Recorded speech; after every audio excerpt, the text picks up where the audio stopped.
Hello everyone, welcome to ACE Online. I hope you have performed well in GATE 2025 exams. Anyway, to achieve really great, something great in life, you need to start doing your best today. Okay, I hope you have performed well in GATE exam. Still, so to get into BARC, obviously, there is also one more way, which is through BARC examination. Okay, if you want to get into BARC, just by thinking that, yes, getting into BARC will not give you selection. There was a saying by Rabindranath Tagore. No, you cannot cross the sea just barely by standing and staring at the water. So just staring at, okay, let me write this exam, let me clear this. No, just by standing and staring at these, you'll not clear these exams. You need to really start working hard to clear these exams. Already GATE 2025 is over, but you cannot change what has happened in the past. Okay, you may or may not have performed well in that exam. If you have performed well in that exam, that's okay, that's fine. Okay, so even if you have performed well in the GATE examination, I request you to write BARC examination. So why? Because generally the wise never misses an opportunity to shape their future. Even if you miss that, yes, BARC exam is present to get, to clear the selection, to clear your selection in BARC. Now for this reason, as the BARC selection is happening in two different, you might be knowing this very clearly. So that is, one is screening and the one is interview. So in the screening, again, the screening is through GATE score as well as through BARC examination. Okay, now please, okay, as BARC exam is going to come, please prepare well. And to be the part of your successful journey, we have come up with 5 full-length mock tests. And what are these mock tests about? So here in these mock tests, we design questions in such a way that these were asked from every corner of the subject. And again, these were asked in various levels of difficulties. And if you write this exam, the first thing is you'll be able to understand the nature of questions which were asked in BARC exam. And secondly, if you write this, you'll be able to understand the state of your preparation. If you perform well, which means that yes, you are going to get good marks in BARC exam. Or if you are not going to score well in these mock tests, which means you require further more preparation. Okay, now here, how to avail this opportunity? Just scan this QR, go to ACE Online and try to find the details over there. Every piece of information you can find in the ACE Online app. Okay, now here in this video, what are we doing? So what is this video all about? This video is all about the solutions of each and every question which was asked in mock test 1.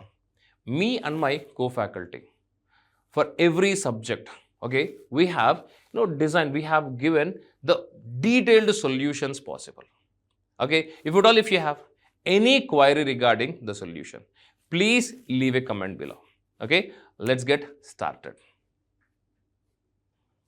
Let us take up the questions in engineering mechanics for BARC mock test. The question over here is saying a bullet of mass 50 gram is fired at a velocity of 200 meter per second. It gets embedded inside a block of mass 1.95 kg. Embedded inside basically means what? Embedded basically means the kind of collision we are having is a plastic collision. So therefore, we can't conserve the kinetic energy, we can conserve momentum though.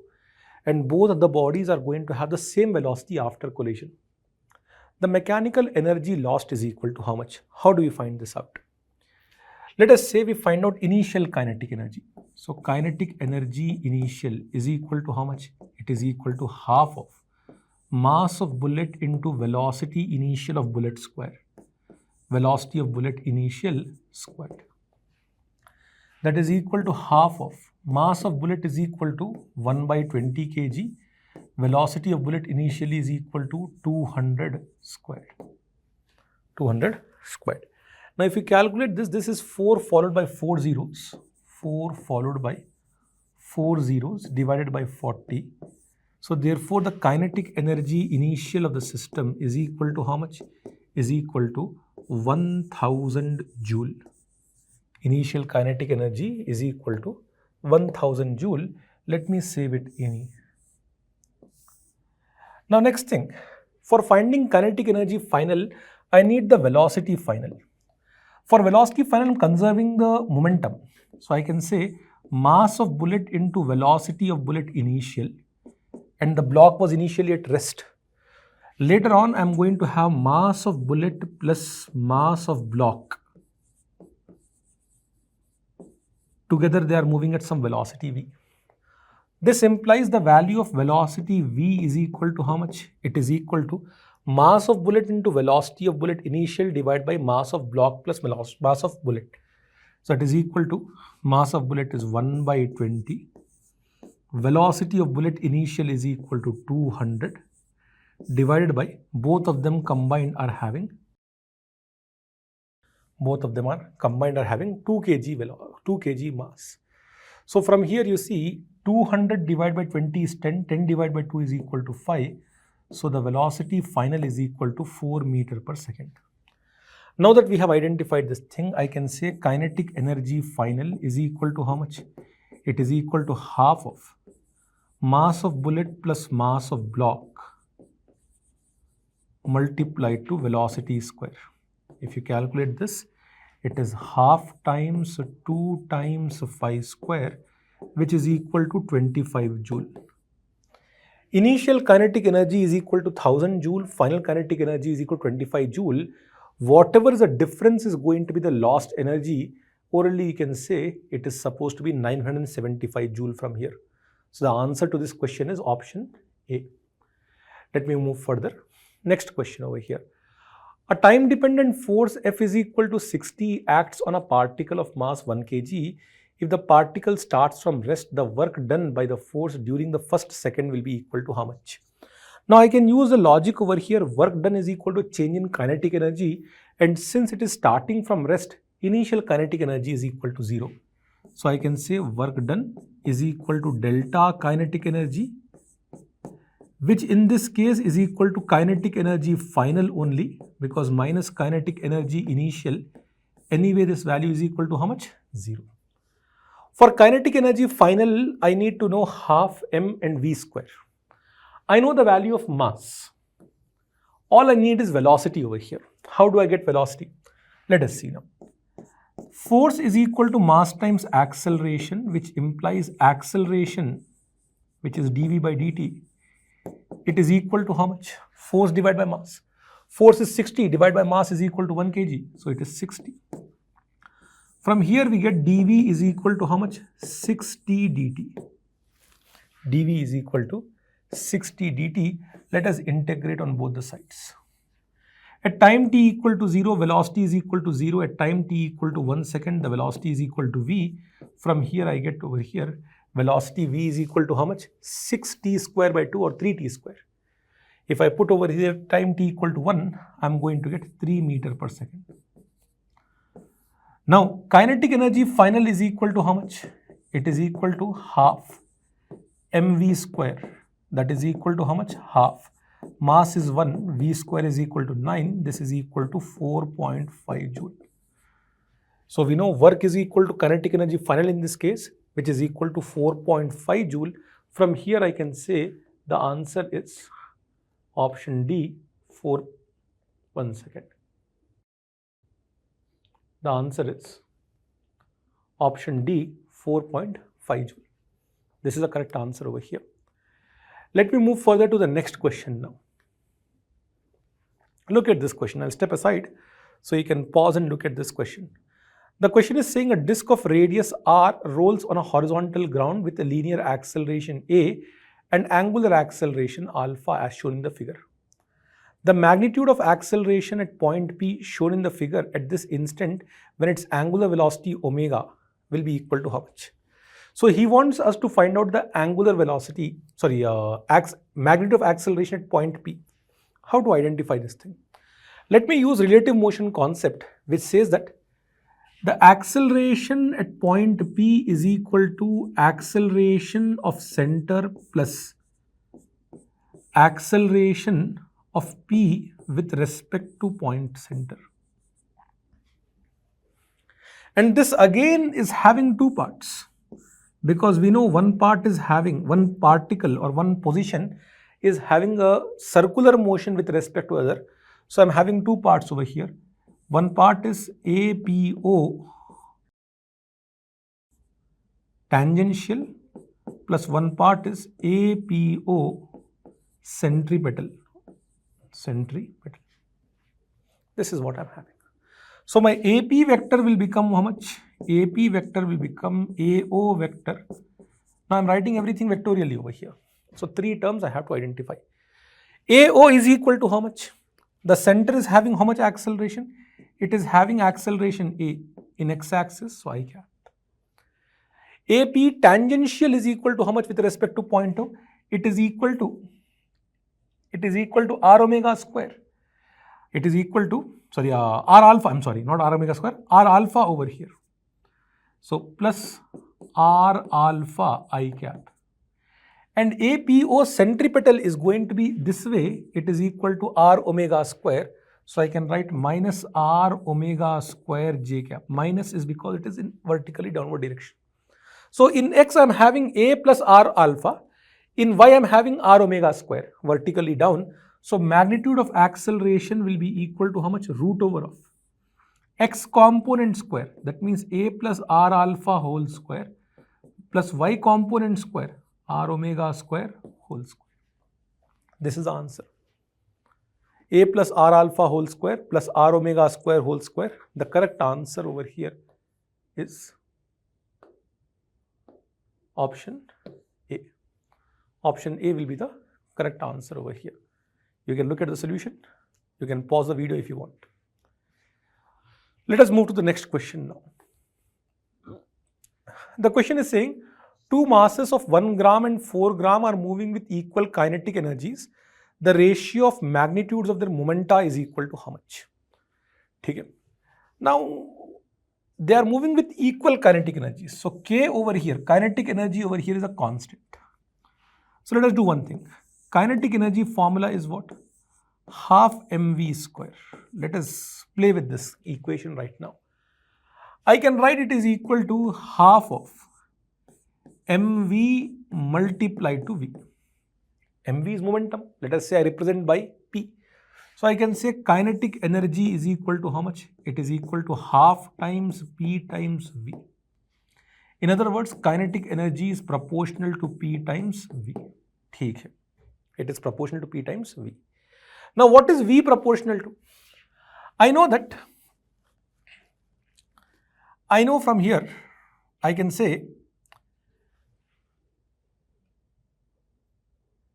from here that v is proportional to root over of k by m.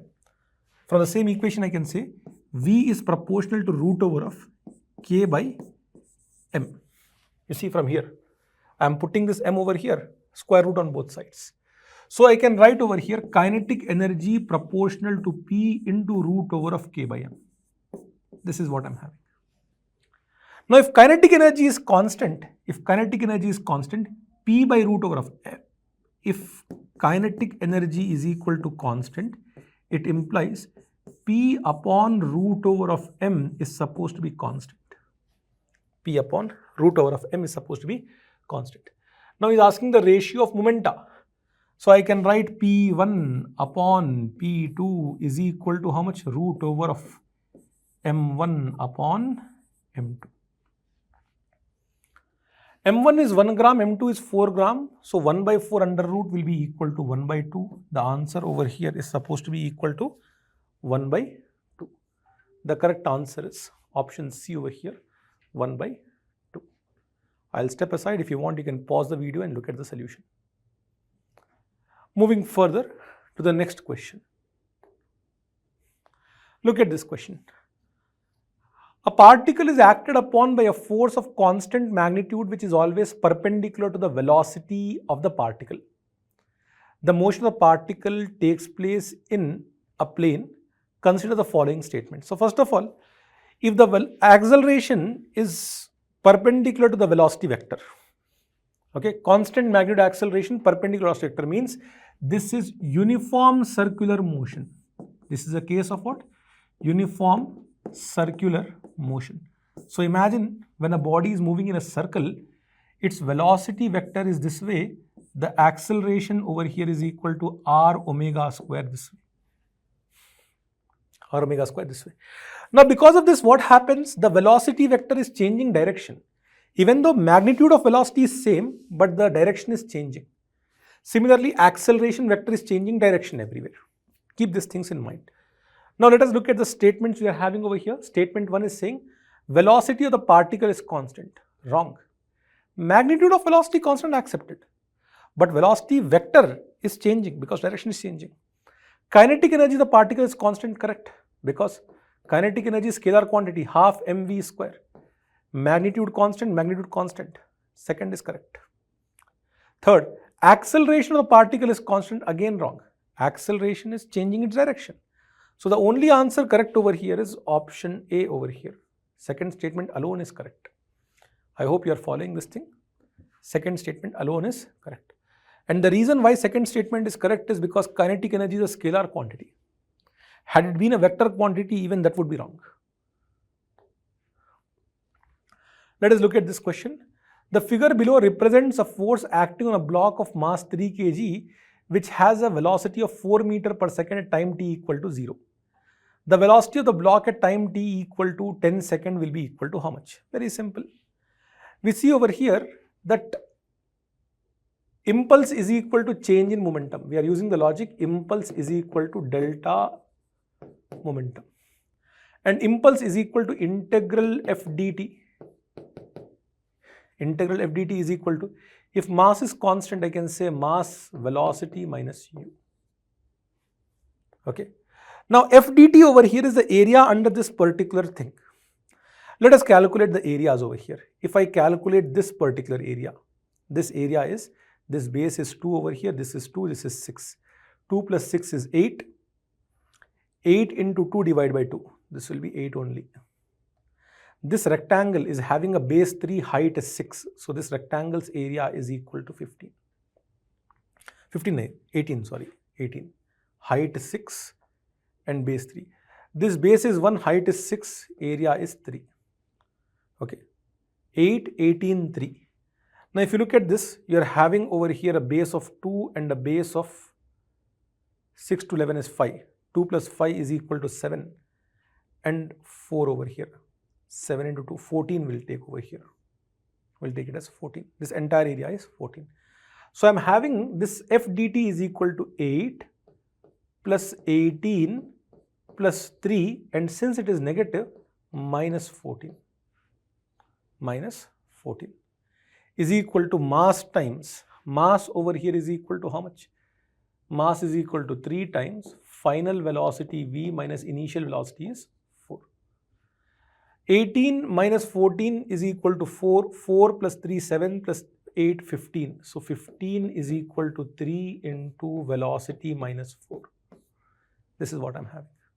From here I get velocity minus 4 is equal to 5. The velocity therefore has to be equal to 9 meter per second. 9 meter per second is the velocity we are having. So correct answer is option C over here. Okay. Let us take the next question. Okay, these are the questions from the subject of engineering mechanics. Let us take the questions from fluid mechanics now. The question is saying over here, a cone floating in water with its apex vertically downward has a vertical height small h, capital H, and diameter capital D. If the specific gravity of the cone material is capital S, then depth of immersion is equal to how much? Let us see how to solve this question.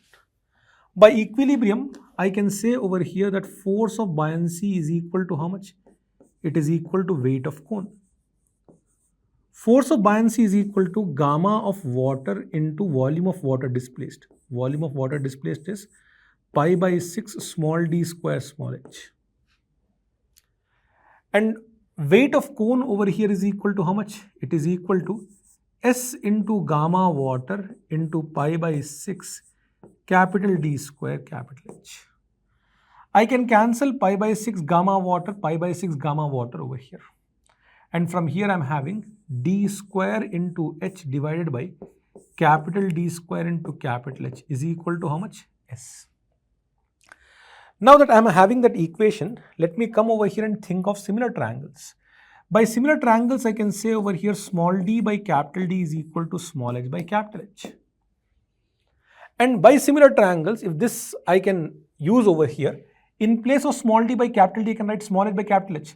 That makes it h cube upon capital H cube is equal to S, which implies the value of small h is equal to capital H into S power 1 by 3. So small h is equal to capital H into S power 1 by 3. Correct answer will be option A over here. Okay. Moving further to the next question. Two infinite horizontal plates are placed 0.15 mm apart, one plate lower being stationary while the other plate is being pulled at 30 centimeter per second. If the fluid separating the plates has a surface area of 1.2 meter square, dynamic viscosity 1 poise, then power required to maintain the speed will be how much? Now the formula for power we can say is equal to shear force multiplied to velocity. Shear force over here is equal to shear stress multiplied to shear area into velocity. Okay. Shear stress is equal to how much? Mu into du by dy multiplied to shear area into velocity. So this is going to be equal to mu into, now du by dy I can write as v minus 0 divided by h, where h is the gap, into area into velocity. So this gives me mu v square area shear upon h. This is the value of power I'm having. This is the value of power. Now I'm going to put in the numbers. So power is equal to, mu is 1 poise. 1 poise is 0.1 Pascal second. Velocity over here is equal to how much? Velocity over here is 30 centimeter per second. So 0.3 square. Shear area is 1.2 meter square. The gap between the plates is equal to how much? 0.15 mm apart. So it is equal to 0.15 into 10 power minus 3. These are the numbers we are having. If you put in these numbers, you are going to get the value as 72 watt. The answer is going to be 72 watt. So the correct answer is option B over here. Moving further. The question is saying if Vn and alpha are the nozzle exit velocity and nozzle angle in impulse turbine, the optimum blade velocity is given by. Remember one standard result, that blade velocity optimum upon nozzle velocity is equal to how much? Cos alpha divided by 2. From here we get optimum blade velocity is equal to Vn multiplied to cos alpha divided by 2. So Vn cos alpha divided by 2, it gives me option C is correct over here. Option C is correct. Moving further. The question says figure shows a pressurized water filled tank, net hydrostatic force on the conical surface area ABC is equal to how much? Now the hydrostatic force basically will be equal to how much? Acha, this is equal to 3 meter over here. Excuse me. It is equal to 3 meter over here. The hydrostatic force will be equal to how much? It is the weight equivalent thrust measured from zero pressure line. Now you see G is given as 10. The pressure over here is equal to 100 kPa. So for me to have zero pressure line, I should go 10 meters above over here. If I go 10 meters above, that means from here I should go 3 meter above. I should go 3 meter above. So now if I look at the volume responsible over here, the volume is going to be a cylinder with 3 meter diameter and 3 meter height and a cone over here like this. This is how the volume is supposed to be. This is 3 meter, this is 3 meter, and the height of the cone is equal to how much? 6 meter. This height is equal to how much? 6 meter. This volume you have to find out. Okay. Now the value of force, vertical force will be equal to gamma multiplied to volume. Now gamma over here is equal to, for water, 10 kilonewton per meter cube. Volume over here for cylinder, volume is equal to pi by 4 d square multiplied to h. So in this case, d is also 3, h is also 3. And for cone, it is equal to pi by 6 d square into h. Okay. So pi by 6, not pi by 6 rather, 1 second. 1 by 3 pi r square h now. So pi by 12 rather. It will be pi by 12.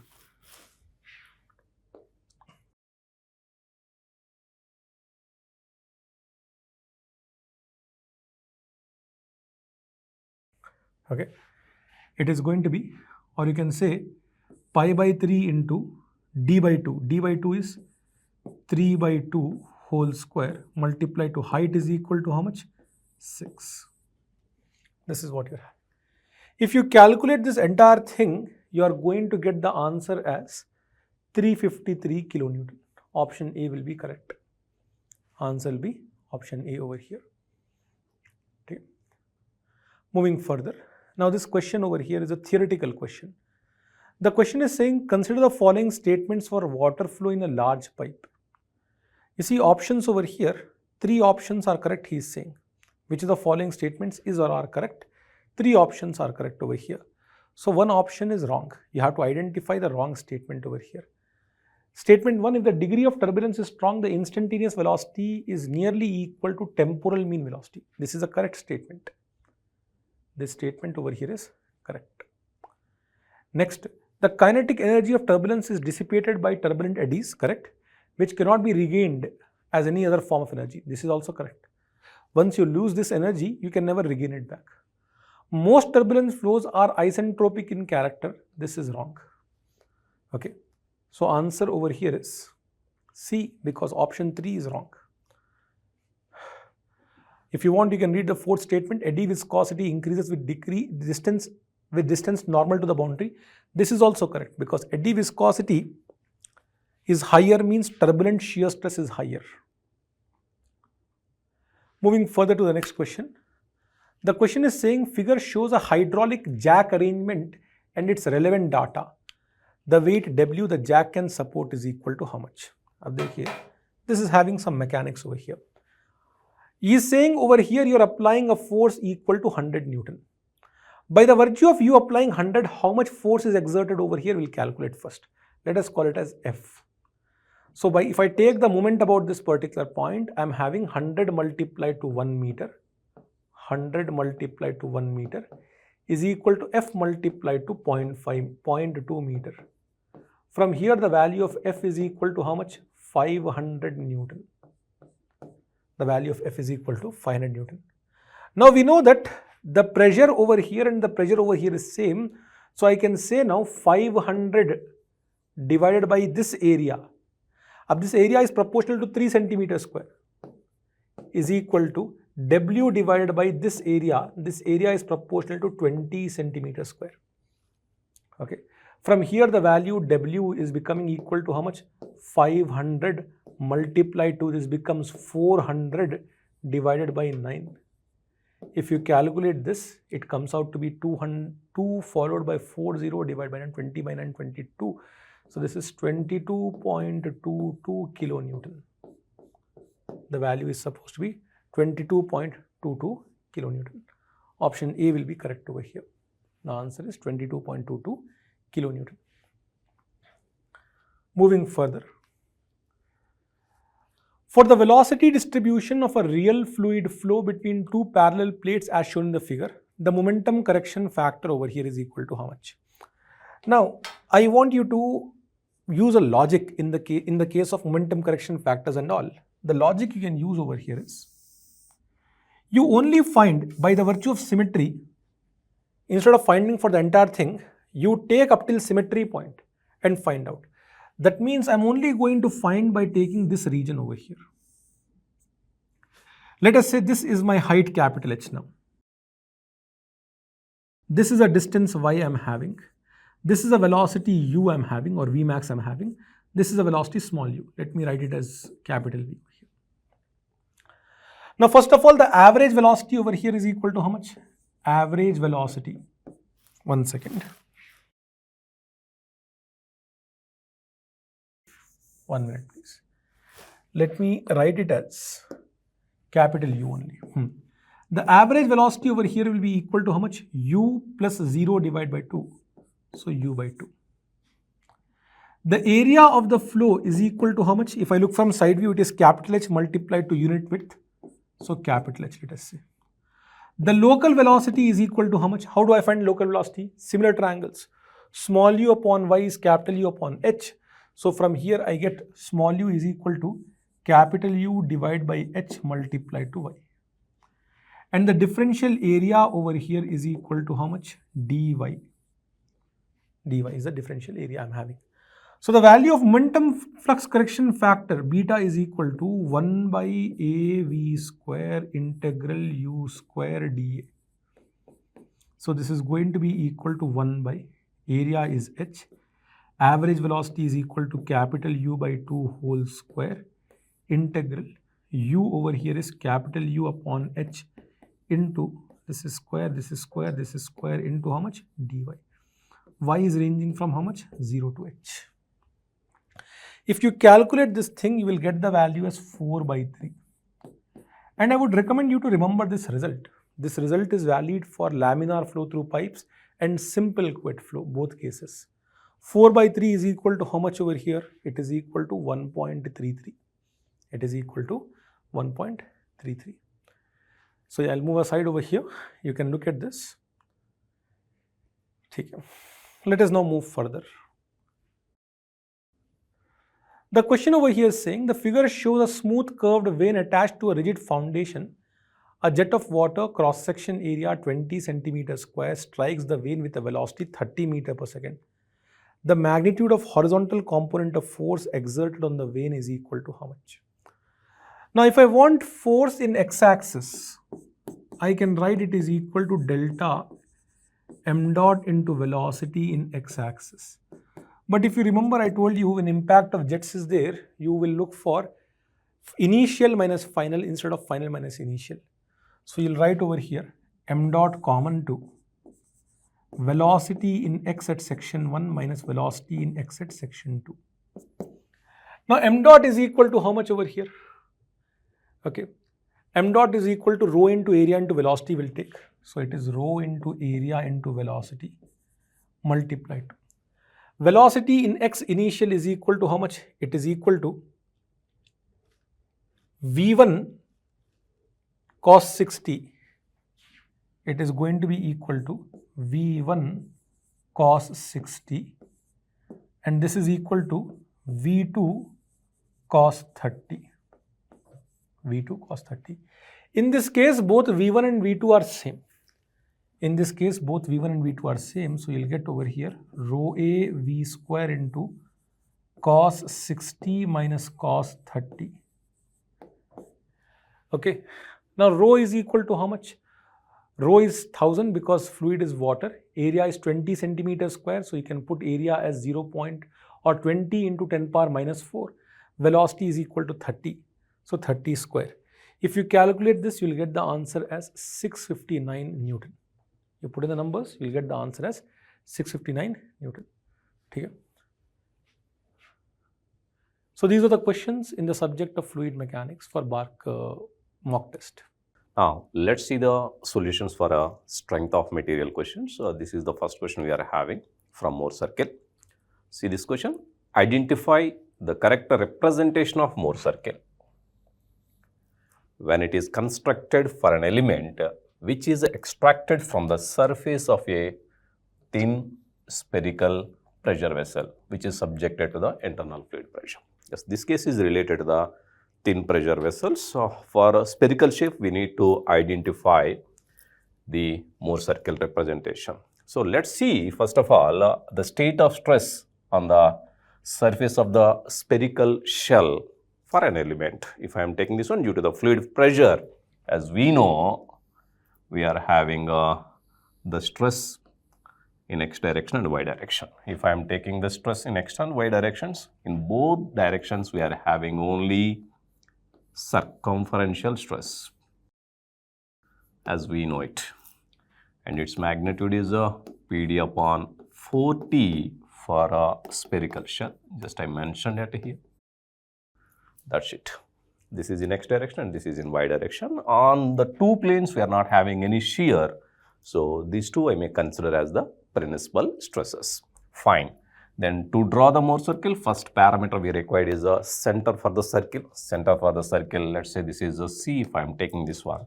How to find out? This is a sigma x plus sigma y divided by 2, one coordinate, other coordinate, tau coordinate is 0, we know it. What is sigma x at here? Sigma x is this is x direction and this is y direction we are having. Let's see this one. Sigma h plus sigma h upon 2 and 0. And simplify this one, you are having sigma h comma 0. This is the circle center coordinates. Then the second parameter we required is radius. How to find out the radius? You know it. In plane tau max. In plane tau max for the circle will give radius.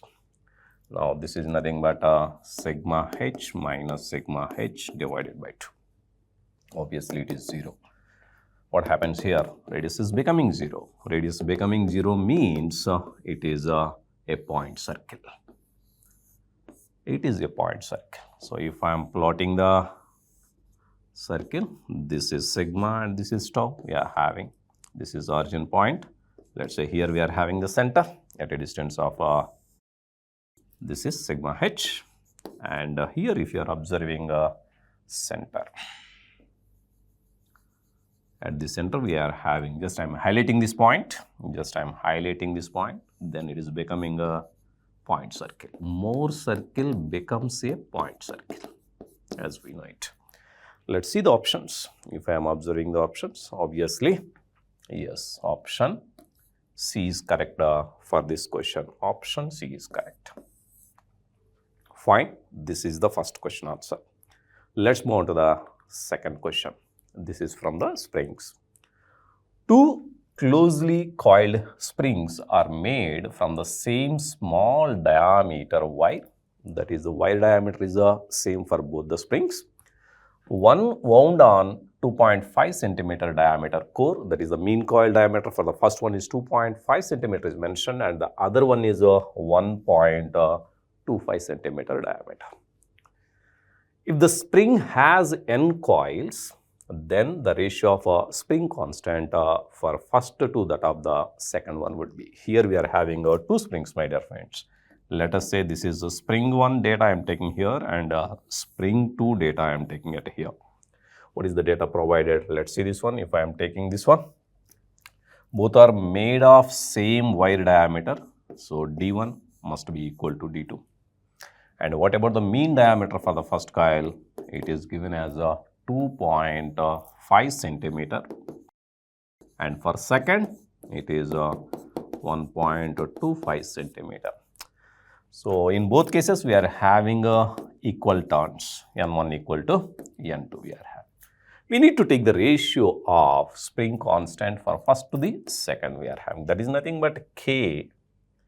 Already we know it, K, it should be equal to, in case of closely coiled helical springs, already we know the relation for K. This is. Here we are observing the changes for only d cube, that's it we are having, right? This is same, meter is also same because we are not having any information about the material. Then if I am taking this one, K is inversely proportional to the mean cubic diameter of mean. I am using this concept. So what we required, K1 to K2, that's just you observe it, K1 divided by K2. K1 divided by K2 equal to D2, I think, divided by D1 whole cube. Let's see this one. D2 how much it is given? 1.25. D1 2.5. 1.25 divided by 2.5 whole cube. 1 by 2 na? Whole cube. Then simplify it, you are getting 1 upon 8. So 1 upon 8 is the answer. Identify this one. 1 upon 8, you are observing at number, which number? This is option B. So in this case, option B is correct answer for this one. Simple question. That is the second question. Let's move on to the another question. This is from bending stresses. Straight away we can use the relation to solve this question. Let's first identify the data given in the problem, what you required. A high strength steel wire of diameter D, it's a circular section, is bent around a cylindrical drum of radius R0. Clearly mentioned, this is the wire we are having. We try to wind up the wire around the cylindrical drum which is having a radius R0. Fine. Taking the diameter of the wire is 4 millimeters and R0 value, that is the radius of the cylindrical drum, is 0.5 meters. The modulus of rigidity is 2.2 into 10 to the power 5 Newton per mm square. What we require? The maximum bending stress. What we require. So let's see the data given in the problem. First of all, if I am taking this one, given data, if I am observing this one, circular wire diameter is mentioned. So this is having a 4 mm. From this one, Y max, already we know from the bending relation, Y max, it is nothing but the extreme layer distance from the neutral axis of the given cross section. So that is nothing but 4 by 2 mm. That's fine. Then what about the radius of curvature of the neutral fiber? Radius of curvature, if I am taking this one, this is the neutral axis for the wire. From here to here is R0 plus D by 2, na? Either topmost fiber or bottommost fiber for the wire. Generally, if I am considering this one, this is R0 value is given as a, clearly, look at here, R0 value is 0.5 meters, that is nothing but 500 millimeter plus 2, 502 mm. So generally, you just do not consider this one, being it is a very small quantity. Generally, I can say this is for the calculation purpose, I just rounding to 500. A slight change we are observing in the answer, but doesn't matter. Right? Fine. Then what about the E value we are having? E, it is given as 2 lakhs megapascal. That is clearly mentioned, Newton per mm square. What we required? Bending stress, maximum bending stress. Maximum bending stress formula already we know from the bending relation. Bending formula, if I know the Young's modulus and radius of curvature and Y max, we are using this relation. Already we know it. Everything is known, just you substitute and simplify, you are getting the answer. So if I am taking the E value, it is 2 into 10 to the power 5. R value, just I am taking R value as 500. If I am taking it is 500, let's see how much difference we are having between using 500 and 502.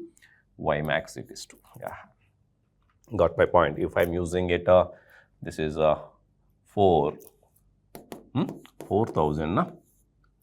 4,000. Let me take 4,000. This is divided by 5 na 800. If I am using this approximate value, 800 megapascal. If I am using 502, suppose in place of R, if I am using 502, how the difference you are observing between these two solutions? 502 into 2, if I am taking this one, this is approximately 796.81 meter. Very close value. So this is easy for us from the calculation point. So directly try to pick the answer which is close to the 800 from the given options. Now let's see if I am taking this one. Obviously, this is very close to our solution. So 796 Newton per mm square is the final answer. Which one is correct? Option B is correct for this question. Let's move on to the another question. This is the standard results. Already you know about this one. How the shear it is taking the distribution in case of beams. Already we know that. It's a T section. Already we know. If I am taking this one, already we know shear is maximum at the neutral axis. At the junction we are having two values of shear. Already we know it. Now this is incorrect, this is incorrect, this is incorrect. Obviously here, if I am taking this one, this is the correct answer. This is the standard result, you know it. It is taking the second degree parabolic variation. second degree parabolic variation. In case of beams, shear, it is following the second degree parabolic variation. So correct option is option C for this question. You know it, this is the standard results. Let's move on to the next question. This question is related to the deflections, but anyhow it is a standard case again. Two prismatic beams having the same flexural rigidity of 1000 kilonewton meter square. Both beams are having the same EI value. Fine. One, it is a simply supported beam subjected to the UDL over the entire span. Rate of loading at here, if I am saying this is omega naught 6 kilonewton per meter. And the length of this simply supported beam I am representing with a capital L, it is 4 meters. And the deflection in this case, it is mentioned at center, it is a del 1. And the second beam is again a simply supported beam, but this time point load is we are observing at the mid span. And look at here, small L in this case, it is 2 meters. Fine. And what we required, if the midspan deflections of these beams are denoted by del 1 and del 2, the correct options, we need to compare the deflections for these two cases. Already we know this is the standard case and this is the standard case. So let's try to write down the deflection at the midspan for these both beams. Then how you can write it? Let us see this one. If I am taking this one, del 1, I know it is 5 divided by 384 omega naught L to the power 4 divided by EI. Then for the second case, del 2, it is PL cube. This is the second beam length divided by 48 EI. That's fine. Just I am using the ratio of these two deflections. If I am using the ratio of these two deflections, just I write down this is a del 1 divided by del 2. Del 1 divided by del 2, it is a 5 upon 384 omega naught L divided by EI multiplied by 48 EI PL cube. That's fine. As mentioned, EI is same for both beams. So strike off this one. And this 48, it is going to be cancelled 8 times, I think it is. Just simplify this one. Therefore, del 1 divided by del 2 directly 5 divided by 8 omega naught L divided by PL cube. Everything is mentioned, just you substitute it. 5 divided by 8 omega naught, how much it is given? 6 kilonewton per meter. Okay, this is 4. This is 4 power. And L value, capital L value, 4 meters. That you can take it is 4 to the power 4 divided by P value is mentioned as 120 kilonewtons. And for the second beam, L value is 2. This is 2 cube. Just you simplify this one. This is 5 divided by 8, 6. 4 to the power 4, I can write 16 multiplied by 16, something like this. So this is 120 into this is 8. Nah? That's fine. 8, 2 times. Again 8, 2 times. Okay, 30, 34 hours, 120 na? 120 divided by 120, it is becoming 1, that's fine. Then del 1 divided by del 2, how much we are having? 1, it means del 1 equal to del 2. Observe the relation. If you are observing that relation, yes, option A is correct for this question. Option A is correct for this question. So, A is correct for this question. Simple calculation. Okay, let's move on to the next question. This is from complex stresses and strains. Let's try read the question. Two planes AB and BC, which are at right angle, carry a shear stress of intensity 22.5 Newton per mm square. Just you identify it on the figure. Yes, this is fine. This is tau value. While the plane AB carries also a tensile stress of 60 Newton per mm square. Obviously, on horizontal plane, tau it is 22.5 Newton per mm square. Obviously, on its vertical plane also From the concept of complementary shear, same value we are having. We know it, but opposite direction. That's it. In addition to that, this is sigma x value it is mentioned. This is vertical plane, this is horizontal plane.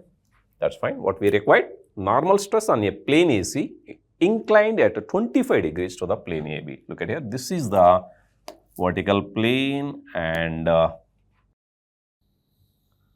this is the plane we are considering. On this plane, what is the normal stress intensity? This plane position, if you are observing, it is taking an angle 25 degrees in anti-clockwise sense of rotation. As per our standard sign convention, anti-clockwise theta, we are considering it as a positive, na? So, theta in this case, if I am taking a plus 25 degrees, that's fine. Then what about the sigma x value? Sigma x value is mentioned as 60 Newton per mm square. Then sigma y 0. There is no sigma y. Then what about the tau xy? As per our sign convention, it is having a positive value 22.5. That's fine. Then use the transformation formula for normal stress intensity. Directly I am writing it. If I am taking the transformation formula, sigma theta, that is nothing but theta equal to 25 degrees, na? Sigma x plus sigma y divided by 2. First I am writing the formula. Sigma x minus sigma y divided by 2 cos 2 theta plus tau xy sin 2 theta. As we know, this is the relation we are using to find out the normal stress intensity on any inclined plane. Then what is the data provided? Just simply you can say there is no sigma y, put it as 0 and simplify this one. If I am simplifying this one, 25 degrees equal to sigma x divided by 2 plus sigma x divided by 2 cos 2 theta plus tau xy sin 2 theta we are having. Just substitute the values. Sigma x it is given as how much? Sigma x is 60. 60 divided by 2 plus 60 divided by 2 cos 2 into 25, 50 degrees, na? Plus 22.5 sin 50 degrees, my dear friends. Now this is 30 plus this is 30. Just wait a moment. Just if you take this one, this value, cos 50 value, you are getting a 0.643 plus 22.5. Sin 50 value we are having 0.766. Just if I am having this one, this value is 19.29 we are having. This value is 17.235. Simplify this, you are having 66.525. So finally, if I am taking this one, sigma 25, we are having 66.525 megapascal Newton per mm square. Let's see the options. Some calculation involved. So option A, clearly it is observed it. Option A, in option A we are having this one. So which is correct answer for this one? Option A is correct for this question.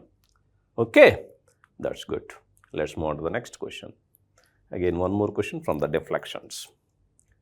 Two beams are connected by a linear spring as shown in the figure. This is the top beam, upper beam. This is a bottom beam. Both are connected by means of a spring having the stiffness 3EI divided by 2L cube. Fine. For a load P as shown in the figure, the percentage of applied load P carried by the spring is how much load was taken by out of P, how much load was taken by the spring. In terms of percentage, we need to take it. Obviously, if I am taking the free body diagram, for the upper beam and lower beam, identify how many forces are acting on upper beam and lower beam. Then we are using the compatibility. Already we learned this in our classroom. Same concept I am using it here. So first I am taking the FBD for the upper beam, my dear friends. If I am taking the FBD for the upper beam, FBD of upper beam.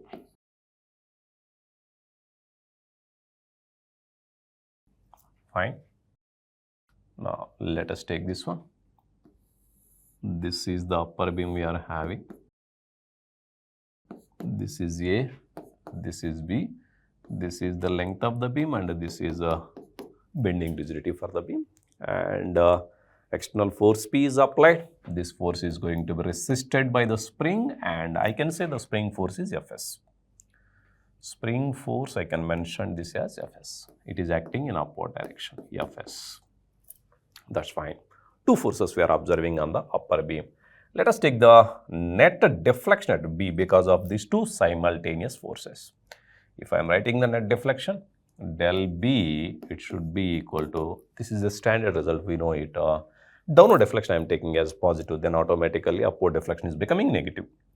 So, PL cube divided by 3EI minus Fs. Fs L cube divided by 3. That is the net deflection we are observing on top beam at location B. Fine. Let us keep that one. Then what about the FBD of bottom beam? Let us take the FBD of lower beam. Yes, if you are observing that figure on lower beam, just I am taking this is C and this is the D. Only one force is there. That is Fs, equal and opposite. Length is mentioned as same and rigidity also same for this one. Then what is the net deflection at D for this one? Again, this is the standard result we are having. Fs L cube divided by 3. I know it.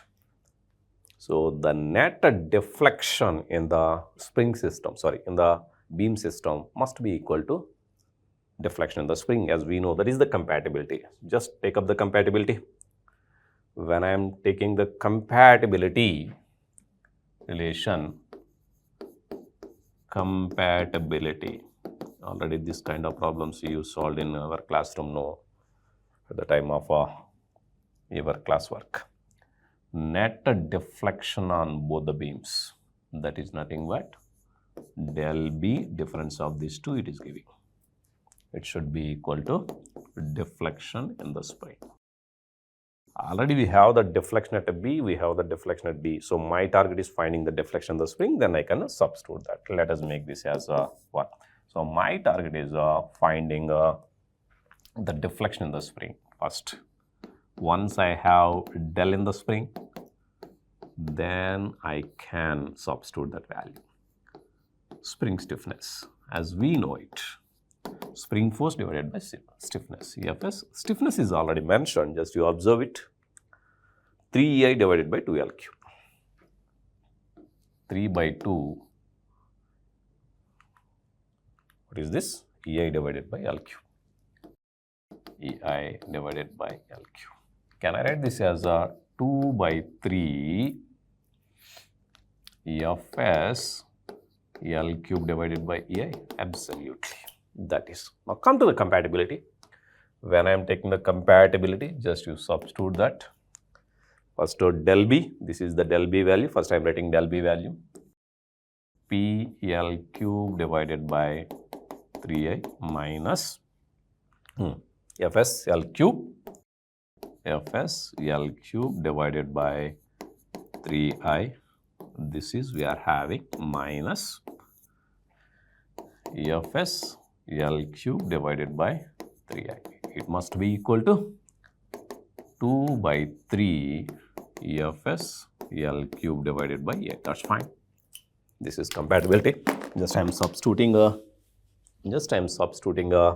all values in the compatibility equation. Any terms are getting cancelled, strike off the terms. Fine. Here, in the denominator we are observing 3i is getting cancelled, and L cube is getting cancelled. Rest of the terms you can simplify it. Here P is there, here Fs, here also Fs we are having. That's fine. It should be equal to 2Fs. Then P equal to 4Fs. Then Fs equal to spring force. It should be equal to P by 4. Just he is speaking in terms of percentage. P by 4. It is nothing but 25% of P, na? Obviously, we know it. 25% of P was taken by the spring force. Let's see out of P, what is the answer we are having? Let's see this one, 25%. Clearly mentioned it here. This is option B is correct for this question. Simple problem, but important type of question. Option B is correct for this question. Both are standard cases only. Yeah, that's fine. Let's move on to the next question. Again, it is from springs, closed coil helical springs. Let us see what is the data provided in the problem and try to solve it. A closed coiled helical spring is made of 5 mm diameter wire coiled to 50 mm. This is a small d1 wire diameter and this is a capital D1. That's fine, mean coil diameter. In this case, the maximum shear stress in the spring under the action of an axial force is 20 Newton per mm square. So, because of axial force, how much stress was generated? 20. Maximum shear in the wire section, 20 Newton per mm square.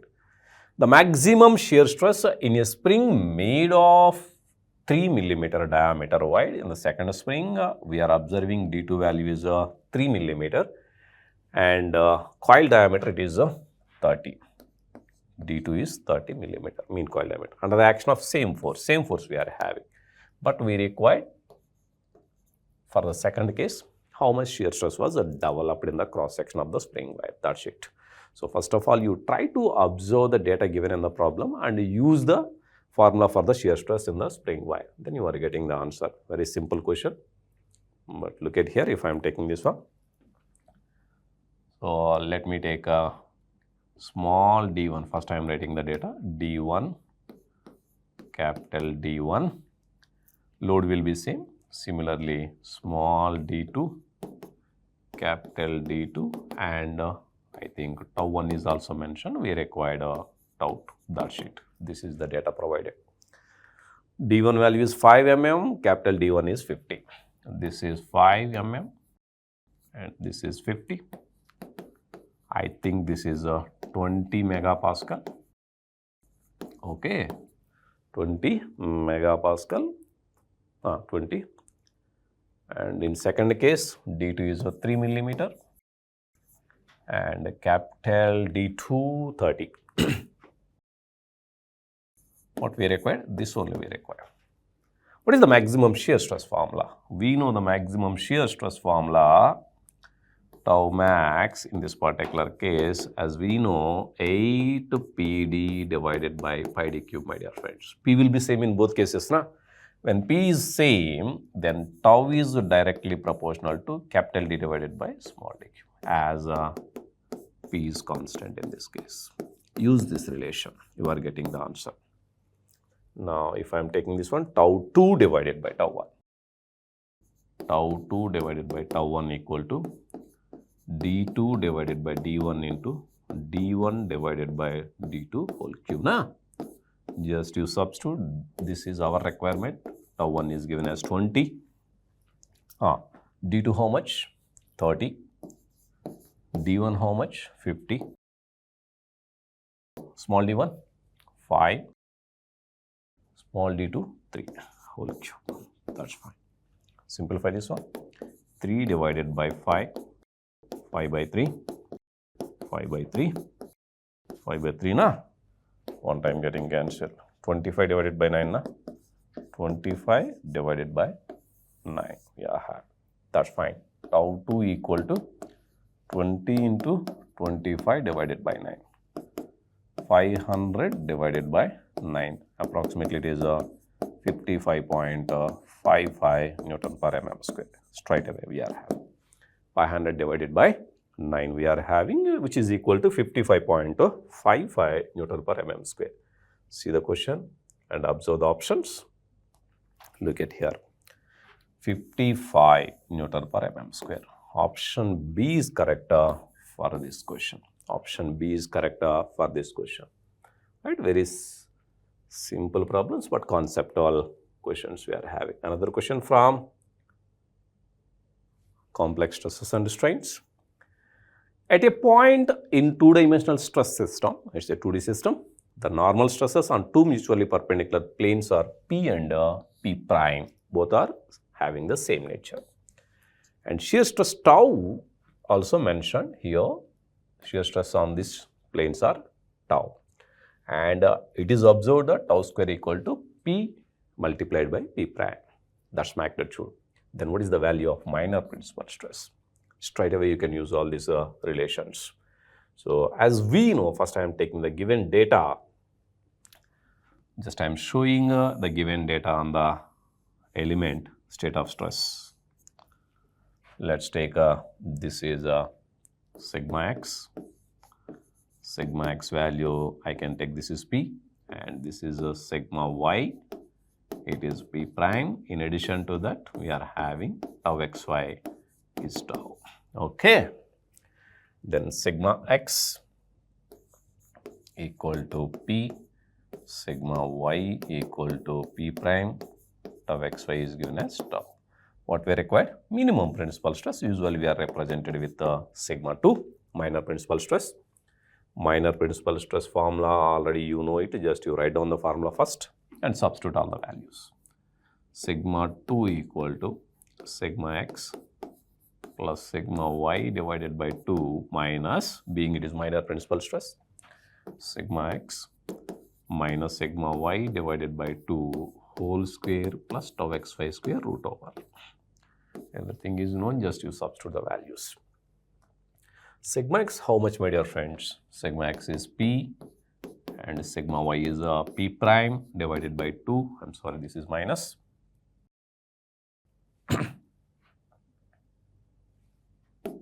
Okay, this is P minus P prime divided by 2 whole square plus tau xy square value already mentioned, tau x square value, it is given as P multiplied by P prime. That you can take P prime, just you can take it. Whole square value is given initially clearly. Tau square equal to P prime. Yeah, have. That's it. Just you simplify this one. If I am simplifying this one, this is P plus P prime divided by 2 minus, expand this one, A minus B whole square.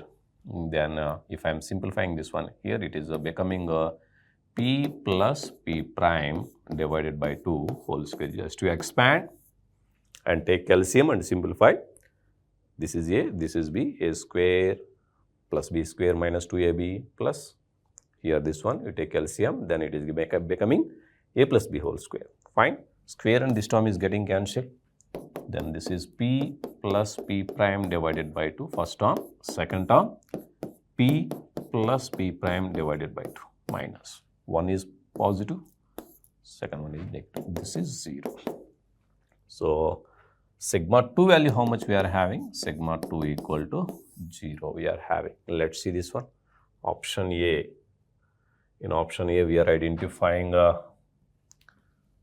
0 na. So, which one is correct? Option A is correct for this question. Straight away, we are using the values in that one. The next one is related to the calculation of deformations for the stepped bar. A brass rod ABC, same material, clearly mentioned, is subjected to a pull of 60 kilonewtons. This is kilonewtons, clearly mentioned. Okay, extension of the part AB. We do not require the overall elongation in the stepped bar. We required the extension for this part, that is at B. Young's modulus, it is given as 1.05 into 10 to the power 5 megapascal. So, to find out the elongation, what are the parameters we required? What is the load acting on part AB and what is the diameter? This is a 30 millimeter diameter, and what is the length of AB? Length of AB is this one, diameter of AB is this one we are having. And Young's modulus is clearly mentioned. Straight away I am using this one. If I am taking the load acting on AB, it is nothing but 60 now, already you know it, how it is getting this one. Either side concept we are using from method of sections. Let us take the data. First, what we required, my dear friends, load on AB. It is nothing but 60 kilonewtons I can write in terms of Newton. And diameter of AB is mentioned as 30 millimeters. And length of AB it is mentioned as 1200 millimeter. And Young's modulus is given as 1.05 into 10 to the power 5, I think it is Newton per mm square. Fine. Yes. Try to straight away you can use the formula. What is the formula we are using? Del L in AB equal to PL upon PAE for AB. That's it. This formula I am using. Substitute one by one. If I am substituting one by one, del L AB equal to load on AB 60 into 10 cube newtons. Length of AB 1200. Fine. And area pi by 4 into 30 square. Young's modulus 1.05 into 10 to the power 5 it is mentioned clearly. Fine. Then if I am simplifying 4 into 60 into 10 cube into 1200 divided by pi into 900 into 1.05 into 10 to the power 5. Here 3 zeros, here 2 zeros. Strike off this one. 2 zeros, 3 zeros, 5 zeros are getting cancelled. Here 1 0, 1 0 is getting cancelled. Now this is 3 4s are, this is 30 we are having. Fine. Simplify it. 4 into 6 into 4 divided by pi into 30 into 1.05. If I am simplifying, I may have the value, just wait a minute, I may have the value, it is a 0.9700 something. Del LB, we are having a 0.9700 millimeters. That is the final answer we are having. Let's see this one. 97. 0.97 we are observing at number B na. Option B is correct for this question. Option B is correct for this question. Option B. Right. This is from simple stresses and strains. Now, let us take one more problem that we are having in this part. A cantilever beam AB of length L has an extension BCD attached to its end B as shown in the figure. Just it is just like a cantilever frame. A vertical load W, that is we are observing at section D. The vertical deflection at B equal to 0. So, if the vertical deflection, that is given that del B equal to 0. To make the del B 0, what is the ratio we need to maintain between A to L? This is A and this is L we are having. What is the ratio of A divided by L? To get a del B equal to 0. Obviously, what is our task? You need to transfer, as we know the deflection at B equal to 0, just you transfer this W to the section B. Load transfer always giving additionally a moment. What kind of moment it is having? Anti-clockwise sense of rotation. So, if I am taking the FBD for that one, let us see the FBD. This is the FBD of AB part. Okay, this is A, this is B, this is having L units. Load I am shifting to here, downward, having a magnitude of W. This is giving additionally a moment M0 having a magnitude of WA, we know that. Now at B we are having two loads. One is the vertically downward force and another one is the concentrated moment in anti-clockwise sense of rotation.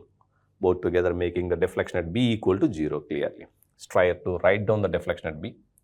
The deflection at B because of these two forces. Here I am taking downward deflection is positive, upward deflection is negative. Your choice. Again it is a standard case.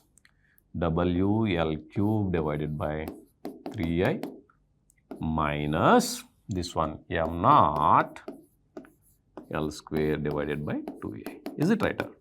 What is M0 value? WL cube divided by 3I, and M naught, it is nothing but WA L square divided by 2A. But I know del B equal to 0 na, use this condition.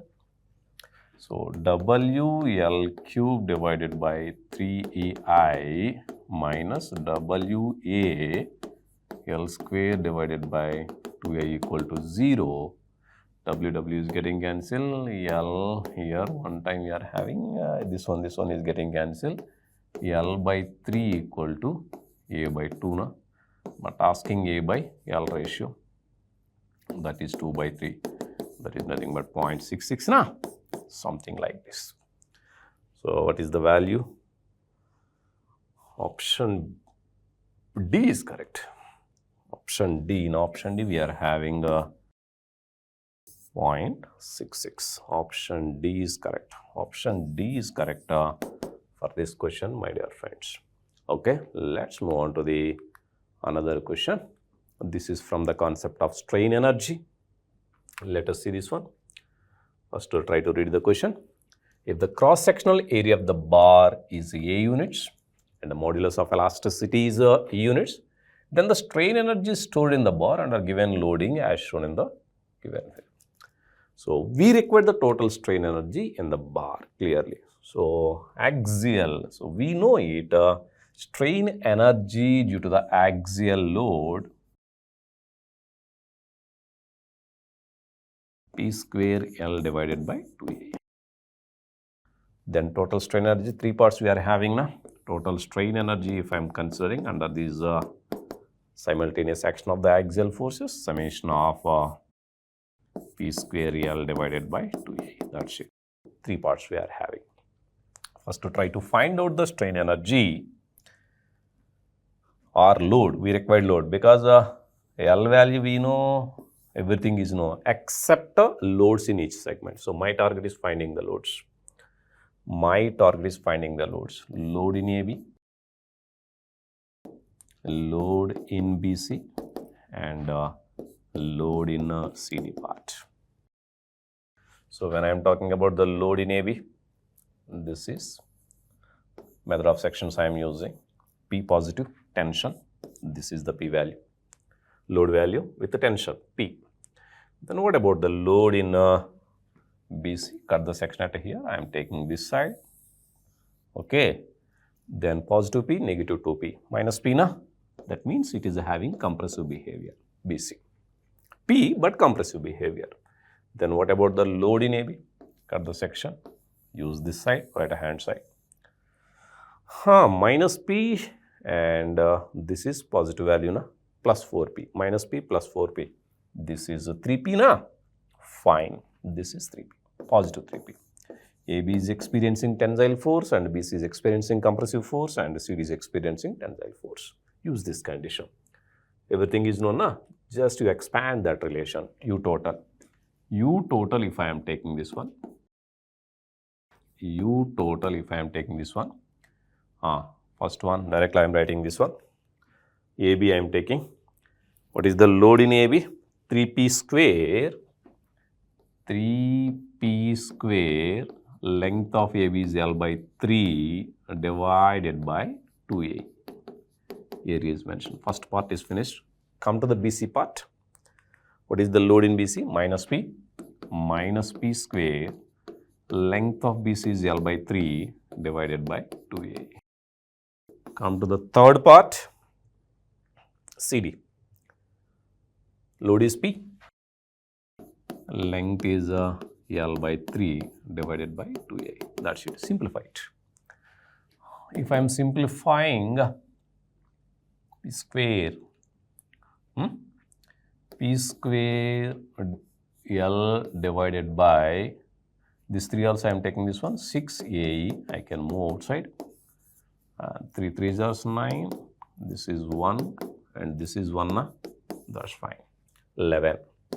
11 P square L divided by 6A. That is the total strain energy. So finally U equal to 11 P square L divided by 6AE you are having. This is, check the options. Yes, option C is correct one na? Here you are identifying 11 by 6 p square L divided by AE. That's one we are having 11 by 6 p square L divided by AE. So option C is the correct for this question, right? That's it. So these are the questions we are having from this strength of material. Hope all solutions are clear. Thank you. Hello everyone. Let's see the question from the test series of BARC. Here is the first question. The slope of displacement of follower and cam angle curve. So here it says that the slope of displacement of follower and cam angle curve, that is dy by d theta, they have given at some point, that is 1.2, 2.7, was found to be 0.15 meter per radian. This is the value of slope given. And next is the rotational speed of the cam is 20 radians per second. So omega is equal to 20 radians per second. And they are asking you the velocity of follower. So here guys, the velocity of the follower, it can be derived from the physical derivatives. That is, as you know, that y is some function of theta. Okay, so velocity of follower can be written as dy by dt, or this in short can be written as dy by d theta into d theta by dt, and this is written as d theta by dt is omega, so this can be written as omega into dy by d theta. So both the values are given to you, just you have to do the substitution. That is 0.15 into 20, which is equal to 3 meter per second would be the answer, guys. Option B is the answer. Okay. Next question is from the chapter, flywheels. The word flywheel is mentioned. So a shaper is driven by an electric motor which supplies the power at a uniform rate of 0.8 kilowatts. So power value is given as 0.8 kilowatts. And the crank of the shaper runs at 20 rpm. So speed of the crank is equal to 20 rpm. Alright. Next is, and the quick return ratio is 2. So QRR is given as 2. So you can see the application of flywheel, and along with that the quick return mechanism which is used in shaper machine, those are integrated together and the question is being framed. Okay. The flywheel of moment of inertia is, the moment of inertia of flywheel is 150 kg meter square, and it controls the fluctuation. Assuming that the power required during the cutting stroke, the fluctuation of speed of flywheel as percentage of mean speed of 200 rpm is dash. So we are required to calculate the fluctuation in speed if the mean speed of the flywheel is 200 rpm, okay, and the moment of inertia is given to us. Alright. So from here guys, what we can do is we can try to understand the value, or we can try to calculate what is the duration of time for the cutting stroke and return stroke. That is given to us. T is equal to, that is QRR is equal to 2. It means straight away this is cutting time by return time. Okay. So crank of the machine is taking 200 rpm. Okay. So which means 20 rpm. So 20 rpm, that is 20 revolutions in 1 minute. 20 revolutions is completed in 1 minute, which means this is 20 revolutions is completed in 60 seconds, which means 1 revolution is completed in 3 seconds. So 1 revolution is going to tell you about the cycle time. So from here I can understand the cycle time is equal to 3 seconds. Alright, from here I can understand the cycle time is 3 seconds. So this is the speed of the crank. Alright, so what do we get here? So cycle time can be written as cutting time plus ideal time, or time required for the return stroke. This is equal to 3. So now you know that the ratio is 1:2. So if you write it, that is T cutting is 2 times of T return. So this is 3 times of T return 3 times of T return is equal to 3, which means T return will be equal to 1 second. And T cutting will be equal to 2 seconds. We got the cutting time and we got the return time as well. Sorry, it's 2 seconds, guys. It's 2 seconds. So now we need to calculate the fluctuation in energy. Fluctuation in energy is nothing but the fluctuation or the maximum energy stored in the flywheel, or it should be basically the fluctuation in energy is also delta Ke max, maximum fluctuation in kinetic energy. In short, this maximum fluctuation in kinetic energy is also going to tell us the excess energy stored in the flywheel. Okay, the excess energy stored in the flywheel, even that can be also mentioned here. So delta Ke max is equal to I omega square times of Cs. So we have got I, we have got omega square, and we have to calculate Cs. Alright, and from here the power supply is given. Power supply of 0.8 kilowatts is given. So this will be delta Ke max. The other formula for delta Ke max can be also written as energy stored during the ideal stroke. Energy stored in the flywheel during the ideal stroke. So energy supplied is the rate of energy supplied is 0.8 kilowatts. So that is 0.8, and this should be, okay, let me write the formula instead first of all. So this can be written as power into time required for the return stroke. This is going to tell us about the excess of energy stored in the flywheel. This is 0.8 into time required for the return stroke is equal to 1 second. So this is equal to 800 Newton meter. This is 800 Newton meter. Alright, so now guys, what is that we have? We have to equate this to I omega square times of Cs. So from that we'll be getting easily the Cs value. So I here is given as 150, okay, 150, and omega is 2 pi into 200. This is the speed of the flywheel whole square into Cs. Cs is required to be calculated. So when you calculate this, you will be getting Cs as approximately 1.2%. If you calculate this, it will give you CS as 1.2%. So very good question, where you are finding the interlinking of concepts, that is concept of QRR is being recalled in flywheels. Okay, so option A is the answer, guys. Next question. End of B of 2 meter long rigid rod AB is constrained to move horizontally. So B is having the velocity in horizontal direction, okay, and it is moving towards right side. Alright, so when you move, when you are giving the input velocity, that is omega, if it is given in counterclockwise, so B has to move towards right side. That is what is expected from here to understand. And yeah, it is move horizontally in a slot as shown in the figure, and it is having a velocity of 1 meter per second and one that is positive I. So which means that the velocity is along positive x-axis. So this is the velocity of point B, which is equal to 1 I cap meter per second. Okay, the angular velocity of the rod at an instant is 2 radian per second. The unit vector along x and y directions are denoted by respectively by x and y, sorry, I and j cap. The velocity of point A in meter per second is given by. So here we need to calculate the velocity of point A. So you can use this equation, that is velocity of A is equal to velocity of B plus velocity of A with respect to B. You can use this equation, alright.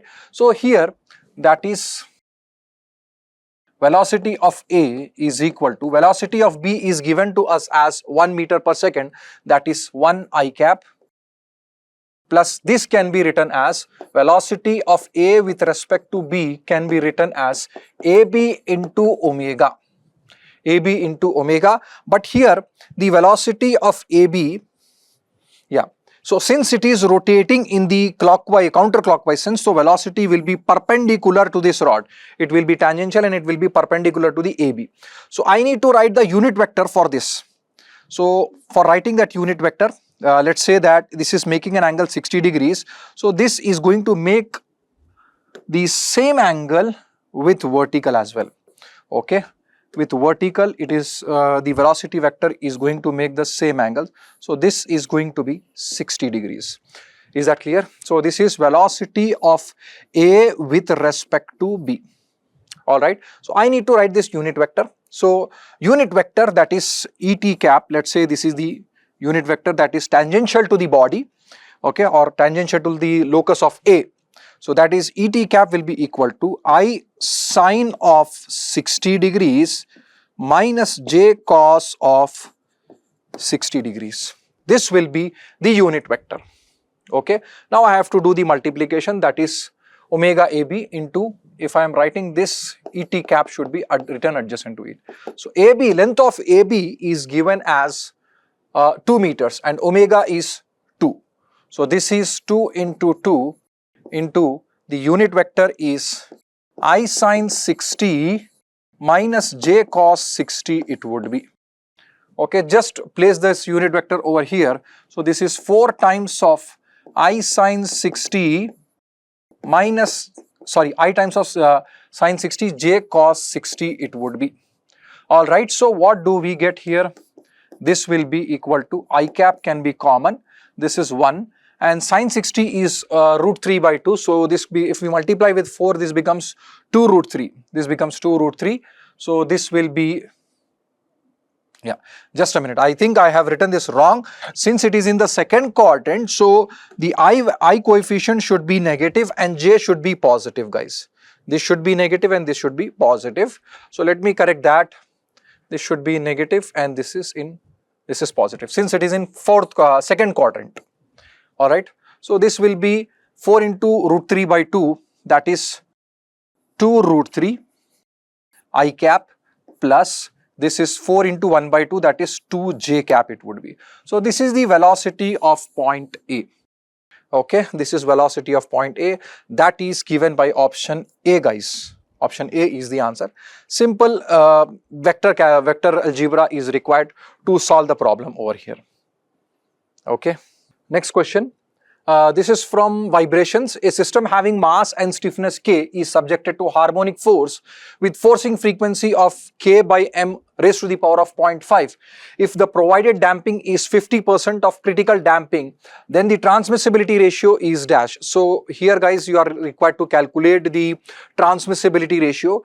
And I mean, if you are thorough with the transmissibility graph, then I mean, you can just eliminate some of the options from here. So transmissibility, for transmissibility graph, so the important values are, that is 1, R equal to 1, this is R equal to root 2 and this is 0 and this is R equal to 1. So if you observe here in the transmissibility graph, the curves will be, I mean, let's say for undamped system, it is going to be like this. This will be the undamped system graph. That is epsilon versus R, it is epsilon versus R. Okay, so now this is epsilon equal to 1, guys. Okay, epsilon equal to 1, and let me draw another curve as well. So at very small excitation frequencies, you may see that the graph is going to closely follow epsilon equal to 1 and it is going to increase, and at root 2 it will be like this, guys.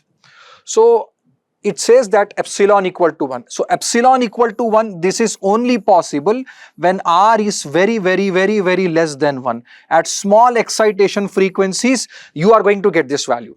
So chance it is going to be eliminated, because here it says that the forcing frequency is equal to the natural frequency of the system. So it's a case of resonance. It's a case of resonance. That is R equal to 1. R equal to 1 means the epsilon value has to be more than 1. So option C is eliminated and option D is also eliminated. Okay, this value 1 we can get it as R very less than 1, very small excitation frequencies, or if R is equal to root 2, even at this position we are going to get this value. Okay, observe that graph thoroughly once again, you will find it. Now, out of these two, the A or B could be the correct answer. A or B could be the correct answer. So it is obvious that at the resonance, the transmissibility ratio will be the higher one. So although both are going to be the values which are greater than 1, but the more or less the possibilities, option B could be the answer. But you can do the substitution otherwise and then solve the problem.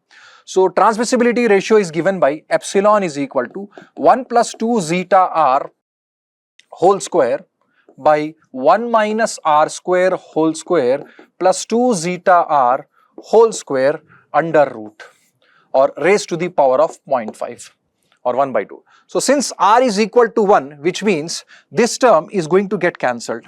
This term will be straight away cancelled. Okay, so what do we get? Epsilon is equal to 1 plus 2 times of zeta. Zeta is what? The damping ratio is 0.5. So 0.2 into 0.5 into 1 whole square divided by, this is 2 into 0.5 into 1. So square root and square will get cancelled. So this which should be written as under root. Okay, so 2 into 0.5 is 1, 1 into 1 is 1. So what do we get here? Epsilon is equal to, this is root 2 guys, epsilon equal to root 2, which is 1.414. So option B is the answer guys, option B is the answer. Okay. Next question guys, the minimum number of teeth, yeah, it is from gears, minimum number of teeth on pinion to avoid interference when having velocity ratio as 1. Velocity ratio is equal to 1, that is lambda equal to 1 or gear ratio equal to 1, one and the same. Assume that teeth to be of 20 degree full depth. So the pressure angle is 20 degree and it is of full depth, which means the addendum coefficient should be equal to 1. Okay, so that is Fg is equal to 1. Addendum coefficient should be equal to 1. So number of teeth will be equal to, T is equal to 2 times of that is lambda into Fg, that is addendum coefficient of gear, divided by, or pinion also you can write, divided by root over 1 plus lambda into lambda plus 2 into sine square phi minus 1. Just you have to do the substitution of values within this equation, you will be going to get the answer. So that is T is equal to 2 times of lambda, that is 1, Fg is also 1, divided by root over 1 plus 1 into 1 plus 2 into sine square 20 minus 1 it is. So in this case, minimum number of teeth you will be getting as 13 guys. So this is a case where you will be getting the least number of teeth based on the velocity ratio. But otherwise, if you consider, I mean, if you exclude this velocity ratio for like the least number of teeth a pinion should have, that is 18. Okay, so that is given by the formula, that is T minimum is equal to 2 times of lambda into Fg divided by root over 1 plus lambda into lambda plus 2 times of sine square phi minus 1. So for rack and pinion, that is in the rack and pinion,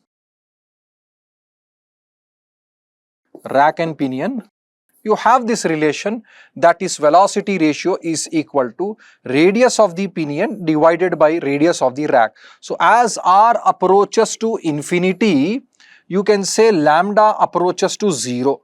So when lambda is approaching to 0, this T minimum becomes 0 by 0. You need to apply the L'Hospital rule for this, and then you will be getting an expression as T minimum is equal to 2 by or 2 into Fg, that is addendum coefficient of gear, divided by sine square phi it will be guys, sine square phi.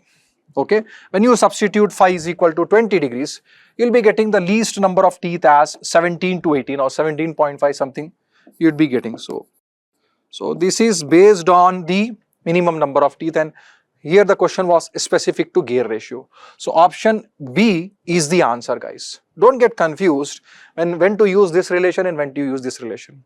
This was specific to velocity ratio and this is specific to overall. I mean, wherever you are using the gear, based on this combination, we got this answer.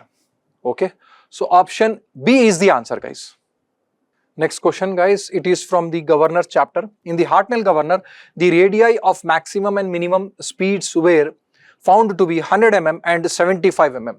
If the length of the ball arm is 120 mm and sleeve arm is 80 mm, then the lift of the sleeve is dash. So Hartnell governor is a spring loaded. So this is, the pivot point is provided here. Let's call this as X and let's call this as Y. So X is basically the ball arm and Y is basically the length of sleeve arm. Alright, and here the radius are mentioned as 100 mm, that is first radius is 100 mm, that is when the speed is maximum, okay, when the speed is maximum, this is 100 mm radius, alright. So this is the governor axis, let's call this as R2 and let's call this as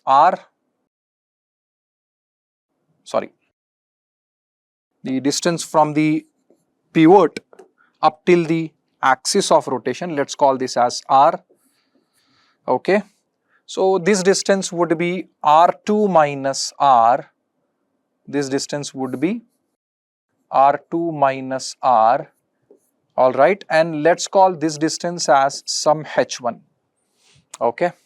So you can use the similar triangles, that is R2 minus R by X is equal to H1 by Y it will be. So H1 is equal to Y by X it is.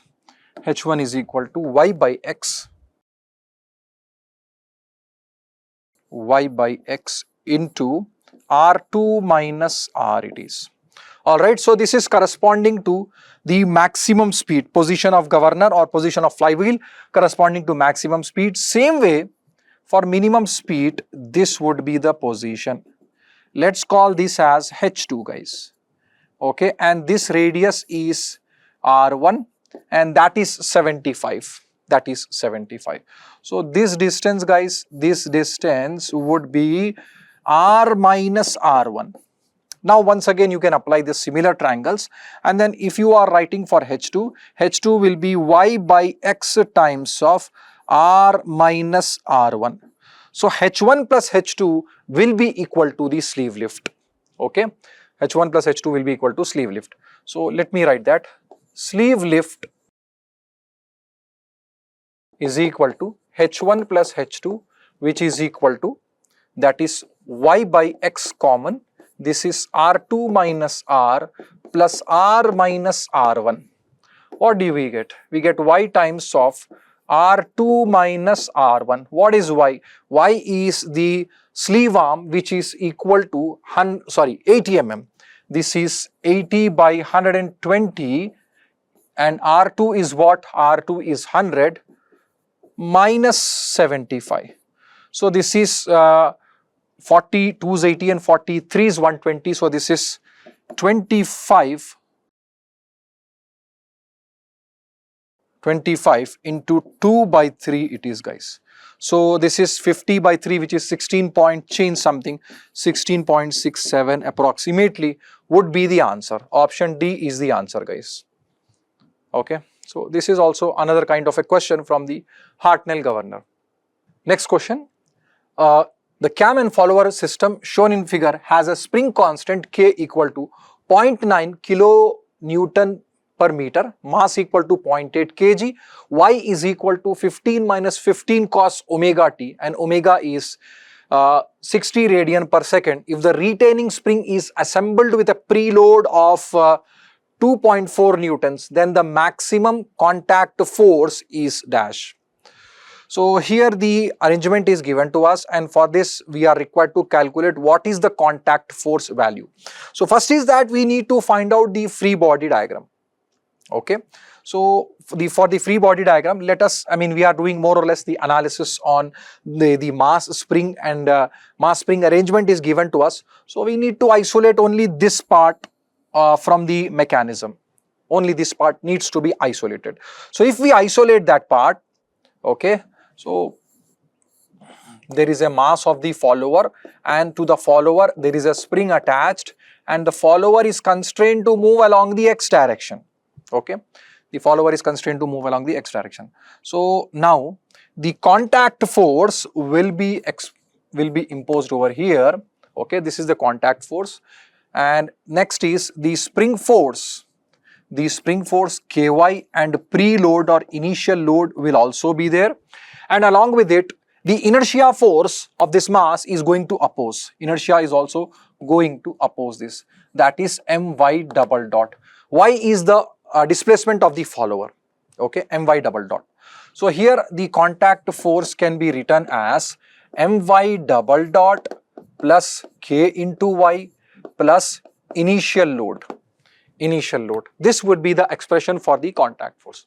So more or less we are recalling the basics from vibrations and from the engineering mechanics as well. So my double dot, what is Y double dot? Y double dot will be equal to, Y single dot will be equal to, if derivative of 15 is 0, minus derivative of cos is minus sine. So this is 15 into, cos is minus sine, so this becomes plus 15 times of omega into sine omega t, and Y double dot will be equal to 15 into, this becomes omega square, derivative of sine is cos omega t. Okay, so this will be Y double dot. So now omega value is given to us, and mass is given, and what else? Omega K value is also given to us. So let us substitute that. So this is Fc, mass is 0.8 into Y double dot. Y double dot is 15 into omega square is 60 square into cos omega t, or cos 60 times of t. Okay, this is my double dot plus k, this would be equal to, so this, the displacement of the follower is given in mm. Alright, so I need to multiply this with 10 power minus 3. So this should be multiplied with 10 power minus 3. Okay, so that it would be in meters, meter per second square. Since it is acceleration, so it would be meter per second square. So 0.8 into 10 power minus 3 into 15 into 60 square, and the K value is given as 0.9 kilonewton per meter. So 0.9, that is 900 Newton per meter. Okay, into Y. What is Y? Y is given as 15 minus 15 cos 60t, that is in mm. I need to multiply it with 10 power minus 3. So this is Ky plus initial load. Initial load is 2.4 kilonewtons. So I need to get the maximum value of the contact force. So for getting the maximum value of contact force, so this should be equal to 1. This entire value should be made equal to 1. That is cos 60t should be equal to 1. So if I say that, then these two terms will get cancelled. So contact force will be equal to 0.8 into 15 into 60 square into 10 power minus 3 plus 2.4 it is, So when you calculate this 15, that is 3600 into 10 power minus 3 is 3.6. 3.6 into 0.8 and 15, 3.6 into 0.8 into 15, approximately 40-45 somewhere around you get, and if you add 2.4, so option will be 45.6 newtons would be the answer. Okay, so simple question. I mean, just recalling the basics from vibrations, engineering, mechanics, and somewhat differentiation. Okay. Next question is from velocity analysis. In the given configuration of a rigid body in motion, the velocities at point A and B are V equal to 4 meter per second and VB is equal to 2 meter per second, with theta is equal to 45 and phi is equal to 30 degrees respectively. AC and BC are perpendicular to each other and the magnitude of velocity at point C is dash. So now you are required to get the magnitude of velocity. So this is the component of VA, okay, perpendicular, and this is another component. The same way, this is the component of VB and another one. So this is VA sine theta and this is VB cos phi it is. So you know the distance between the points A and B, or this is basically distance between these two vectors is C. Alright. So now we can get the value of omega. So omega is equal to, that is VA sine theta minus VB cos phi divided by distance between these two vectors is AC. Alright, which is equal to VA is what? VA is 4 into sine 45 minus VB is 2 into cos 30 whole divided by AC it is. We don't know what is the length AC, but we can leave it as of now. Okay. So now what do we get? We'll be getting this as 4 sine 45. Sine 45 is 1 by root 2, 1 by root 2 is 0.707.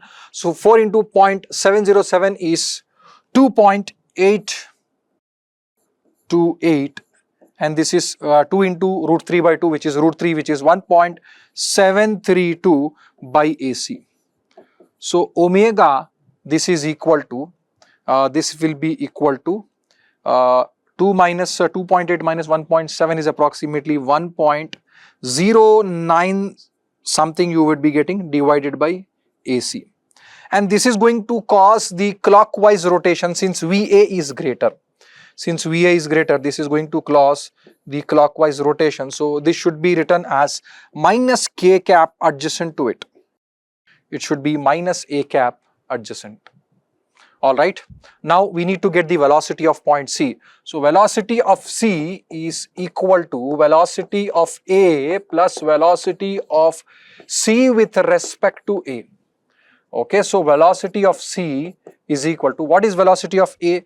So here VA is given and it is making an angle theta with certain axis. So that is positive axis. So 4 into I cos 45 plus J sin 45. Okay. Next is the velocity of C with respect to A. So velocity of C with respect to A can be written as CA into omega into ET cap, it should be into ET cap. So I need to join A and C, and the velocity of C with respect to A will be perpendicular to AC, Alright. So here, here AC is not given, okay. So AC and omega is 1.09 divided by AC it is, okay, and the vector is pointing in negative y axis.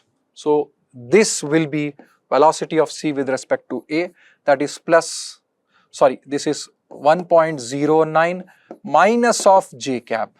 So now if we add this, velocity of C is equal to, this is 4 into cos 45, that is 2.828 I cap, plus this is once again in J cap, it will be 2.828 minus 1.09. So this is the magnitude, that is 2.828 I cap, plus this is approximately 1.0 or 1.7 something, approximately 1.7 or 1.6 something J cap. And if you take the square root of this, that is 2.828 whole square plus 1.6 square, approximately you will be getting the answer as 3.31 meter per second is the velocity of point C. Okay. Next question. Which of the following equation describes the motion of forced damped vibration for displacement x of t? So here the damped vibration is of forced type, and here the differential equation will be of pattern mx double dot plus kx is equal to 0, this is a case of free vibration. This is a case of free vibration. So no external force is applied on the body. So when you solve this differential equation, okay, when you solve this differential equation, we will be getting a response of x of t is equal to x naught into sine of omega n times of t plus phi. This is the solution for the differential equation. So option A is discarded. Okay, this is for free vibrations.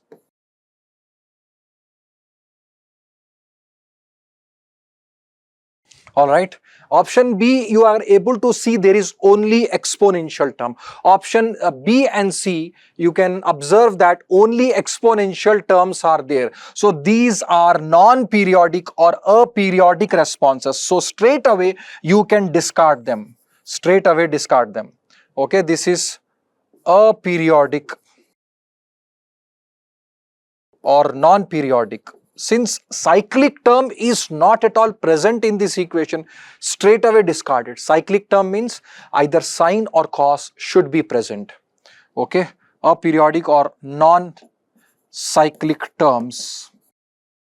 Exponentially decaying, only e power something into t it is given with minus sign, which means exponentially decaying. So option B and C is discarded. Now option D, it is having exponentially decaying term, along with that sinusoidal term, and there is a sinusoidal term. So if I draw the graph for the option D, so first is we are going to have an exponentially decaying term. So initial displacement will be there, after that it comes to rest, and the second term is going to define the steady state. So if we superimpose these two responses, the graph would be something like this. So this portion of the curve is called as transient state,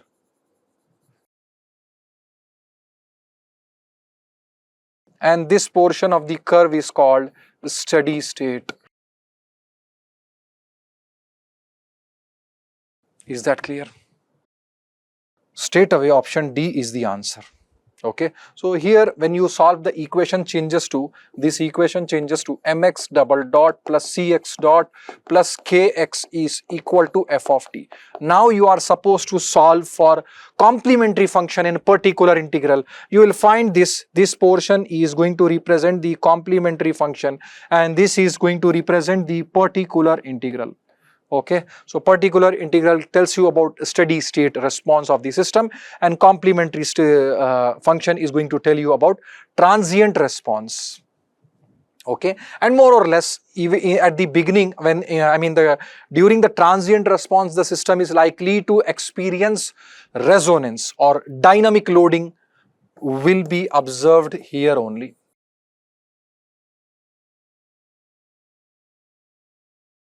Okay, so as per the question, straight away option D is the answer, guys. Next question, guys, is from the balancing of masses. A twin cylinder engine shown in figure given below has a common crank OC. This is the common crank, and which is driving the two connecting rod, that is PC and CQ. The mass of the reciprocating parts per cylinder is m kgs. And next, the correct expressions for unbalanced force acting along the line of a stroke OQ and OP is given by.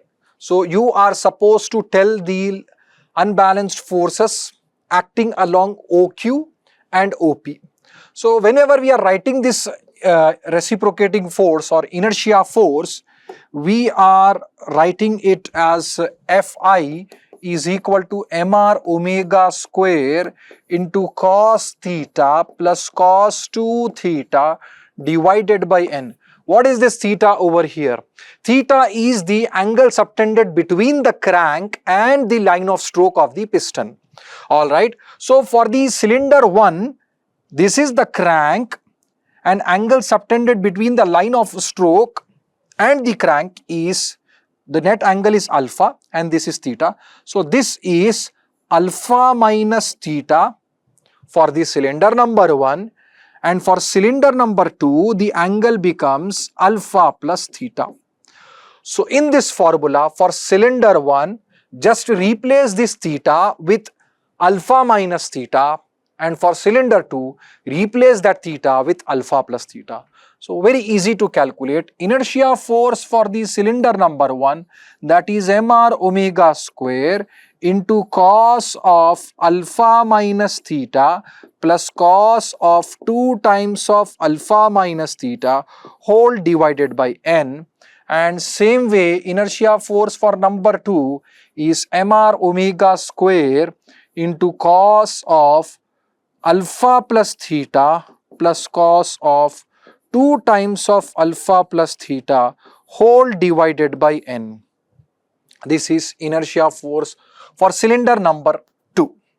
Okay, so let us check the options. Option A is discarded because it is not giving you the meaningful result. So here alpha plus theta, alpha plus theta, alpha minus theta, alpha minus theta.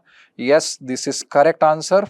Option B is correct, and option C says that cos of alpha minus theta, and this is 2 times of cos of alpha plus theta. And just a minute.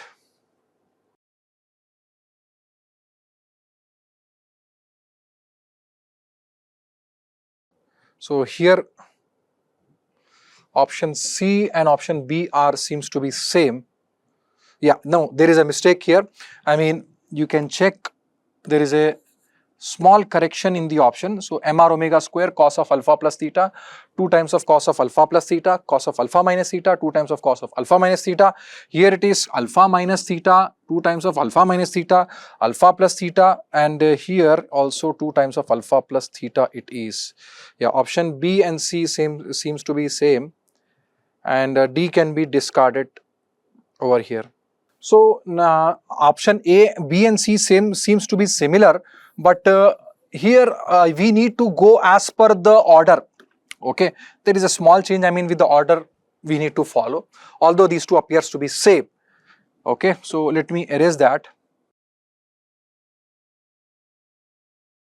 Here OQ line of stroke OQ, if you refer, it is cylinder number 2. So cylinder number 2, inertia force for cylinder number 2, and the crank angle between the line of stroke and the crank is alpha plus theta. So it should be cos of alpha plus theta plus 2 times of plus cos of 2 times of alpha plus theta. So this should be the first term that should be considered.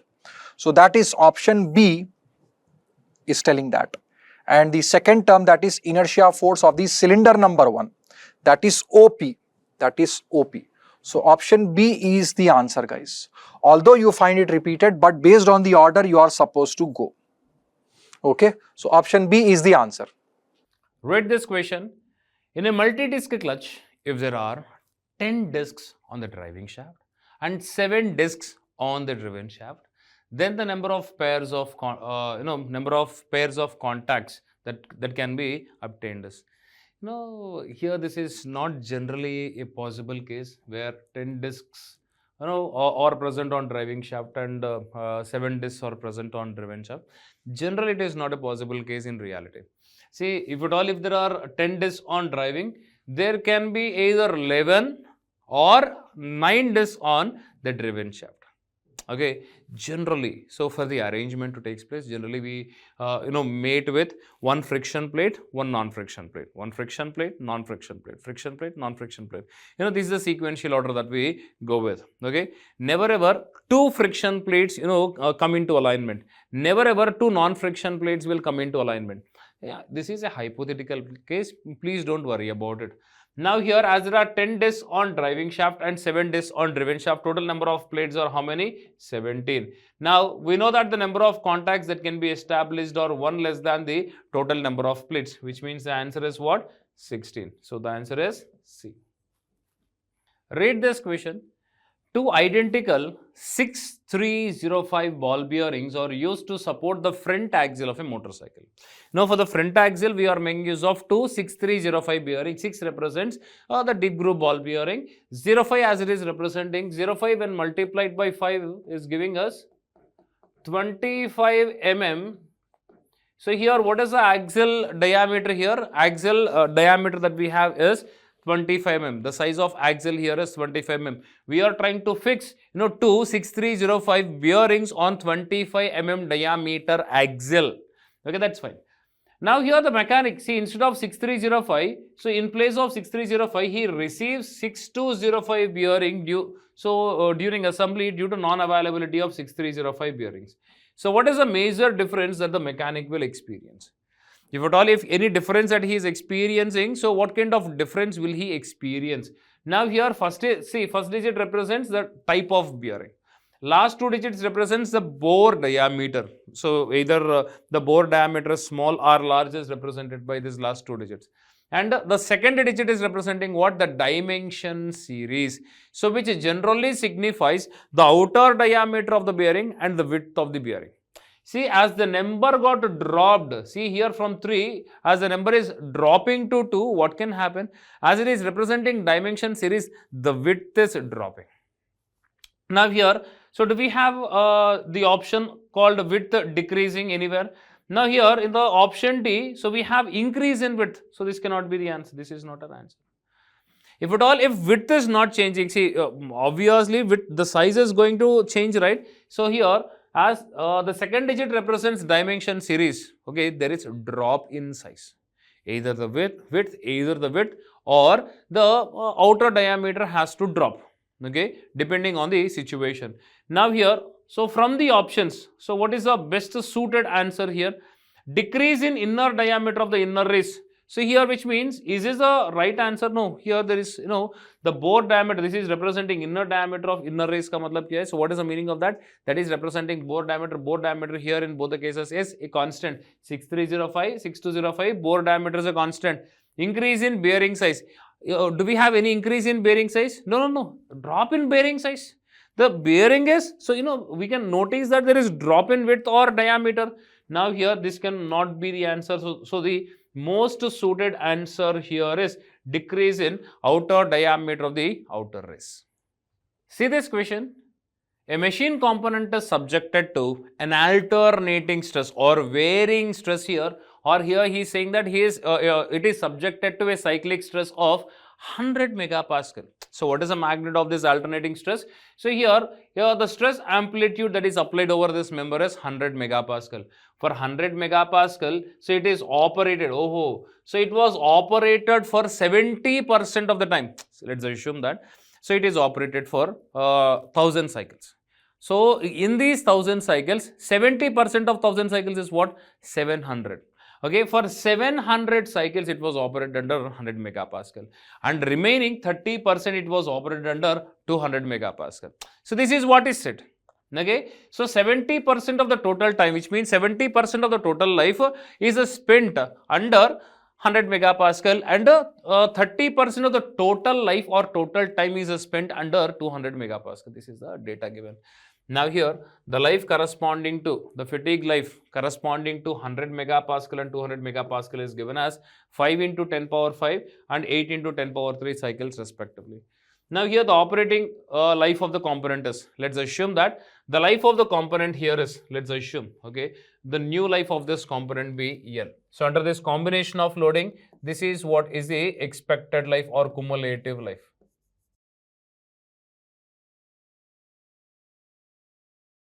Now, in this total life, so 70% of this value is what? So here, if at all, if you consider 70% of this value is going to give us the number of cycles that the member is operating under first stress. So here, this is N1. N1 value is 0.7 times L. And here, he also says that 30% of the total life is spent under 200 megapascal.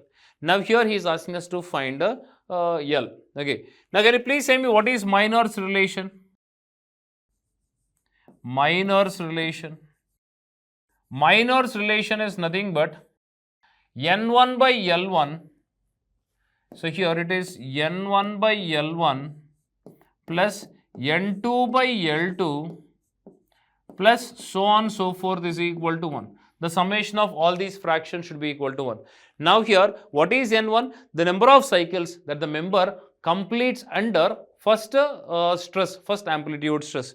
So corresponding life is this, fatigue life is this. See here, it is operated for N2 cycles under second amplitude stress, but the expected life for second amplitude stress is L2. See, if you add all these fractions, the summation has to lead to 1. Now, what is N1 here? 0.7 times L divided by, if you notice, L1 is given as 5 into 10 power 5 plus 30% of L divided by, so it is 8 into 10 power 3 is equal to 1. If you do this calculation, you will get the value of L as 2.57 into 10 power 4 seconds. If you do this simple math, you will get this answer. Let's see this question. An external gear with 100 teeth. So here, so this is the external gear with 100 teeth. So it is meshing with a pinion of 60 teeth. Now here what is happening, he says that the gear is having 100 teeth on it and the pinion is having 60 teeth on it. Now here he is asking us to find what is the center distance between the gear and the pinion. Okay, so the smallest one is the pinion and the biggest one is the gear, right? Okay. Now here he is asking us to find the center distance. What is the center distance? Center distance C is nothing but equal to radius of pinion plus radius of gear. Okay, or we can also write this as in terms of module, in terms of number of gear teeth, we can write this as m into number of, see, RP can be written as, so module into number of teeth that we have on pinion divided by 2 plus m into number of teeth that we have on gear divided by 2. Now here RP is expressed in terms of module and number of teeth as this, okay, mz by 2. Okay, so RG is represented as m into zz by 2. Now if you consider this, module is given as 6 into, what is the number of teeth that we have on pinion? So pinion it is 60 plus gear it is 100 divided by 2. It is 160 divided by 2, which is 80. So 8 6 are 48. So 480 mm is the answer. 480 mm is the answer. Read this question. He says that there are two plates which are joined by the combination of transverse weld as well as parallel weld. Okay, but here, so you can notice that it is a fillet weld. So transverse and parallel or fillet welds. The total length of parallel fillet weld is 400 mm. So here the length of parallel weld is 400 mm. Whereas the length of transverse weld is 100 mm.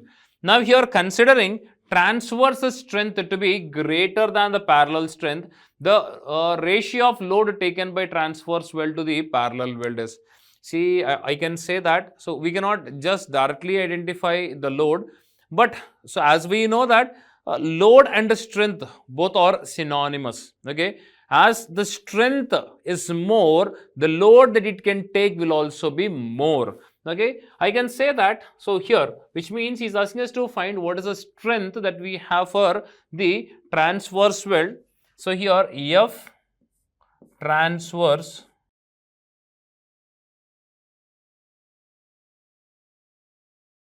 to F strength of parallel. Now, please say me what is the equation for strength of transverse weld. So, we know that the strength, as the transverse weld is also weak in shear, I need to write this as SYS into 0.828 times H into length of transverse weld. Okay. So, here divided by SYS into 0.707 times H into length of parallel weld. Okay. Now, in numerator and denominator, what gets cancelled out? SYS cancels out. Size HH cancels out. Now, we are left with these parameters. Let's find the answer. 0.828 divided by 0.707 times length of transverse is 100, length of parallel is 400. Now here it is 1.17 divided by 4. The answer comes out to be 0.2. Okay, 0.293 or something you'll get. So the answer here is nothing but 0.29, which is D. Let's see this question. The stress components in megapascal at a point in the material. So in a given component, the state of stress is given as 2 by 2 matrix. Here it is. So this part is what? This is sigma x, tau xy. So tau yx and sigma y. So here he gave sigma x as how much? 180 megapascal. Oh, sigma y also is given as 180 megapascal, but tau xy is given as 0. If there is no shear stress, the normal stress can be called as principal stress. You can see that in this plane of loading there is no shear, which means so the normal component can be directly called as principal stress. Now here this is sigma 1 and this is sigma 2. Okay, and here what is sigma 3? As it is 2 by 2 two-dimensional loading, the value of sigma 3 is 0. There are three different stresses here. Sigma 1 is equal to sigma 2 here for this case. For this case, specific case, it is given as 180 megapascal, whereas sigma 3 value is equal to 0. Now what is he asking? If the yield strength in tension is given as 300, the factor of safety according to maximum normal stress theory is, according to maximum normal stress theory or Rankine-Uncle's theory, according to Rankine-Uncle, so what is the condition that is known? So it is maximum possible stress here. Among these three, what is the maximum possible stress? Maximum possible normal stress. Maximum possible normal stress has to be kept below its SYT divided by factor of safety. Okay, so among these three, what is the maximum possible value? 180 has to be kept below 300 divided by factor of safety. So here factor of safety comes out as, so 300 divided by 180, what is this value? Can you please say me? So how many times 30 and 18 goes? We know that 6 5s are, 6 3s are. 5 by 3 is what? 1.67. The answer here is B. Let's see this question. A steel plate. So here he says that there was a steel plate, so which is 100 mm wide and 10 mm thick. The plate is having a thickness of 10 mm. Now here is welded to another plate by means of double parallel fillet weld. Now here what is happening? The plate is placed above the other, and then we are going with parallel welding here. Now what about the leg size of this weld? Whatever the thickness that we have for the top plate is what is the leg size of the weld. Okay, which means the thickness of plate is nothing but the leg size. This is what is our H value. Okay, the plates are subjected to static tensile load. See, observe here. So this is how the tensile load is applied over the plates. Now here he is asking us to identify. See, this load will try to fail the weld. To prevent the failure of this weld, so here as we are using two parallel welds here, what is the length of each parallel weld is the question. Okay, so if we consider this to be 1 and this to be 2, second weld, what is the length of first weld? L1, length of second weld L2. So here you can notice that both are of same length. Now here we can notice that this applied load should always be kept below its capacity. See here, if at all if the load is lesser than the capacity of the weld, then we can prevent failure of weld. Okay. Now here to prevent a failure of weld,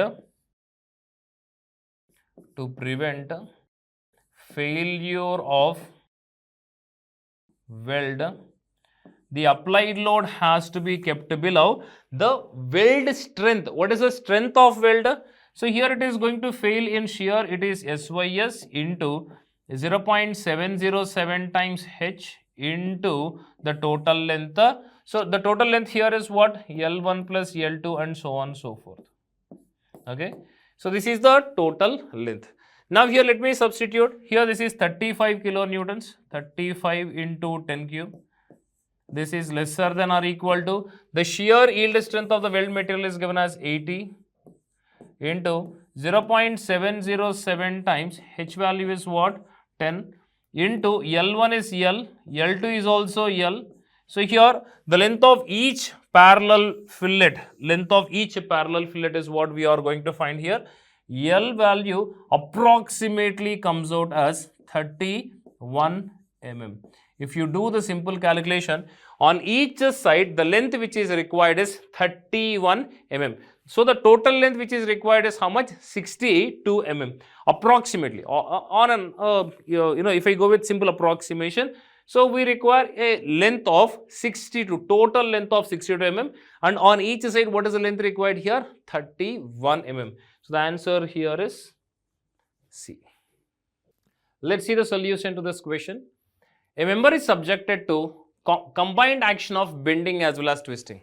So we know that it is combined loading. On the same shaft, there is bending moment as well as twisting moment. Simultaneous action is present. Now here, he is asking us to find equivalent bending moment as well as equivalent twisting moment. Now we know that equivalent bending moment, M equivalent is nothing but equal to half of. So M plus under root M square plus T square. Okay. So this is what is M equivalent. What is T equivalent? T equivalent is nothing but under root M square plus T square. Now, if I can identify T equivalent, I can substitute this value here also, and then I can easily identify M equivalent. Now, here under root M square plus T square. So, M is given as 450 square plus 250 square. So, if you do this simple math, you will get this as 514.78 Newton meter. Similarly, if you substitute the same thing here, it is half of M value is what? 450 plus under root M square plus T square is what? 514.78. Now you will get this answer as 482.39 Newton meter. See here, the answer is very simple, very easy one. The answer here is C. Let's see this simple question. He says that it is a single riveted lap joint. So here Y is a lap joint, one plate is placed above the other, so we are calling it as a lap joint. Now here Y is a single riveted, we only have one row, that's the reason why it is single riveted. So here for this case he gave certain certain properties here, geometric conditions. Let's see what are the geometric conditions given. Width of the plate is given as, so which means W is given as 200 mm. Width of the plate is given as how much? 200 mm. Along with that, the thickness of plate is given as 500 mm. So here the thickness of each plate is given as 5 mm. The thickness of each plate is given as 5 mm. Okay. The number of rivets here are 3. Obviously 1, 2, 3. 3 rivets are there. And here any other information, diameter of each rivet is, so which means the rivet is having a diameter of how much is given? It is given as 10 mm. Diameter is 10 mm. Now what is he asking us to find? Allowable crushing strength for the rivet material is given as 150. Now here he is asking us to identify if the rivets are to be designed to avoid crushing failure. See, during crushing failure, what will happen if you are trying to pull the plates, two plates apart? What happens? So here the hole is, the hole is pressed against the rivet surface. Okay, as it is pressed, what will happen to the hole size? The hole size will increase, the hole size will enlarge.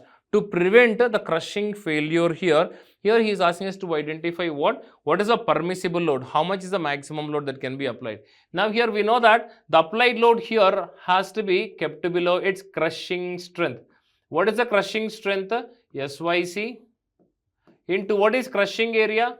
D into T into N. Okay, the applied load has to be kept below this particular value. What is the value of SYC given? It is given as 150 into diameter is given as how much? 10 into T is given as how much? Thickness is given as 5. And how many number of rivets are there? At 3 rivets, the hole can get enlarged. So here I need to consider 3 also. Now if you do this simple math, what do you get? Now 5 3s are what? 15. So 15 into 15 is what? 225. So here 10, 10 and 225 we can write as 22.5 into 10. Here we can write this as 22.5 into 10 cube Newton. So which means this is the maximum load that can be applied. We can say that this is the permissible load that can be applied on the member.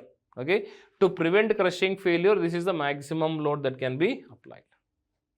Let's see this question. In a particular application, the radial load which is acting on the 6205 bearing is 5 kilonewtons.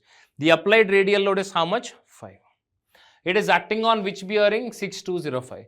What is 6 representing? Deep groove ball bearing. So is the point clear? Now here for a deep groove ball bearing, so here we he has asked a question on load life relation. What is the value of K here for deep groove ball bearing? 3.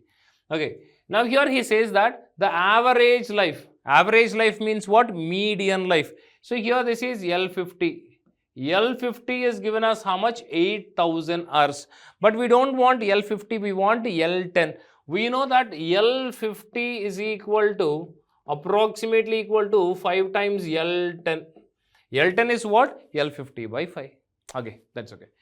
Now here, the dynamic load carrying capacity of the bearing when the shaft rotates at 1450 RPM. Now here he is asking us to identify what is the dynamic load carrying capacity. Now let's see how to solve this. Now here he gave the life of the bearing in hours. Okay, so can I identify the relation between life in revolutions and life in hours? We know that life in revolutions can be written as life in hours into 60N, speed in RPM. Okay, so this is the number of revolutions that it can make in 1 hour into number of hours will give us the total number of revolutions.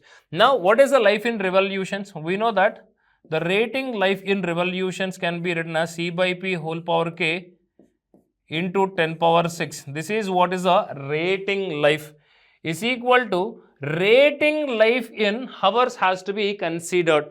Now here he gave life in, so average life is given, right? So here I'll write this as L50 by 5 into 60N. So here, so this is rating life. Now we know L50 by 5 is also rating life. Okay. Now here let's substitute the values. C by P. P value is what? 5. Whole power K value is 3 for deep groove ball bearing into 10 power 6 is equal to L50 is 8000 divided by 5 into 60 into 1450. If you do this simple math, you will be getting the value of C as 25.91 kilonewtons. This is after doing this simple calculation. So the answer here is what? B. Dear students, now let us discuss the solutions for thermal part for the exam conducted for the BARC, that is mock test 1, conducted in 01/02/2025. Okay, look at the very first question. Try to read the question very clearly. Understanding the question is very important before you start the solution. It is asking like this: air in a house is at 30 degrees centigrade and 70% relative humidity.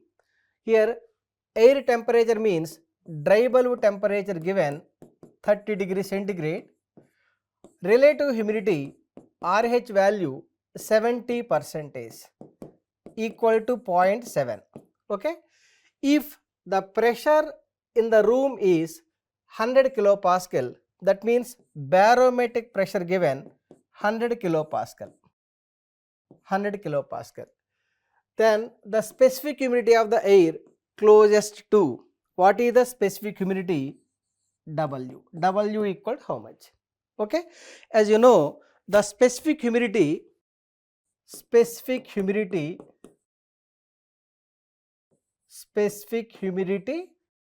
W equal to 0.622 into PV by barometric pressure minus PV means partial pressure of water vapor. Okay, barometric pressure given, but the partial pressure of water vapor is not given. For finding the partial pressure of water vapor, you take the help of relative humidity. As you know, the relative humidity RH equal to partial pressure of water vapor by the partial pressure of the saturated water vapor pressure. What is the partial pressure of the saturated water vapor pressure at 30 degrees centigrade? 4.25. Therefore, RH value 0.7 equal to partial pressure of water vapor by partial pressure of the saturated water vapor given in the problem 4.25. Simplify this for getting the partial pressure of the water vapor, it is equal to 2.975. Then substitute these values, it is equal to 0.622 into 2.975, 2.975 dividing by barometric pressure given 100 minus 2.975. You simplify this value for getting the specific humidity equal to, right, 0.0190 kg of water vapor, kg of water vapor per kg of dry air, dry air. It is equal to 19 grams of water vapor, 19 grams of water vapor per kg of dry air. Now look at the options. Look at the options. Option A, 19 grams per kg of water vapor. Option A is absolutely correct. I hope all of you clearly understood. Understood or not? Yes. Then look at the next question. It is asking like this.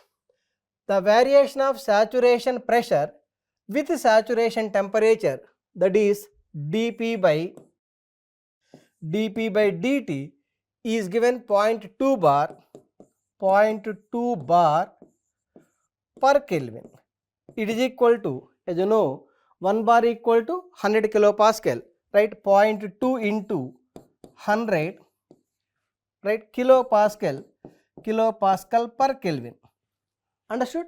Yes, because 1 bar equal to 100 kilopascal. The temperature is given 300 Kelvin. Temperature T equal to 300 Kelvin. Okay. The specific volume of saturated vapor and saturated liquid at 300 Kelvin. At this temperature, specific volume of the saturated vapor Vg given, specific volume of the saturated liquid Vf given.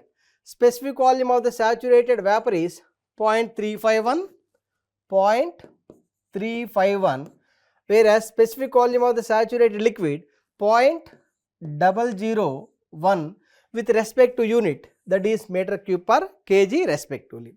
The value of latent heat of vaporization by using the Clausius-Clapeyron equation. As you know, the Clausius-Clapeyron equation is dP by dt equal to hfg by T into, that is Tsat, T or Tsat into Vg minus Vf. Okay. From this, the latent heat hfg equal to dP by dt into saturation temperature multiplied by Vg minus Vf. Substitute all values. It is equal to dP by dt value 0.2 into 100, 0.2 into 100 into Tsat given 300 Kelvin into Vg value 0.351, 0.351 minus 0.001 is the specific volume of the saturated liquid. So, you simplify this value for getting around 2100 kilojoules per kilogram. That is the answer. Okay. Look at the options. Look at the options. Look at the option B. Option B is absolutely correct. Okay. Similarly, look at the another question. It is asking like this. For a gas turbine power plant, identify the correct pair of statements. Correct pair of statements you are asked to decide. Smaller in size compared to steam power plant for the same power output. Absolutely correct. The statement P is absolutely correct.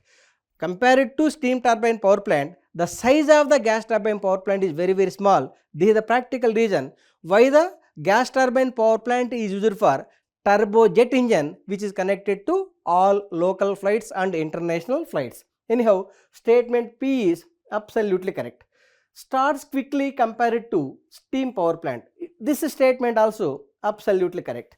So, the starting time, the time required for starting the gas turbine power plant is very, very less compared to the time required for starting the thermal power plant. Q also correct. Look at the R, works on the principle of Rankine cycle. No, gas turbine power plant is working based on the Brayton cycle or Joule cycle, whereas steam turbine power plant is working on Rankine cycle, the statement R is not correct. Look at the S, good compatibility with solid fuels. No. For the gas turbine power plant, generally we are using either liquid fuels or gaseous fuels. S is also not correct. P and Q, both statements are correct. Option A is absolutely correct. Okay. For the steam turbine power plant, we can use the coal. That coal is coming under solid fuel. Okay. That too, pulverized coal is used for thermal power plant for effective burning of the coal. Okay. Similarly, look at the another important question. It is asking like this. An air standard diesel cycle consists of, as you know, air standard diesel cycle consists of two reversible adiabatic process, one constant pressure heat addition and one constant volume heat rejection. Look at the options. Two adiabatic, two constant volume. No, these are the process for Otto cycle, not for diesel cycle. Two constant volume and two isothermal. No. See, one constant pressure, one constant volume and two adiabatic process. Option C is absolutely correct. The diesel cycle consists of two adiabatic process, one constant pressure heat addition, one constant volume heat rejection. Whereas for Otto cycle, the heat addition and heat rejection both are taking place at constant volume. The remaining two process for Otto cycle also adiabatic process. Okay. Otto cycle is the theoretical cycle for practical petrol engine or spark ignition engine, whereas diesel cycle is the theoretical cycle for practical diesel engine or compression ignition engine. More popularly it is called as CI engine. Okay. Anyhow, option C is absolutely correct. Are you following clearly? Yes. Then look at the another question. It is asking like this. A reversible heat transfer demands. Dear friends, remember the heat transfer with finite temperature gradient, that is large temperature gradient, always coming under irreversible process. Similarly, the expansion of the gas with a large pressure gradient also coming under irreversible process. But expansion of the gas with very small pressure gradient can be concluded as a reversible process. In the same manner, the heat transfer with very small temperature difference, that is the heat transfer with infinitesimally small temperature difference, is coming under irreversible process. Okay. Now look at the options. The temperature difference causing heat transfer tends to 0. Option A is absolutely correct. With very small temperature difference between the colder one and hotter one, the heat transfer is coming under the reversible process. The temperature difference causing heat transfer tends to become 0. That is absolutely correct. That is requirement for the reversible heat transfer. Okay. Similarly, look at the another important question. It is asking like this. An air water vapor mixture at 35 degrees centigrade, that is dry bulb temperature, is given 35 degrees centigrade, and a normal atmospheric pressure with absolute humidity 0.02 kg of water vapor per kg of dry air, that is specific humidity equal to 0.02 kg of water vapor per kg of dry air. Okay. It's a specific humid, it's a humid volume. That means volume of the humid air. You are asked to decide which is in meter cube per kg. At 35 degrees centigrade, saturation pressure given. At this temperature, Psat given 5.6291 kilopascal. Of course, barometric pressure, that is standard atmospheric pressure, is also given. The standard atmospheric pressure, I can also write barometric pressure. Atmospheric pressure equal to barometric pressure equal to 101.325 kilopascal. Now, first what you do is, by using the specific humidity, let us decide the partial pressure of the water vapor. As you know, the specific humidity equal to 0.622 into partial pressure of water vapor by barometric pressure minus partial pressure of the water vapor. Here specific humidity given 0.02 is equal to 0.622 into partial pressure of water vapor by barometric pressure minus partial pressure of water vapor. Of course, here barometric pressure given. What is the barometric pressure given? Barometric pressure given is 101.325. 1 minute. Let me write it clearly. 101.325 minus partial pressure of water vapor. From this, the unknown value is PV. You decide the partial pressure of water vapor. My calculator has shown 3.156 kilopascal. That is the partial pressure of the water vapor. Okay.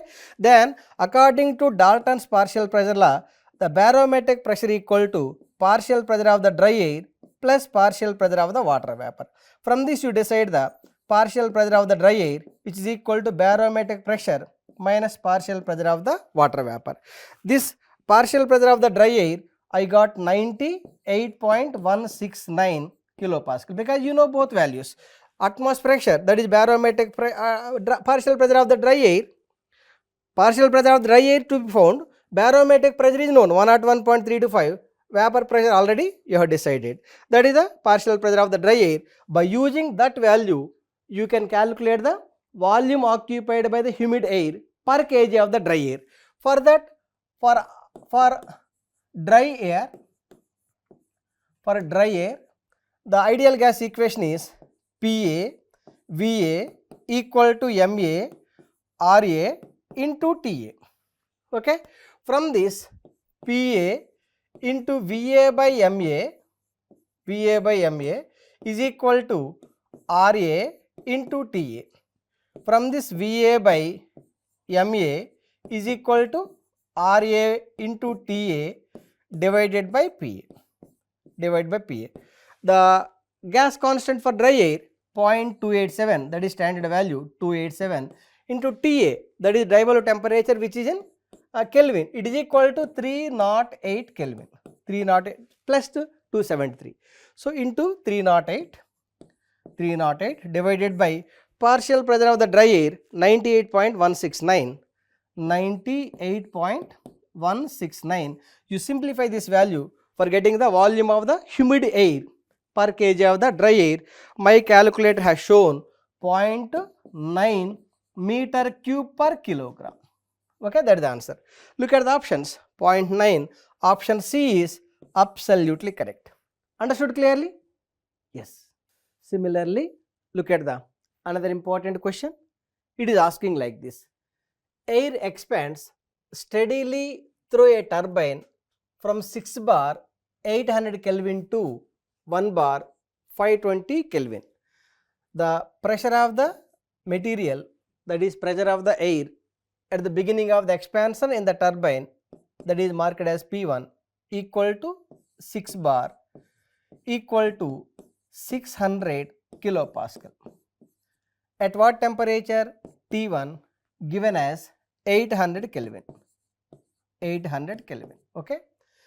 The pressure after expansion P2 is given 1 bar, that is equal to 1 bar means 100 kilopascal.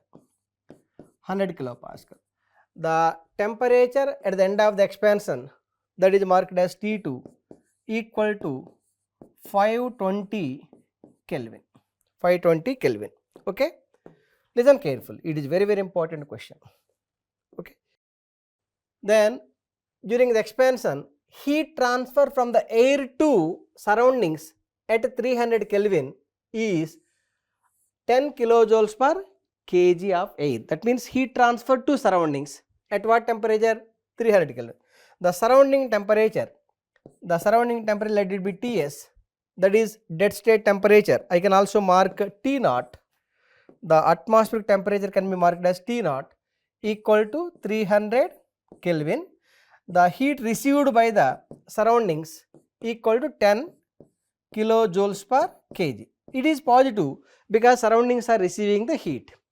Neglecting the changes in kinetic energy and potential energies and evaluate the irreversibility, which is in kilojoules per kg of air. Assume the air behavior is ideal gas behavior, Cp is given, R is given. Then as you know, the irreversibility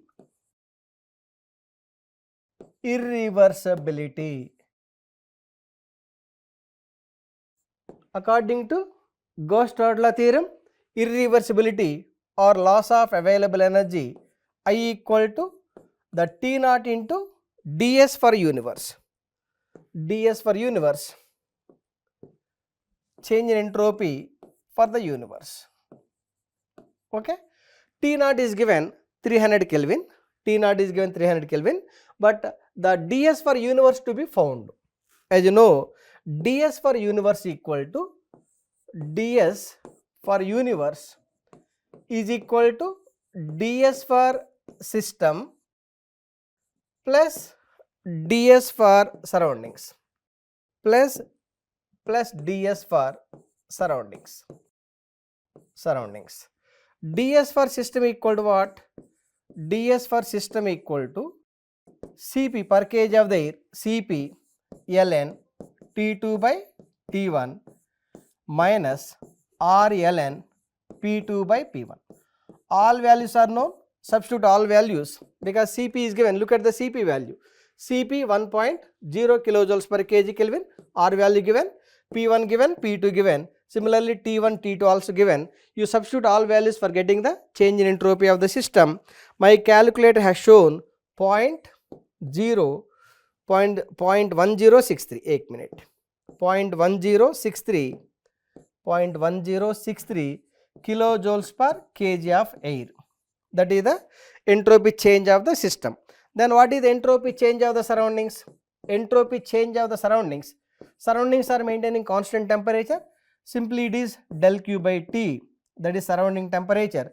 Del Q is given 10 divided by 300. You simplify this value for getting the change in entropy of the surroundings, 0.0333. So we know the entropy change of the system, entropy change of the surroundings, then the loss of available energy equal to T naught into ds for universe means ds for system plus ds for surroundings. Substitute all values for getting the required answer. My calculator has shown the answer 41.88 kilojoules per kg of air. That is the answer. Look at the options. Look at the option D, 42 kilojoules per kg. Option D is absolutely correct. Understood clearly? Because we got 41.88. It is very close to 42 kilojoules per kilogram of the air. Understood clearly? Yes. Then look at the another important question. It is asking like this. A gas contained in a cylinder is compressed. The work required for compression being 5000 kilojoules. Work required means work done on the system. Work done on the system thermodynamically taken as negative. Therefore, it is minus 5000 kilojoules. During the process, heat interaction of 2000 kilojoules causes the surroundings to the heated. Surroundings heated means heat is transferred to surroundings. Heat transferred to surroundings from system is taken as negative. Therefore, heat transfer is negative because heat is rejecting from the system to surroundings, that is minus 2000 kilojoules with respect to system. Then the change in internal energy of the gas during the process. What is the change in internal energy during the process? As you know, heat transfer Q equal to W plus du. From the change in internal energy, du equal to Q minus W. Q is minus 2000 minus del W minus of minus plus. Minus of minus plus, it is 5000. It is 5000. Simplify this value. It is equal to 3000 kilojoules. That is the change in internal energy of the system. Look at the option C. Option C is absolutely correct. Minus 3000 given, plus 3000 given, plus 3000 is absolutely correct. It means the gas internal energy is going to increase. The change in internal energy positive means increase in internal energy. Okay. Similarly, look at the another important question. It is asking like this. In a Rankine cycle, regeneration results in higher efficiency because, you know, wherever you go for the regeneration mechanism, whether that is for gas turbine power plant or steam turbine power plant, efficiency always increasing. for the steam turbine power plant, the reason for increasing the thermal efficiency due to regeneration is due to increasing the temperature, mean temperature of heat addition. Because of the regeneration mechanism, mean temperature of the heat addition is going to increase. Because of the increase in mean temperature of heat addition, the efficiency is going to increase, because efficiency equal to 1 minus mean temperature of heat rejection divided by mean temperature of heat addition. Because of the regeneration mechanism, mean temperature of heat addition increases. Therefore, this whole fellow is decreasing. 1 minus decreasing quantity will increase the efficiency. Then look at the options. Pressure inside the boiler increase? No, that is not the cause. Heat is added before steam enters the low pressure turbine? No. Average temperature of heat addition in the boiler increases. Option C is absolutely correct. Because of the regeneration mechanism, whether it is for gas turbine power plant or steam turbine power plant, mean temperature of heat addition increases. That increase in mean temperature of heat addition is causing for increasing the efficiency with regeneration mechanism. Therefore, option C is absolutely correct. Okay. Similarly, look at the another important question. It is asking like this: the temperature and relative humidity of air are 27 degrees centigrade and 50% on a particular day. That means dry bulb temperature dBT given 27 degrees centigrade, 50% relative humidity, RH value given 0.5. Okay. The amount of vapor that should be added to 1 cubic meter of air to saturate it is the volume of the air given, volume V equal to 1 cubic meter means 1 meter cube, and it is given the corresponding saturation pressure at 27 degrees centigrade, that is dry bulb temperature, that is PS, is 3.6 kilopascal. It is given in Pascal, 3600 Pascal equal to 3.6 kilopascal. What you are asked to decide? The amount of vapor that to be added to the system. Of course, molecular weight of the water vapor given 18 grams per mole. Okay. For that, first let us decide the partial pressure of the water vapor. As you know, the relative humidity RH equal to partial pressure of water vapor by the partial pressure of the saturated water vapor. From this partial pressure of water vapor equal to RH value times the partial pressure of the saturated water vapor. RH value given 0.5 and partial pressure of saturated water 3.6. 0.5 into 3.6 is giving 1.8 kilopascal. That is the partial pressure of water vapor. Kilopascal. Should be very careful. While we are discussing in the limited space. 1.8 kilopascal. Okay.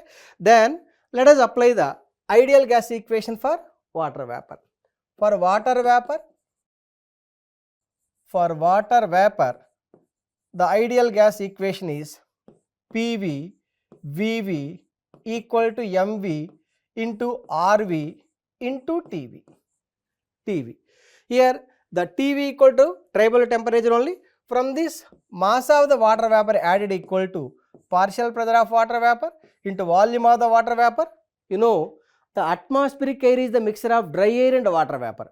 That too, the dry air and water vapor present in the atmospheric air homogeneously mixing, like how water and milk are homogeneously mixing. Therefore, in this particular room, this room volume equal to volume occupied by dry air equal to volume occupied by water vapor is equal to volume occupied by the atmospheric air, is also called humid air.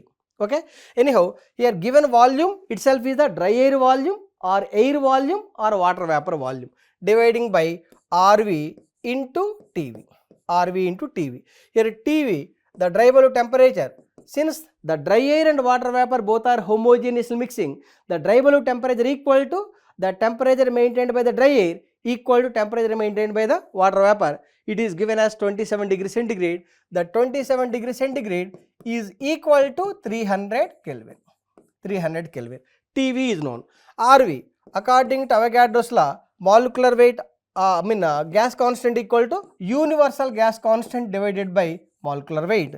Universal gas constant 8.314, molecular weight of the water vapor, 18. You simplify this value for getting the gas constant for water vapor. Volume of the water vapor is given and partial pressure of water vapor already you have found. You substitute all values for getting the mass of the water vapor. I got the mass of the water vapor 0.013 kg. That is the mass of the water vapor, but it is asked in grams. Therefore, it is equal to 13 grams. That is the amount of water vapor added to the atmospheric air. Look at the options. Look at the option D. Option D is absolutely correct. Understood clearly? Are you following clearly? Yes. Then look at the another important question. It is asking like this. A room contains moist air at a relative humidity of 70.8%. Relative humidity RH equal to 0.708. If the total pressure and temperature of air in the room are, here total pressure means barometric pressure given 100 kilopascal, and 25 degree centigrade, that is dry bulb temperature dBT equal to 25 degree centigrade. Of course, corresponding to this dry bulb temperature, the saturation pressure given, that is PS equal to 3.17 kilopascal. Okay. Then the mass of the water vapor is, MV is given 0.5 kilograms. Then the mass of the dry air, you are asked to decide mass of the dry air. Okay. For that, if I know the specific humidity equal to what? Mass of the water vapor by mass of the dry air. From this, the mass of the dry air equal to mass of the water vapor divided by specific humidity. Here mass of the water vapor is given, but specific humidity is unknown value. We need to find the specific humidity. What is the specific humidity general formula? Specific humidity equal to 0.622 into partial pressure of water vapor by barometric pressure minus partial pressure of water vapor. For deciding the specific humidity, partial pressure of water vapor is required, but partial pressure of water vapor is not given. The partial pressure of water vapor you can decide by using the relative humidity RH equal to partial pressure of water vapor by partial pressure of the saturated water vapor. From this, the partial pressure of the water vapor equal to RH value multiplied by the partial pressure of the saturated water vapor. Partial pressure of the saturated water vapor, PS. RH value given 0.708. Partial pressure of the saturated water vapor given 3.17. You simplify this value for getting the partial pressure of the water vapor. The partial pressure of the water vapor, my calculator has shown is 2.244 kilopascal. Right? You substitute this value, PV value here for getting the specific humidity. My calculator has shown the specific humidity 0.0142 kg of water vapor per kg of dry air. This specific humidity equal to mass of the water vapor by mass of the dry air. From this you can decide the mass of the dry air, because already mass of the water vapor is given in the problem. Specific humidity already had decided. Here mass of the dry air equal to mass of the water vapor divided by specific humidity. You simplify this value by substituting for getting the answer around 35.2 kilograms. That is the mass of the dry air.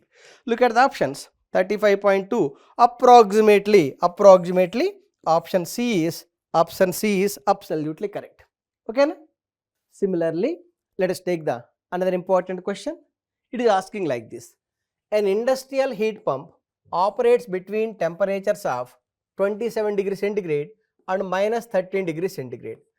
Maximum temperature given 27 degrees centigrade. Minimum temperature given minus 13 degrees centigrade.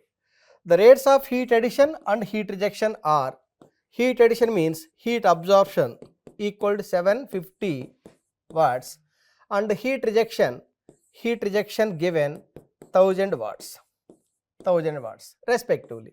The COP of the heat pump, you are asked to decide COP of the heat pump. Dear friends, remember, it is always advisable to decide the COP of either refrigerator or heat pump and efficiency of the heat engine in terms of heat interactions only, because the COP depends on only temperature limits when it is working on reversed Carnot cycle. Similarly, when a heat engine is working on Carnot cycle, the efficiency depending on only temperature limits. Okay, but it is not given whether the system is working on reversed Carnot cycle or not. Therefore, the COP of the heat pump equal to heating effect by work input. Okay, heating effect means heat rejection divided by work input. What is the work input? Work input equal to heat rejection minus heat absorption. Heat rejection given 1000 minus 750 is equal to 250 watts. That is the work input. Therefore, heat rejection is 1000 divided by 250. You simplify this value for getting 4. That is the answer. Option C is absolutely correct. Then you may have doubt that, sir, why the 2 temperature limits are given? Though the 2 extra, that is coming under extra data, that is super polar data. It is not compulsory to use the entire data which is given in the problem. The problem solving technique is very similar to like how you are preparing the chicken curry in your kitchen room. In your kitchen room, dalda, kerosene may be available. You cannot take the kerosene for preparing the chicken curry. Okay. Similarly, whatever the data which is required, that data you can use for getting the answer. Okay. This is coming under super polar data. Okay. Having that information, let us move to the another question. Look at this question asked for vapor compression reference system. An ideal vapor compression system uses R12 as the refrigerant. Refrigerant is dichloro-difluoromethane, that is R12. The system uses an evaporation temperature of 0 degree centigrade. Evaporation temperature is given 0 degree centigrade and condensation temperature 40 degree centigrade. Condensation temperature given 40 degree centigrade. The capacity of the system 56.47, the mass flow rate of refrigerant. As you know, capacity of the system equal to mass flow rate of the refrigerant into refrigeration effect. It is equal to mass flow rate of refrigerant into H1 minus H3. Okay, it is equal to capacity. Then what is the H3? H3 equal to specific liquid enthalpy corresponding to condensation temperature. H3 equal to HF corresponding to condensation temperature 40 degree centigrade given 74.59. And H1 is the, since it is given for ideal vapor compression reference system. Ideal vapor compression refrigeration system means refrigerant is leaving from the evaporator under saturation state or refrigerant enters to compressor under saturation state. Therefore, H1 equal to Hg corresponding to evaporation temperature, that is 0 degree centigrade 187.53. Okay. Now let us put the values. Here capacity given 56.47 equal to mass flow rate of refrigerant into H1. H1 is 187.53 minus H3 74.59. You simplify this value for getting mass flow rate of refrigerant. My calculator has shown 0.5 kilograms per second. That is the answer. Look at the options. Option A is absolutely correct. The problem is looking lengthy, but solution is very, very easy. Okay. Similarly, look at the last question. Try to read it clearly. It is asking like this. Air at 1 atmospheric pressure of 101.325 kilopascal and 30 degree centigrade. Let me write in another slide. Here it is given the pressure, atmospheric pressure, that is barometric pressure 101.325 kilopascal. What is the temperature? Dry bulb temperature. Dry bulb temperature given, the dry bulb temperature is 1 minute. Okay. Dry bulb temperature is how much? 30 degrees centigrade, 1 minute. Dry bulb temperature is 30 degrees centigrade. So, barometric pressure 101.325 kilopascal. Okay. The dry bulb temperature is 30 degrees centigrade. Okay. With absolute humidity, that is specific humidity 0.0218. Specific humidity equal to 0.0218 kg per kg of water vapor, kg of dry air is flowing in a drying chamber.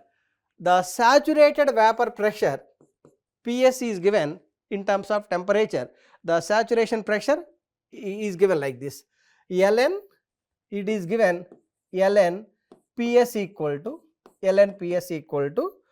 18.6556, 6556, okay, minus 517.635 dividing by T plus 273, where T is in degree centigrade. T plus 273. What is the T value? T should be in degree centigrade. Here it is 30 plus 273. You simplify this value for getting Ln PS value. My calculator has shown Ln PS value, right? Ln PS value, okay. Ln PS value I got 1.435. Then the saturation pressure equal to e power 1.435. Simplify this value for getting.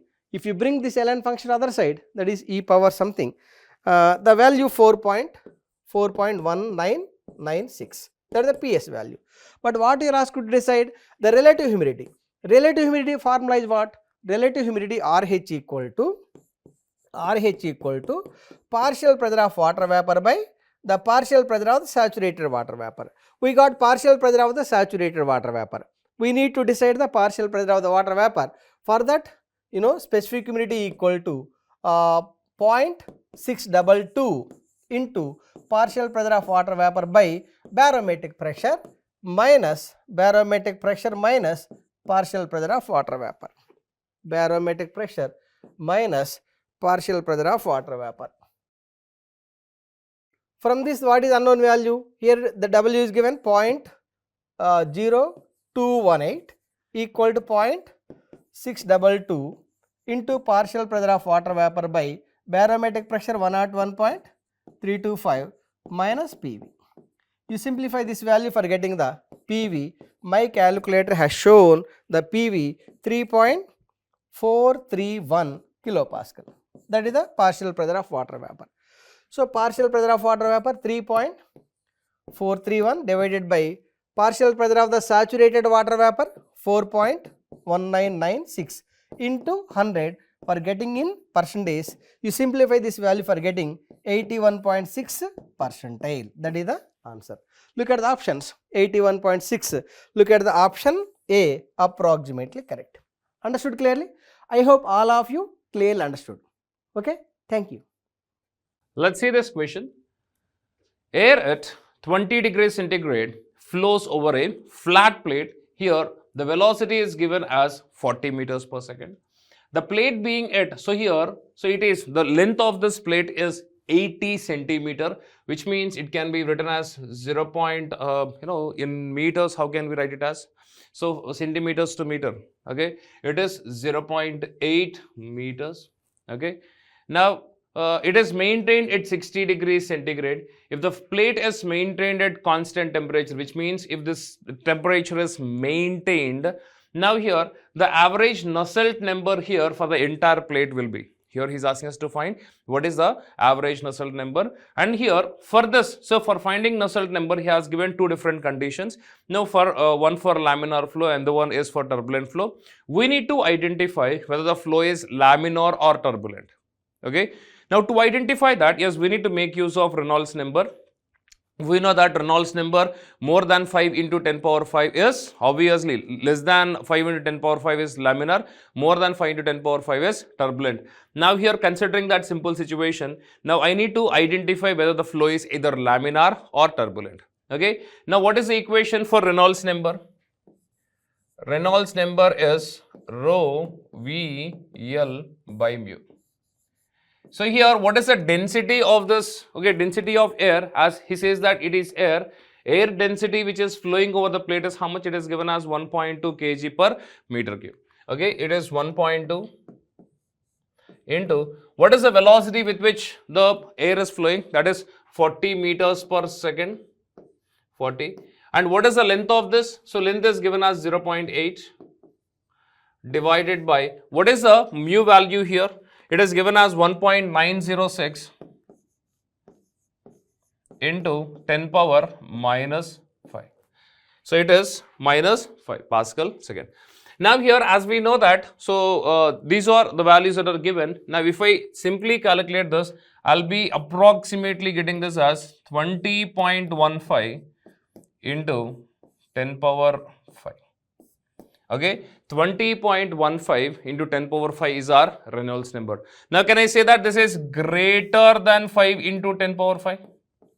As this is greater than 5 into 10 power 5, it is not a laminar flow, it is a turbulent flow. Now here for turbulent flow, so what is the Nusselt number that has to be used? So it is Nusselt number is equal to, okay, 0.03 into Reynolds number power 4 by 5 into Prandtl number power 1 by 3. Now here let me substitute these values. 0.03 into Reynolds number is how much here? 20.15 into 10 power 5 whole power 4 by 5, okay, into Prandtl number here which is given as 0.7. It is given as 0.7 power 1 by 3. If you do this simple calculation, we'll get this answer as approximately 2944. So this is the approximate answer that we are going to get if at all if you solve this simple calculation. So the answer here for this question is what? It is A. Let's see this question. How long will it take for a thermocouple to read 99% of its initial temperature difference if the thermocouple has a time constant of 2 seconds? Now here he says that the thermocouple has to read 99% of its initial temperature difference. What was the initial temperature difference that we have? So T0 minus T infinity. So in this 99%, so was the reading now. So here the reading is nothing but equal to T0 minus T. So here, so to have this 99% of the reading, so how much is that taking? So we need to identify what is the time taken to reach 99% of its initial temperature difference. If at all, if this is the temperature, present temperature, we can easily identify that T minus T infinity is how much here? So if this is 99%, T minus T infinity becomes 1% of T0 minus T infinity. Now here from this, T minus T infinity divided by ambient temperature divided by T0 minus T infinity is how much? So we know that the equation for this is e power minus T by tau. So where tau is the time constant and we need to identify what is the magnitude of T here. Now what is the value of this? This is nothing but 0.01. Now if you substitute the value of tau as 2, if tau is 2, if at all if you substitute this value, you'll get your answer for T as T comes out to be 9.21 seconds. So what is the answer here? The answer here is C. Let's see this question. When there is a flow of fluid over a flat plate of length L, the average heat transfer coefficient is. Here he is asking us to identify the average heat transfer coefficient. We need to identify this average heat transfer coefficient using Nusselt number. Okay. So the average Nusselt number here is nothing but equal to the average heat transfer coefficient H into overall length divided by thermal conductivity K. Okay. Now here to identify this overall or average Nusselt number, we also can make use of, integral, if at all, if heat transfer coefficient is changing along the length. Now here in the options, you can see that the heat transfer coefficient is changing along the length. So with respect to that, I can write this as integral 0 to L Hx dx divided by K. So here, considering thermal conductivity to be uniform or constant along the length. So what is constant here? It is same along the length. Considering that thermal conductivity is same, we can simply cancel thermal conductivity K on both the sides. Okay. Now here, what do we get finally? Average heat transfer coefficient H dash or H bar is nothing but equal to 1 by L integral 0 to L Hx dx. So from the options, so we can consider the answer as C. So it is 1 by L integral 0 to L Hx dx. Let's see this question. Heat is generated uniformly in a 4 centimeter diameter, 16 centimeter long solid bar. So we have a solid bar. In that solid bar, so here the diameter of the solid bar is 4 centimeter and the length here is 16 centimeter is what is given. The thermal conductivity is given as 2.4. The temperatures at the center and at the surface of the bar are measured to be 210 degrees centigrade and 45 degrees centigrade respectively. The rate of heat generation within the bar is. Now here, we know that for this case, at the center will be having maximum temperature. Now here, T max, the maximum temperature minus the surface temperature, here is nothing but equal to Qg into R square divided by 4K. Now what is Qg here? We know that it is the rate of heat generation divided by volume. What is the volume here that we have? Pi R square into L, okay, into R square divided by 4K. Okay. Now here in this simple relation, what gets cancelled out? R square cancels out. Now here, I need to identify the rate of heat generation within the bar. Qg is required. Let's identify the value of Qg here. Qg is nothing but equal to, now what is left over here? So it is, so pi into L is also there. Pi into L into 4K into T max minus Ts. Okay, so here pi into L. What is the length that is given here? So 16 centimeter long. It is 0.16 into 4 into thermal conductivity is how much here? So thermal conductivity is given as 2.4. Now what is maximum temperature here? 210 minus 45 degrees centigrade. So here, can you please notice what is the answer for this? The answer for this question is, so if you do this simple calculation, the answer comes out as 796.2 watts. If you do this simple math, you will get the answer as 796.2. So from the options, we can consider the answer as B. Let's see this particular question. The spectral distribution of the surface irradiation is given as follows. See here, he is asking us to identify for this simple question. In this simple question, he is asking us to identify total irradiation. Now here the total irradiation is nothing but equal to, in this particular graph, it is nothing but the area below this graph, area below this curve, whatever the area that we have below this curve, this is what we need to identify. Now here, what is the area? So what is the area equation? So here the total irradiation is nothing but equal to half. Base is how much here? The base here that we have is 25, base into height. What is the height here? So 500. So here this comes out as, so here 2 ones are, so 250. Okay, this is 6250 watt per meter square.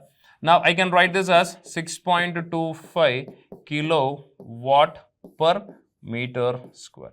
So where do we have this in the options? We have this in, so this is there in option C, 6.25 kilowatt per meter square. So the answer here is C. Let's see this question. Oil is having the specific heat of 2.2 kilojoule per kg Kelvin or degree centigrade, is cooled from 110 degree centigrade to 85 degree centigrade, which means the fluid is getting cooled here. So here, which means the inlet temperature of this hot fluid is given as 110. The outlet temperature of this hot fluid is given as 85 degrees centigrade.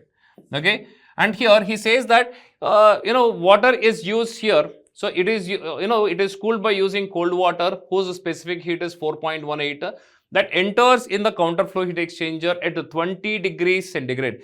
So it is used in, we are trying to cool this oil in counterflow heat exchanger where the water enters at what temperature? Water is entering at 20 degrees centigrade. Okay. Now here we need to identify what is the exit temperature of water. Here he says that oil is moving. So here the mass flow rate of the oil is 0.75. This is 0.75 kg per second, whereas the water is moving at a rate of 0.6 kg per second. Now here for this case, if I simply go with the heat balance, energy balance, what can I write? So we can easily write this as, so whatever the heat that is lost here, that is what is the heat gain here. Now here I can write the simple equation as m dot. So mass flow rate of hot fluid, which is 0.75 into, see here, he is asking us to identify the heat transfer area of the heat exchanger. So here he gave the overall heat transfer coefficient is given and he is asking us to identify the heat transfer area. Now here let's see the procedure here. Now here it is 0.75. See, as there is energy lost here, the energy is also gained. What is the energy loss here? So this is the mass flow rate of oil, 0.75 into what is the Cp of oil, which is 2.2, into what is the temperature difference that we have? 110 minus 85 degrees centigrade. Now this is what is the heat lost, okay, rate of heat loss. Okay, what is the energy gain here? Which is nothing but equal to water is moving at a rate of 0.6 into what is the specific heat of water, which is 4.18, into what is the temperature difference that we have, which is the exit temperature Tc2 minus 20 degrees centigrade. Okay. Now here if you do this simple calculation, you will get the value of the exit temperature Tc2 as 36.44 degrees centigrade. This magnitude is what? 36.44 degrees centigrade. Now we have identified what is the exit temperature of water. Now here let's see what is the equation that we need to use here.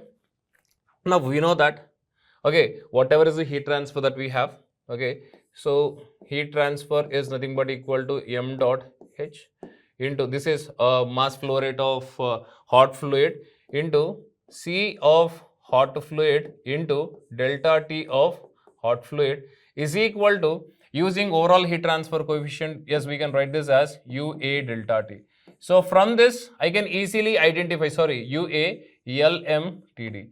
Now here using this simple equation, I need to identify what is the heat transfer area of the heat exchanger. Now I need to find LMTD. So what is LMTD equation?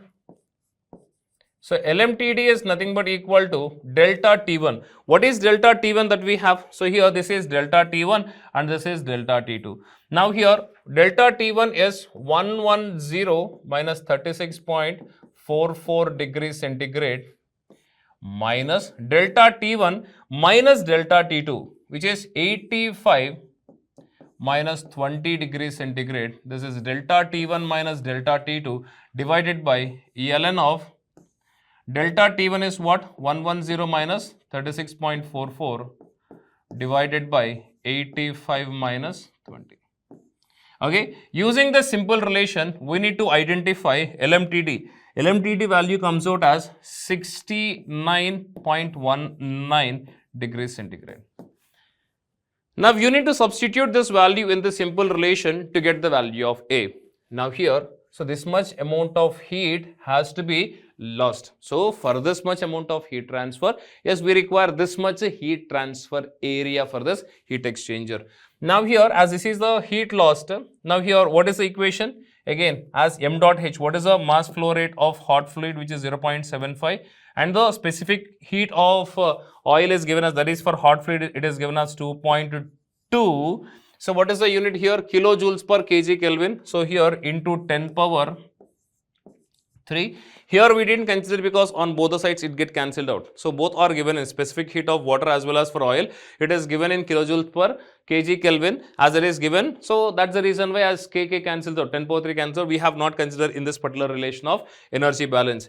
Now here this is nothing but equal to into delta T. What is the temperature difference that we have? 110 minus 85 is equal to overall heat transfer coefficient is 800 into A into LMTD value is 69.19.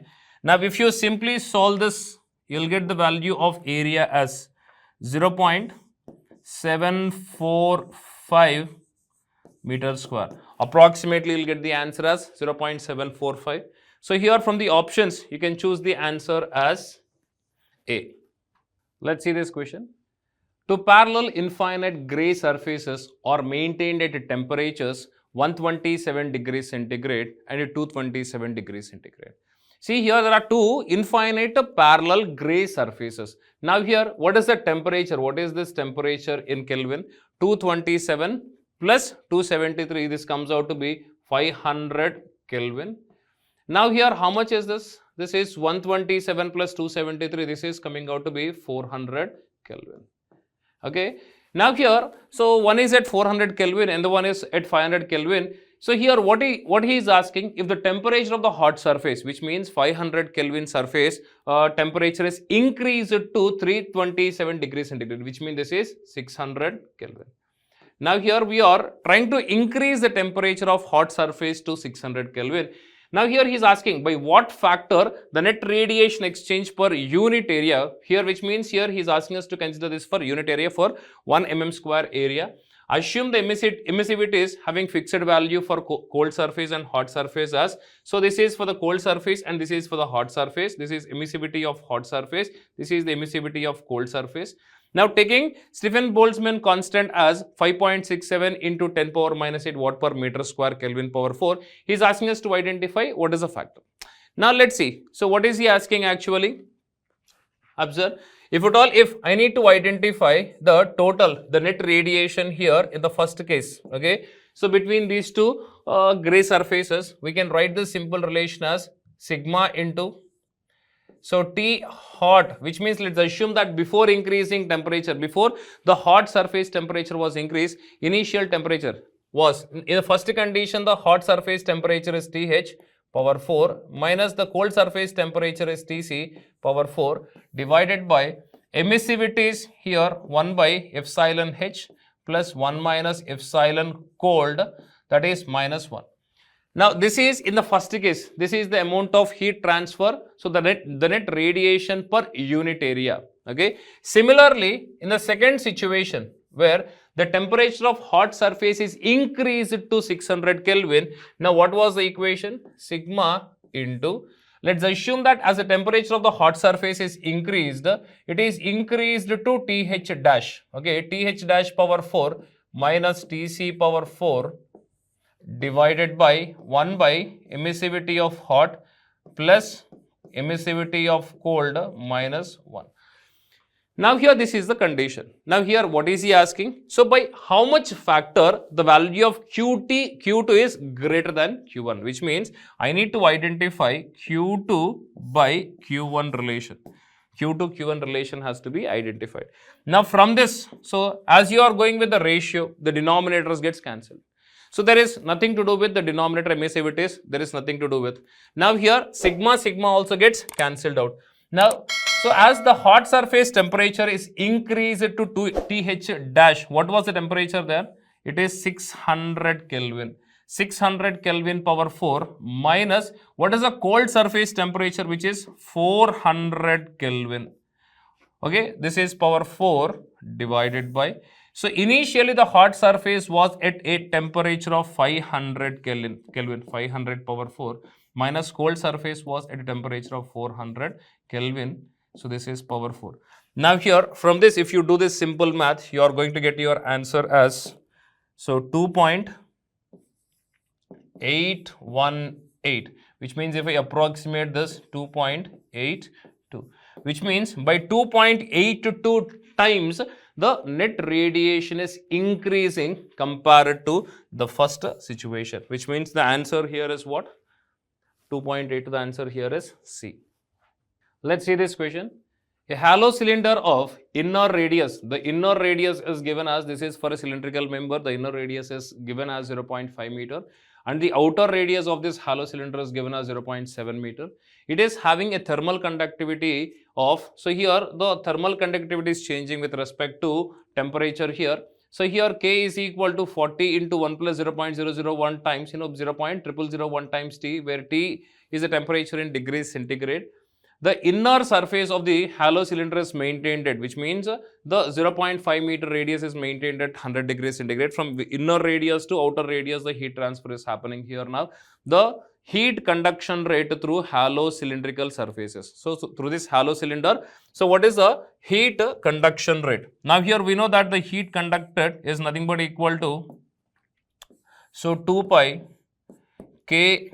So here as K is given, as K is changing with respect to temperature, we are going to consider K value as average value 2 pi K into L into temperature difference here T1 minus T2, which means at inner radius. So T1 is the temperature at the inner radius and T2 is the temperature at the outer radius, divided by Ln into R2 by R1. Okay, R2 is the outer radius and R1 is the inner radius. Now if you substitute the values in the simple relation, you are going to get the value of Q. Okay, the heat conduction rate. So here as length is not given, and in the options you can see that, so he is asking us to identify this per unit length, which means we are considering the length to be 1 meter here. So Q is equal to 2 pi into, so K value here is what? 40 into 1 plus 0.0001 times temperature. Now here for finding average value of K, we need to consider average temperature. What is average temperature here? So 100 plus 27, which means 127 divided by 2. Now here, so as K value is over, what is the magnitude of length? We are considering length to be 1 meter into temperature difference, which means 100 minus 27 degrees centigrade. This is the temperature difference that we have. Ln, so what is Ln of R2? What is outer radius here, which is 0.7 divided by 0.5. If you do this simple calculation, you will get your answer as 54.873. Okay, so here kilowatt per meter. Now here we are identifying this magnitude. So why are we, so for unit length, per unit length we are trying to find. That's the reason why here per meter I have substituted. So the answer here is 54.873, which is D. Let's see this question. At a certain instant, the temperature distribution through the large plate wall, steel wall. So here it is given as the thermal conductivity is given as 43 watt per meter Kelvin. The value of alpha is given as 0.042 meter square per hour. So here it is 50 centimeter thick and 15 meter square area is expressed by the following equation. Here the temperature distribution is given by this following function, where T is equal to 180 minus 100x plus 44x square plus 60x cube minus 80x power 4. This is what is the equation for temperature distribution. Okay, that's fine. Where T and X are measured in degrees centigrade and meter respectively. Determine the location where the rate of heating or cooling is maximum. Now here I can consider this to be one direction, so one dimensional heat conduction. Now here we know that for one dimensional heat conduction, the equation that we have is dou square T by dou X square plus Qg by K is equal to 1 by alpha into dou T by dou T. So this is the one dimensional heat conduction equation. Now here, what is rate of heating or cooling? So this is what is the rate at which either it is heated or cooled. Now here he is saying for this to be maximum. So here he is asking us to identify the location. Okay. Now here to identify the location at which this particular value is either maximum or minimum, we can say that, So here the position at which this goes either maximum, at the position where this is maximum, remember that dou by dou x of dou t by dou t, this comes out to be, this tends to 0. Okay, as this is tending to 0, let me identify. So here, if I need to identify dou t by dou t, see, I am going to differentiate this equation with respect to x. Now, what do I get? If I differentiate this, okay, dou square or dou cube t by dou x cube, okay, plus dou by dou x of qg by k, okay. So here this is into alpha is equal to dou t by or dou by dou x of, okay. Now here this value is 0. As this value is 0, can I say that, so here alpha value already it is given, it is not 0. Which means whatever is there in this simple relation is going to be 0. Which means, so dou by dou x of qg by k, this is obviously 0. Now here I can say that from this simple relation, we can say that dou cube t by, so here for identifying the location at which, okay, the rate of heating or cooling is maximum, remember that the condition is dou t cube by dou x cube, this has to be 0. Okay, simple math. Now, if at all, if you are differentiating the simple relation, in the first differentiation, this is a constant, this goes to 0. In the second differentiation, you can see that, so here, so in first differentiation, what do we get here? So, minus 100. So, in the second differentiation, minus 100 goes to 0. In the third differentiation, this particular term goes to 0. Now, which means, so here in the third differentiation, what do we get? So, dou cube t by dou x cube is nothing but equal to 60 into, in the first differentiation, it is 3 times x square. In the second differentiation, it is 2x. The third differentiation is x. Okay, which means, so 1. Okay, so 3 into 2 into 1 is nothing but equal to or minus, I can say that it is minus 80 into, so x power 4, first differentiation is, so 4x cube. X cube differentiation again, in the second differentiation, what do we get? 3x square. In the third differentiation, it is 2x. This value has to be equal to 0. Now, if at all, if you do this simple calculation, what is the magnitude of x that we are going to get? Okay, so here, as this is equal to 0, I can say that, so, so this particular parameter is nothing but equal to this one. Now, 3 into 2 cancels out. Okay, now here 0 and 0 cancels out. This is 3 and this is 4. Okay, now here how much is left over? X is equal to 3 divided by 16. Now, we get this as 0.1875. The answer comes out to be what? 0.1875 meter, which is B. Let's see this question. The heat transfer coefficient for air flowing over a sphere is to be determined. Now, here we need to find what? Heat transfer coefficient. Now, here the temperature time history of sphere which is fabricated from pure copper. So, it is fabricated, the sphere is made of pure copper.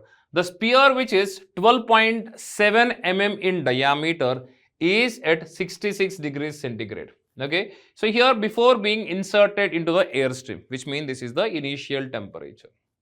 Okay, now here the ambient temperature that we have is T infinity that we have is 27 degrees centigrade. A thermocouple on the outer surface of the sphere indicates 55 degrees centigrade, which means this is the temperature after a period of time. Now here, so for this temperature to be determined, now it takes 69 seconds after the sphere is inserted into the airstream.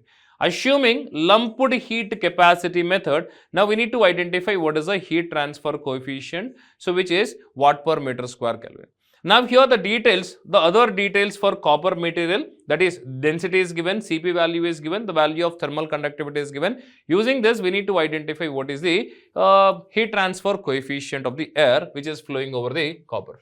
So according to lumped heat analysis, we know that T minus T infinity divided by T naught minus T infinity, okay, is equal to e power minus H AS T divided by rho CP V.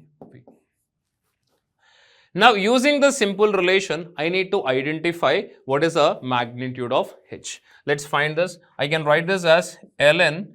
Now we have seen that the after time t, how much was the temperature? It is 55 degrees centigrade minus, so what was the ambient temperature? 27 degrees centigrade divided by how much was the initial temperature? 66 degrees centigrade minus ambient temperature is 27. Now here is equal to minus H. So here what is the surface area of this? So we know that for the sphere, which is nothing but is that pi r square, okay, it is nothing but 4 pi r square into t divided by rho Cp V, which is nothing but 4 by 3 pi r cube. Okay, you can notice that 4 pi r square cancels out. Now here what do we have? R by 3. Let's substitute this value, minus H into what is the temperature that is given? 69 divided by what is the density that we have for copper? 8933 into how much is the Cp value? 389 into r by 3. How much is the radius that we have? So 12.7 is the diameter divided by 2 into 10 power minus 3. If you do this simple calculation, you will get the value of Hs. H value comes out to be 35.32 watt per meter square Kelvin. So this is our answer. From the options, what is the answer that we have? 35.32. The answer here is A. I am here going to discuss about the BARC mock test, from especially the questions from production and material science. Now here is a question. A cup is to be made from a 2 mm thick sheet metal by deep drawing. The height of cup is 75 mm and inside diameter is 100 mm. For a drawing ratio of 1.25, the blank diameter in mm is. Now see here, what is the data given? It is a deep drawing operation. First of all, this question is related to deep drawing operation. Okay, this question is related to deep drawing operation. So we are going to make a cup of sheet thickness 2 mm, right? Height of a cup is given, thickness of cup is given 2 mm, height of cup is given 75 mm, and diameter of the cup, inside diameter of the cup after making cup is 100 mm given, right? For a drawing ratio of 1.25, what is the blank diameter? So drawing ratio means what here? See here, first of all, drawing ratio. So drawing ratio is what? Diameter before by diameter after. So we can say blank diameter, it is a single drawing operation because nothing is mentioned here. Blank diameter by cup diameter. Blank diameter by cup diameter. So drawing ratio value is given 1.25. That is equal to blank diameter, I am assuming it as a capital B, D, and cup diameter, the question is given 100 mm. Right, it's a very simple question. So D is equal to blank diameter to make a 100 mm cup diameter is 125 mm. So B is the correct option for this question. Okay, B is the correct option for this question. Next question, see here. In a shaping operation, a workpiece of 2000 mm long and 300 mm width is machined with a feed of 0.33 mm per stroke. If the number of double stroke is 10 per minute, okay, 10 cycles per minute, the machining time. So they are asking machining time. So what is the data given? It is a shaping operation. It is related to shaping operation. Okay, it is related to shaping operation. Length of the workpiece is given 2000 mm. Length of the workpiece is given 2000 mm and width of the workpiece is given 300 mm. Width of the workpiece is given 300 mm. Feed is given 0.33 mm per stroke. Feed is given 0.33 per stroke is given. Number of double strokes given. So remember, number of double strokes, that is capital N I am taking, that is 10 strokes, double strokes per minute. So from this you can take, okay, time taken for one stroke, one double stroke you can take. So T you can take T equal to 1 by N, that is 1 by 10, that is 0.1 minute. So one double stroke, how much time it takes? 0.1. Now number of double strokes I want to calculate, right? Number of double strokes. So number of double strokes, how can I get, number of double strokes are nothing but width by feed. Okay, number of double stroke width by feed. Width is 300 mm. Width is 300 mm. Feed is 0.3. So calculator is not allowed. Here in the question 0.333 is given, right? 0.333 is given, right? So instead of that I am taking 0.3, calculator is not given. That's why approximately I will get 1000, approximately 1000 strokes are there. So for each stroke 0.1. So the machining time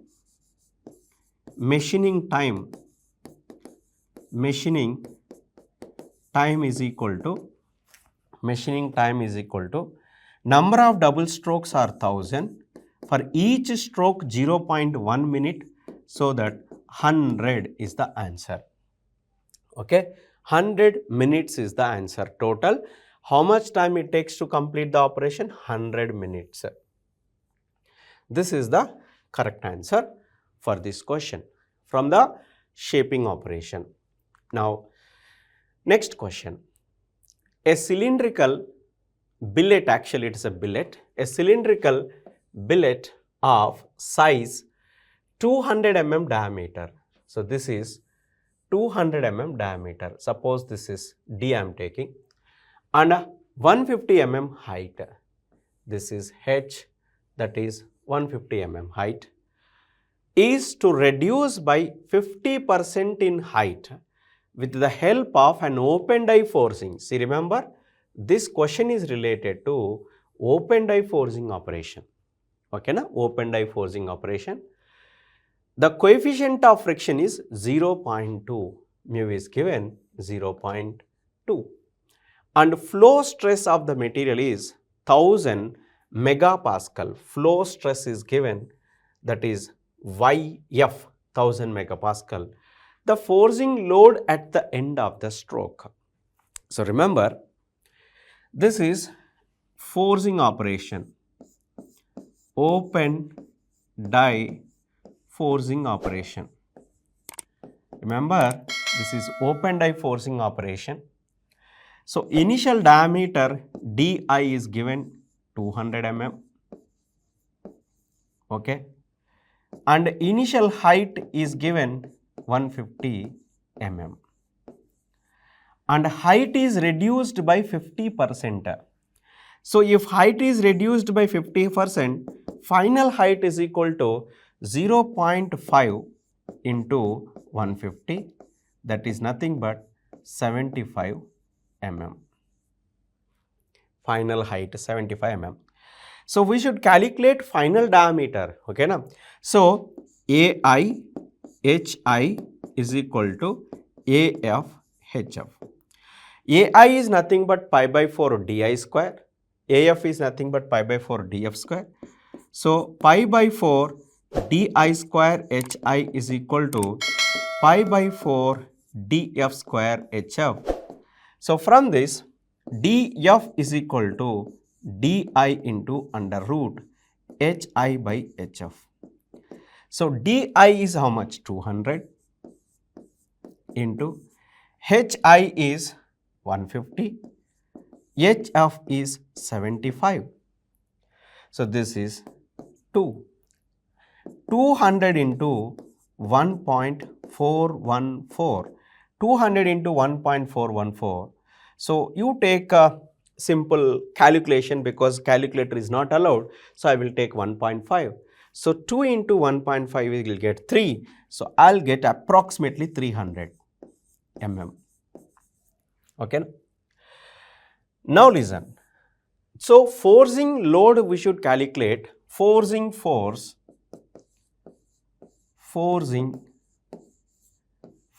we should calculate, that is equal to, generally forcing force is equal to, okay, yf into af into 1 plus 2 mu rf by 3hf. This is the formula, actual formula. But you don't have calculator, na? So it's very difficult to, by substituting this and solving, it takes lot of time. So that I am assuming mu equal to 0 because options are in wide range. So I'll take yf into af, I will take directly. Yf is 1000, is given 1000 megapascal into af is pi by 4 into 300 square.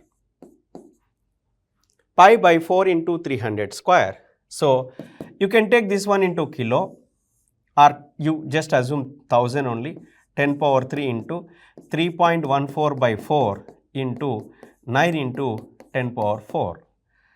So now you can take, you just assume this is 8 and this is 4.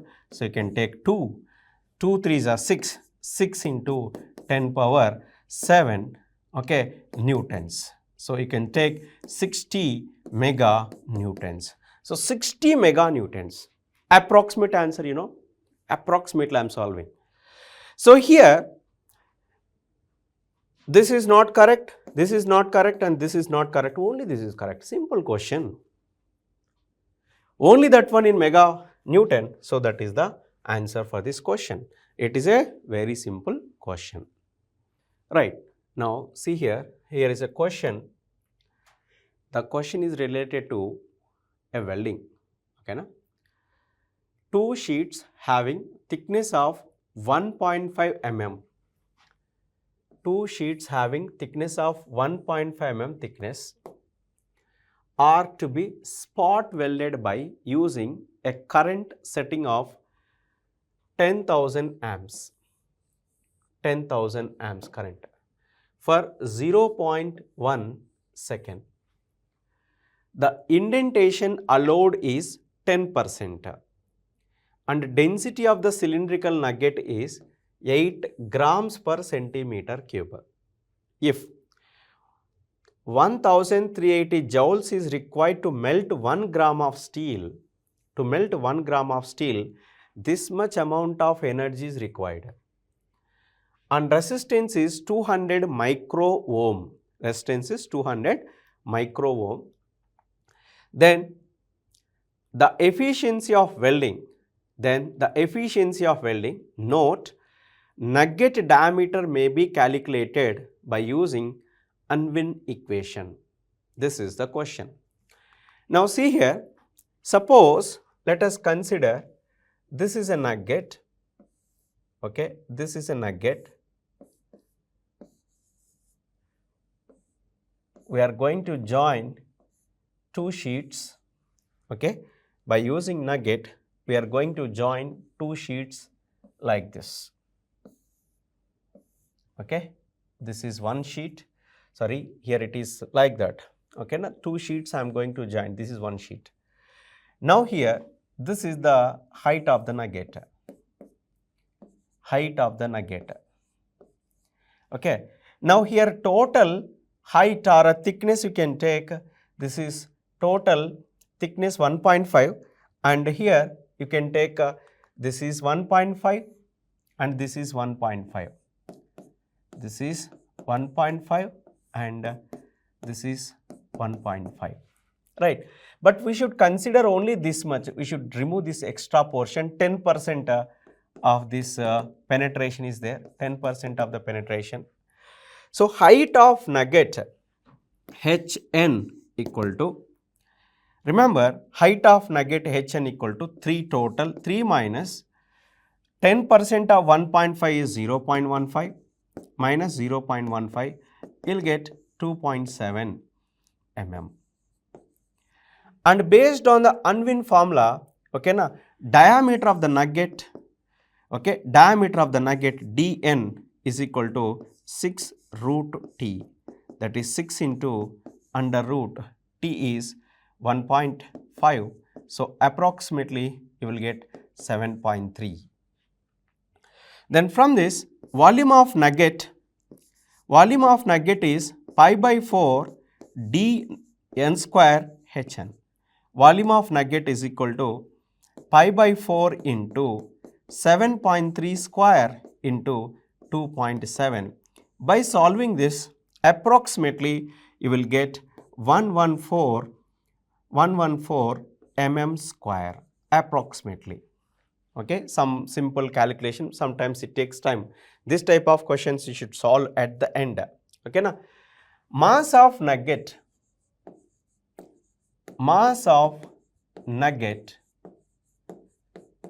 Mn, you can take, okay, rho into V.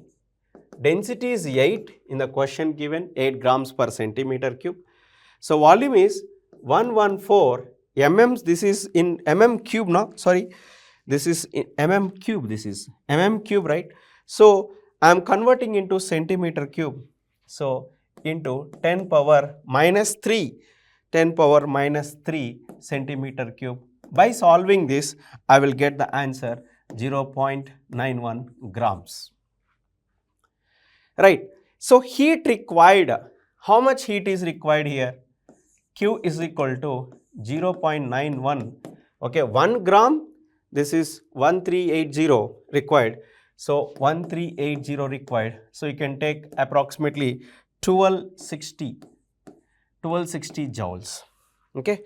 So now you can say heat generally equal to I square RT. By using this, by solving this, you will get approximately 2000 joules you will get. So efficiency is equal to 1260 by 2000. By solving this, approximately 63% you will get. 63% you will get. So C is the correct answer for this question. C is the correct answer for this question. Right. Here is another question. In electrochemical machining. So this question is related to electrochemical machining operation. In electrochemical machining of iron, surface that is 25 into 25 mm. So this is the surface area is given. Okay, surface area is given 25 into 25 mm.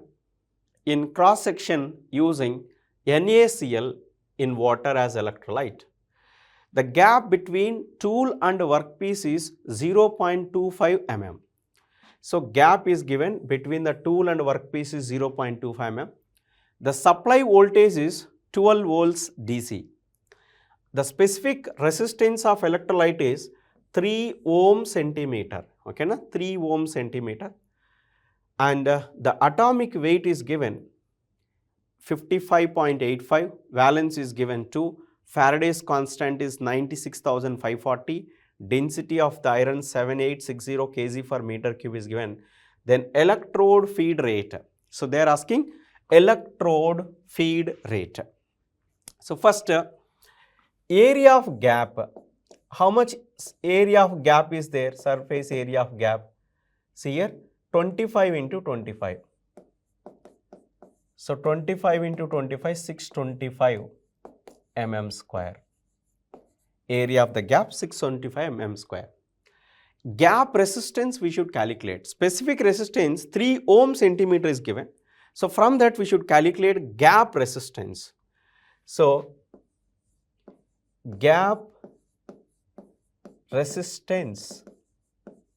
To calculate I current, I require resistance R equal to 3 ohm centimeter into 0.25. See, 0.25 is a gap by 625. Okay, this is centimeter is given, so I am converting into mm, so 10. By solving this, I will get 0.0012 ohm approximately. Okay, 12 ohm. Now current I is equal to V by R. V is 12 volt given, R equal to 0.0012, so that 1000 amperes you will get as a current. Right? For electrochemical machining, material removal rate is equal to AI by F into Z. AI by F into Z. Z is a free valence electrons, A is atomic weight. So atomic weight is 55.85. Current is 1000 by Faraday's constant 96,540 into valence 2. So by solving this, you will get 0.289 grams per second you will get, right? But I want mm cube per second, so that what I am doing, I am dividing with the density. So material removal rate in terms of mm cube per second, so 0.289 by density of iron is 7860. So from this I will get 0.0367 into 10 power minus 6 meter cube. I am directly converting into meter cube per second. Okay, so finally electrode feed rate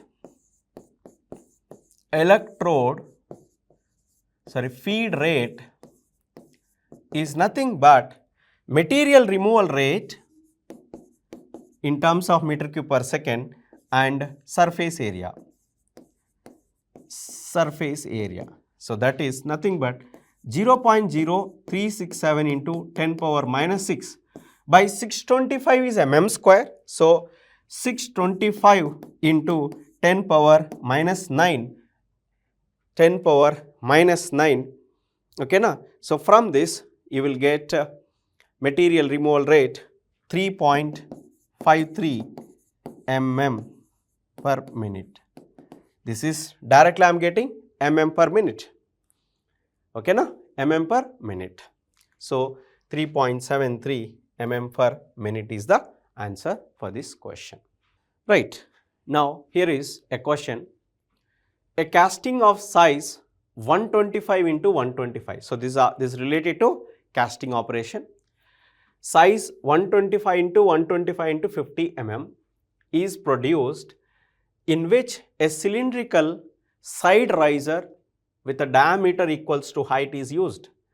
The diameter of riser, if modulus of riser is 25% more than modulus of casting, is used.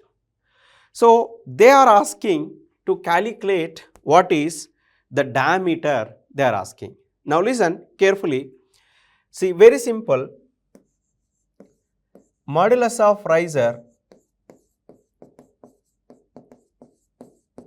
okay, modulus of riser is nothing but volume of riser by surface area of riser, that is by default you can take d by 6, right?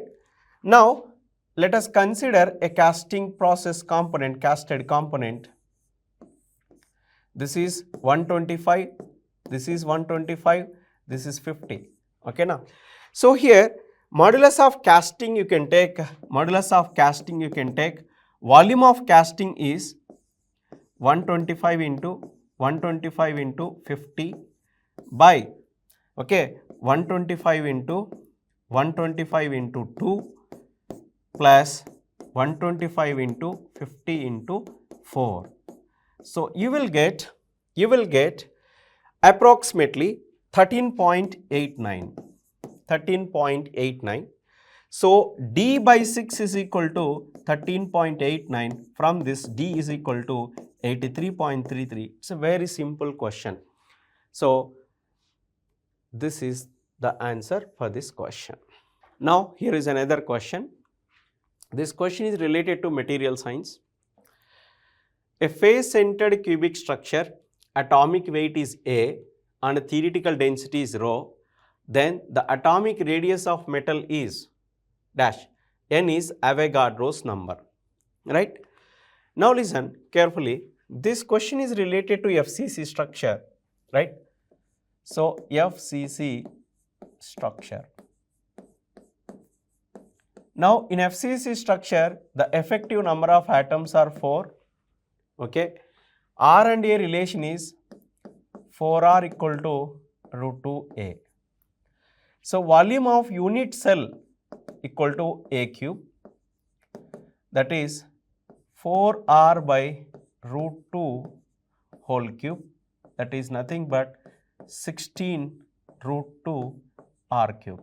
This is the volume of unit cell, 16 root 2 R cube.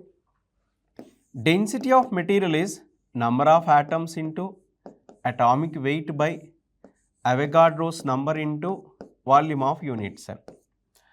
Rho equal to N I can write it as 4 directly, I will write N equal to 4, atomic weight A, Avogadro's number N into 16 root 2 R cube.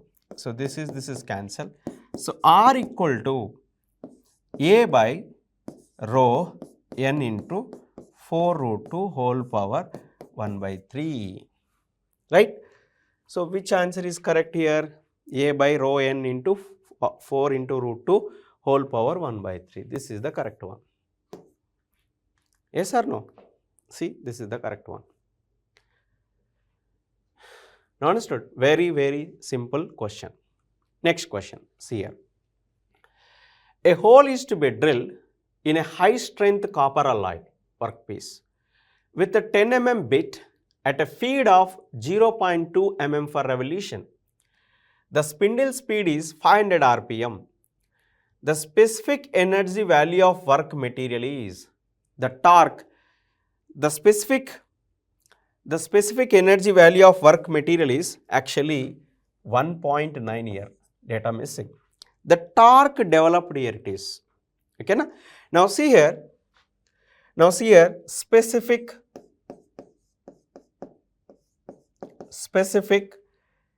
machining energy.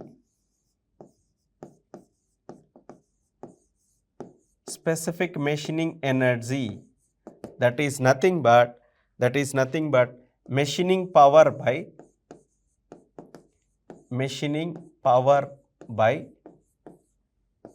material removal rate. Okay. Now machining power is what?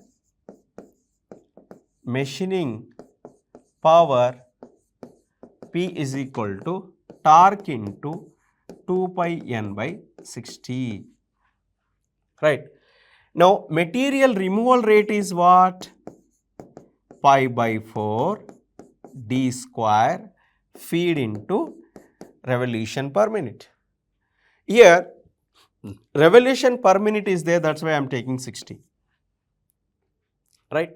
So machining, here you can take machining power, you can take T into 2 pi n by 60 divided by material removal rate pi by 4 d square f n by 60. This cancel out, right? Now you can take n cancelled. Okay, so pi cancelled. Here finally you will get, that is 8t by f d square. This value you will get 8t by f d square. So 1.9 is equal to 8t by f d square. From this t equal to 1.9 into feed is how much? 0.2. Okay, feed is how much? 0.2. Diameter 10 mm diameter is given, 10 whole square. Okay, by 8. By solving this, you will get approximately 4.75 Newton meter. By converting this into feet and this one into meters, so 4.75 you will get. This is the answer for this question. Dear student, welcome to ACE Online digital platform of ACE Engineering Academy. In the present video, I am going to discuss the solutions for Mark 1 IM and OR related to BARC. As you are aware about BARC exam, so the paper is not going to be available in the internet. It is not going to be issued to the candidate. Only based upon memory. So based upon memory only, we are setting the mark papers. And how many questions we expect from industrial management and operations research? So there is a chance of getting 6 to 7 questions. So there is a chance of getting 6 to 7 questions. And what are the possible questions? Most of the questions are generally related to gate. So gate numericals, the similar kind of questions only you may expect in BARC. So these things I am sharing based upon your seniors' feedback. And coming to today's session, I am going to present the solutions for Mark 1. Here is the first question. A project has 6 activities A to F with the respective active durations. Of course, this is one of the gate questions. The same question only we have given in the paper. And how about this? There are 3 paths as mentioned in the problem. So first path, A duration 7, B duration 5. Second path, a CD. So C duration 6, D duration also 6. Next EF 8, 4, E8, F4. So what is being observed? There are 3 paths, all paths are critical. So it is clearly noticed that there are 3 critical paths. Okay, to reduce the project duration, we have to crash all the critical paths by choosing either common activity or one of the activity from each path. So from AB, we have to take one activity. From CD, one activity you have to choose, either C or D. From EF path, any, either E or F. So compulsory, how many activities? Minimum number of activities to be crashed is equal to 3. So minimum number of activities to be crashed, because there are 3 parallel paths, there is no common activity. So 3 activities minimum we have to crash. Next question related to sequencing and scheduling. Of course, this is actually n jobs and 2 machine problem, and we have to find out optimal make span. For finding optimal make span, we have to get the optimum sequence. So optimum sequence we can get from the Johnson's algorithm. So according to Johnson's algorithm, we have to arrange first machine in the left hand side, second machine in the right hand side. There are 2 machines, M1, M2. How many jobs are there? 6 jobs. So prepare 6 columns here, 1, 2, 3, 4, 5, 6. Minimum processing time you can take from the given values. Minimum processing time is 6, that is a P job on M2 side.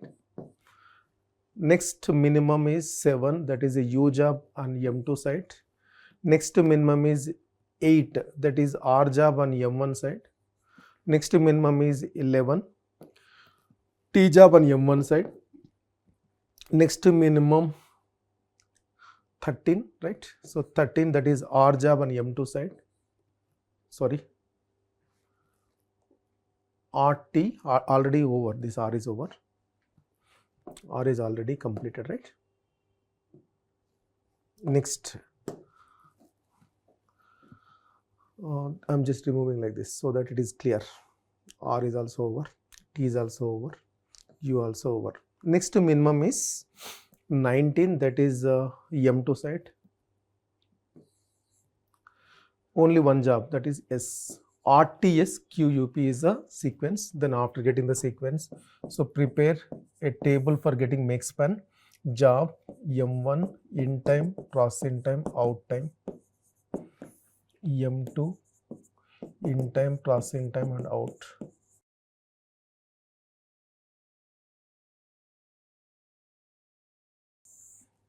RTS QUP. The corresponding processing times you can just substitute. R values 813. T values 1114. S values are 2720. Q values 3219. U values 167. Finally P.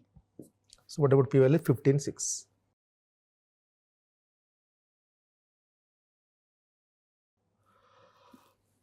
First you complete M1.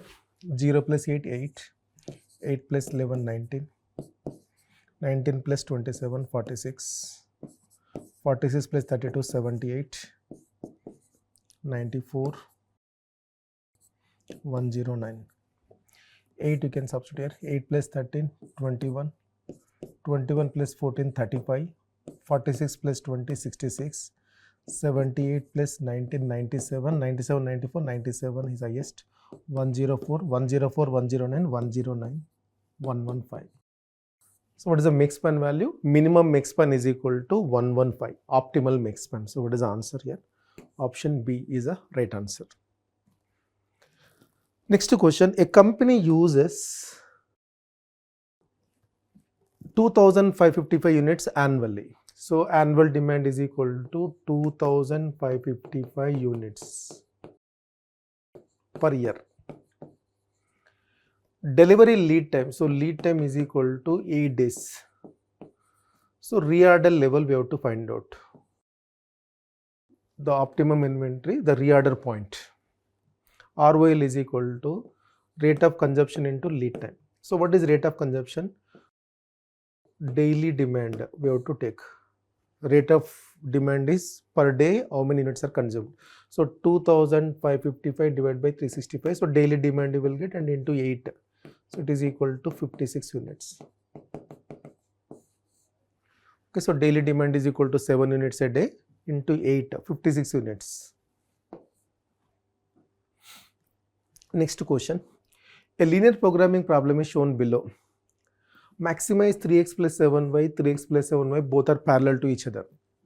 So if there is a parallel constraint, means chances of having multiple optimal solution, but don't declare the answer. Use a graph. So if we use a graph, then we can get the clarity whether it is a redundant constraint or non-redundant constraint. So 3x plus 7y less than or equal to 10. So y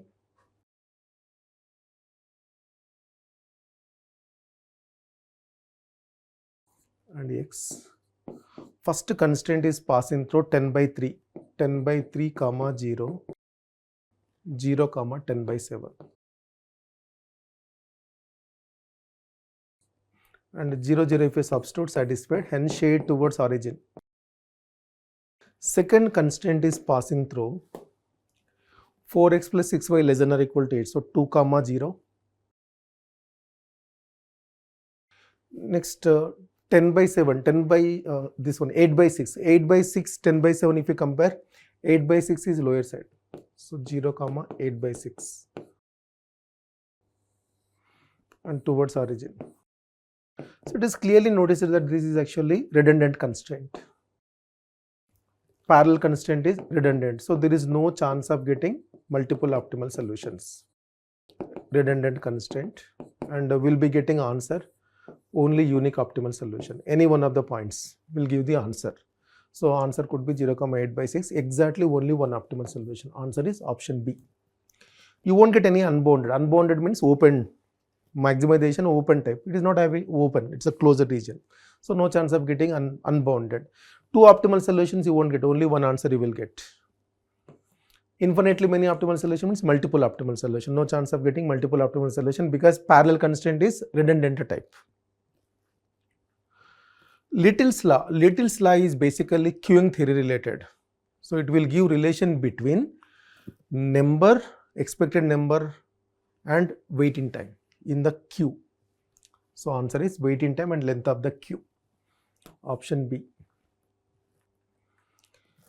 For a classical EOQ model, the carrying cost, ordering cost Actually, it is a formula oriented question. Total inventory cost at Q is equal to basically Q by 2 into C, what was given now, carrying cost CR plus D by Q into C naught. Total inventory cost at EOQ, Q is equal to EOQ. In place of Q, we are going to substitute the formula, EOQ formula, 2D C naught divided by CR into CR plus D by Q into, in place of Q again I am substituting the formula,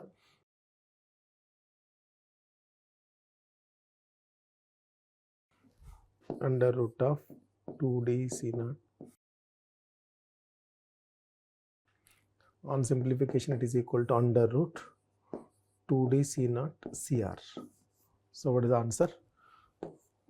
This is actually CR. Under root of 2D C naught CR.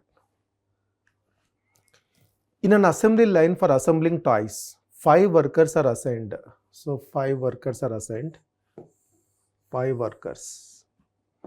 So assembly means like worker 1, worker 2, worker 3, worker 4, worker 5. Input and output. Just if you look at the times, 10 minutes, 8 minutes, 6 minutes, 9 minutes, 10 minutes. And what about line efficiency? For line efficiency, first you have to get the cycle time. In this cycle time, how do you decide the cycle time? Cycle time is a maximum bottleneck station. So bottleneck station is going to be either W1 or W5, bottleneck station. So cycle time is equal to 10 minutes. And the line balancing efficiency, if you see, total work content is equal to 10 plus 8 plus 6 plus 9 plus 10 divided by how many workstations are there? Maybe workstation means number of workers, 5 workers into 10 into 100. This is actually line efficiency. So how much it is? 18 plus 6 24, 24 plus 9 33 plus 10 43, 43 divided by 50 into 100. This is actually line efficiency. Is it right? 18, 24, 33, 43. 43 divided by 50 into 100. This is actually line efficiency. The question is not line efficiency, balance delay. Balance delay is equal to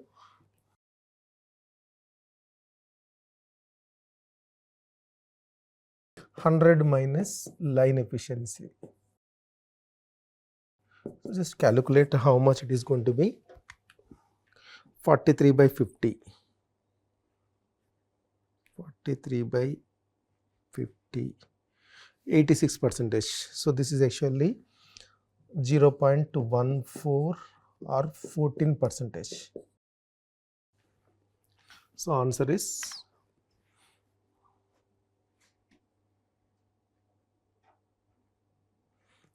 0.14 or 14%. Answer is option C. The mean time between failures of a machine is 400 hours. If the availability of the machine is 80%, the mean time to repair. Okay, this question is a mean time to failure related question. So coming to this question, the mean time between failures, so MTBF, what was given? MTBF is equal to 400 hours. So availability 80%. Availability 80% or maybe it is equal to 0.8. So we have to find out MTTR.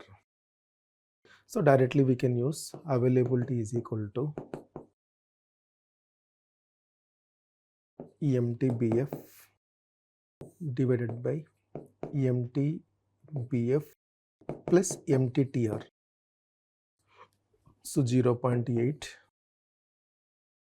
is equal to 400 divided by 400 plus MTTR. So if we solve this, how much? 0.8 into 400 plus MTTR is equal to 400. So how much? 400 divided by 0.8.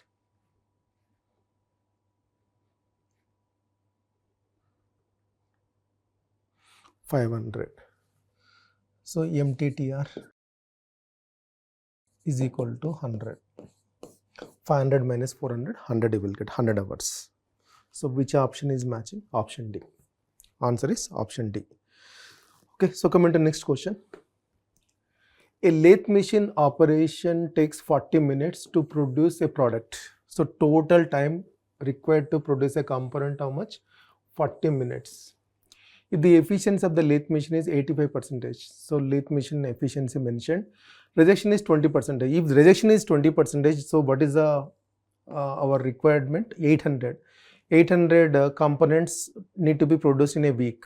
So 20% rejection is there. So how many you have to produce? Number of components produced. Number of components need to be produced.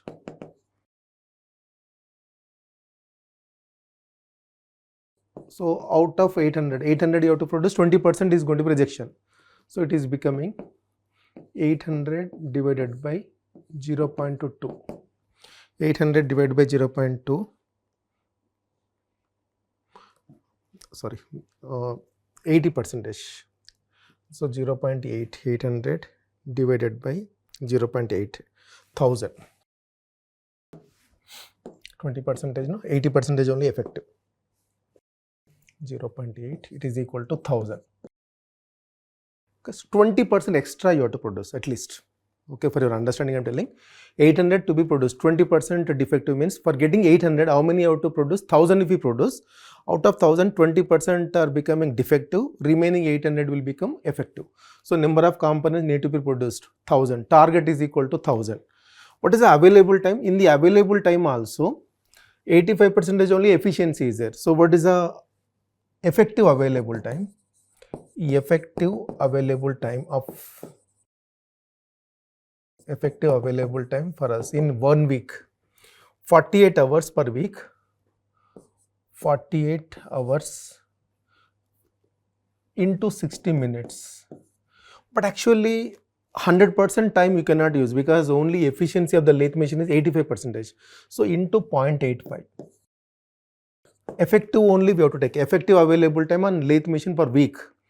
Effective available time per week will become 48 into 60 into 0.85 minutes you will get. So how much it is? 48 into 60 into 0.85.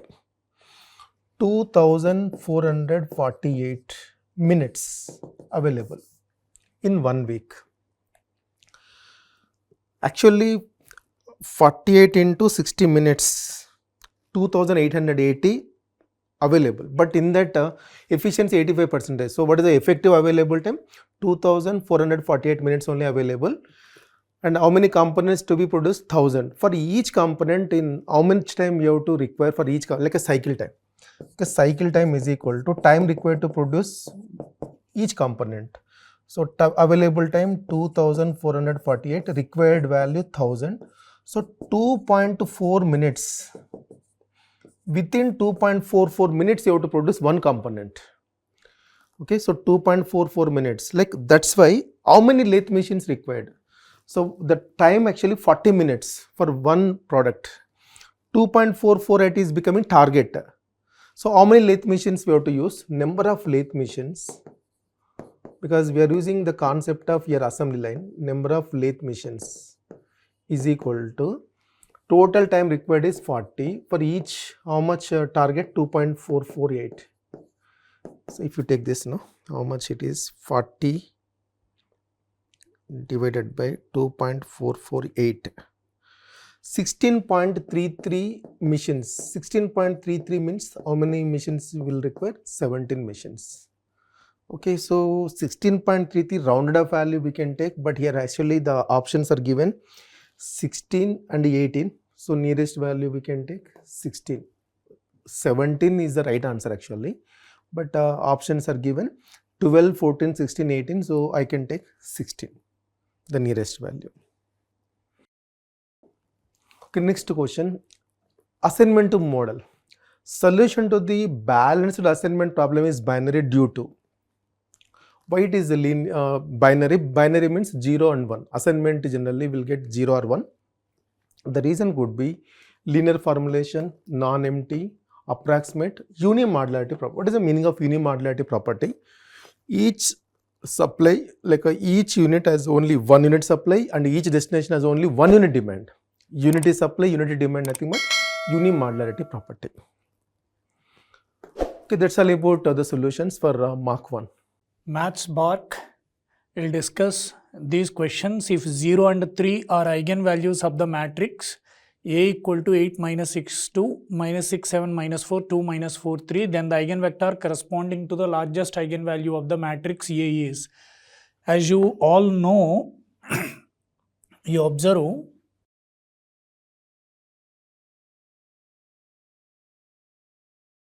trace of a matrix equal to sum of diagonal elements, and trace of a matrix is also equal to sum of eigenvalues. Sum of eigenvalues. So trace of a matrix is sum of the diagonal elements. Sum of the diagonal elements is 8 plus 7 plus 3. 8 plus 7 plus 3. And this is a 3 by 3 matrix. It will have 3 eigenvalues. Among those 3 eigenvalues, you are already given 2 eigenvalues, 0 and 3. Third eigenvalue we don't know. So let us assume third eigenvalue as lambda. So from this is 3 cancel. So lambda equal to 15. So one of the eigenvalue is, another eigenvalue is 15. So eigenvalues 0 and 3 already given. Third eigenvalue 15 and the largest eigenvalue also 15. And we were asked to find eigenvector corresponding to the largest eigenvalue. So the formula to find the eigenvector, if eigenvalue given, that is a minus lambda into x equal to 0. So lambda value 15. So a minus 15 into I, x equal to 0. If you want a minus 15i, just add minus 15 to the diagonal elements. Add minus 15 to the diagonal elements. 8 minus 15. Minus 7. Minus 6, 2. Next minus 6. 7 minus 15. Minus 8. Minus 4. Next 2. Minus 4. 3 minus 15 minus 12. To get a minus 15i, just add minus 15 to the diagonal elements. Whatever you get, that is exactly equal to a minus 15i. And moreover, capital X is an eigenvector. This we don't know. So let us assume the eigenvector as x1, x2, x3, that is equal to 0, 0, 0. Now reduce this matrix to echelon form. To reduce this matrix to echelon form, first row, first element selected and multiply. Otherwise, you can do like this also. Start from, you may reduce this matrix to echelon form and then find eigenvalues. Otherwise, you can do like this. Start from middle row, middle number. That is start from first row, middle number minus 6 and move in anti-clockwise direction. 2. Next minus 7, minus 6. Similarly, start from second row middle number. Minus 8, minus 4. Minus 8, minus 4. Minus 6, minus 8. Minus 8, minus 4, minus 6, minus 8. Here minus 6, 2, minus 7, minus 6. Now, between these two variables insert x1, between these two variables insert x2, between these two variables insert x3. And this is the way you can write x1 divided by x1 value. You observe this 24 minus 24 plus 16. 24 plus 16. Observe this. This is minus 6 into minus 4. 24 plus 16. 24 plus 16, that is 40. x2 divided by x2 lies between these two, so treat it as one 2 by 2 matrix. A determinant of this 2 by 2 matrix is these two product minus these two product, that is minus 12 minus 28. Minus 12 minus 28, that is minus 40. Minus 40, so that is also equal to x3 divided by x3 lies between these two columns. Its a determinant is 56 minus 36, that is 56 minus 36, that is 20, let it be C. So therefore, the eigenvector x1, x2, x3 equal to, this is the way you can write 40 into c, 40c minus 40 into c minus 40c, 20 into c, 20c. This is arbitrary, c is arbitrary constant, c can be replaced by any real number. So now c should be replaced by how much to match the option. So if I divide both sides by, substitute c equal to 1 by 2 and let us see the answer. If I substitute c equal to 1 by 2, 2 minus 2, 1. Because c is arbitrary constant, it should be replaced by any real number to match the answer. 2 minus 2, 1. 2 minus 2, 1. 2 minus 2, 1, where it is there? 2 minus 2, 1. 2 minus 2, 1, that is there in option C. Therefore, option C correct. Next, if capital A is a 3 by 3 matrix and that A equal to 2. Given data, if capital A is a 3 by 3 matrix and that A equal to 2, this is A, capital A equal to 2, then the determinant of adjoint A inverse. We all know this formula, determinant of adjoint A,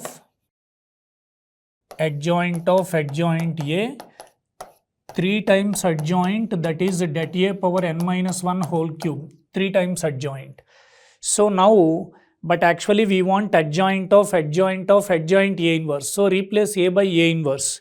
By replacing A by A inverse, then it becomes adjoint of determinant of adjoint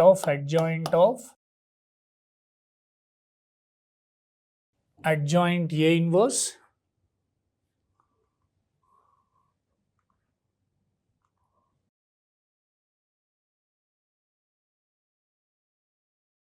So A replaced by A inverse. That's it. A replaced by A inverse, adjoint of A inverse.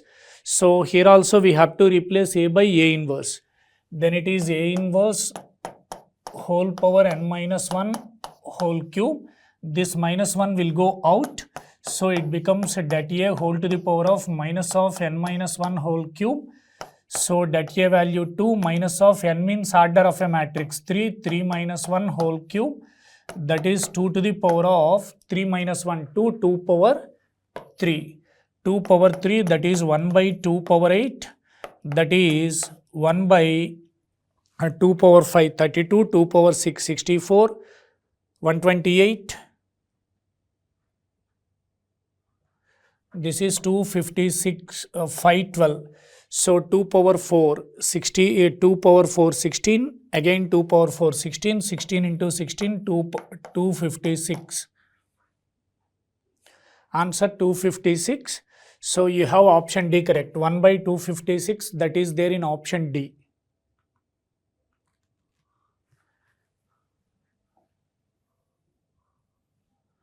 The system of equations, exactly 2 solutions. No solution, unique solution, infinite, many solutions means infinite solution. First, let us write the augmented matrix AB. So, to get the augmented matrix AB, this is the way we can write AB equal to first equation x1, x2, x3 coefficients first row 1 minus 3, 2.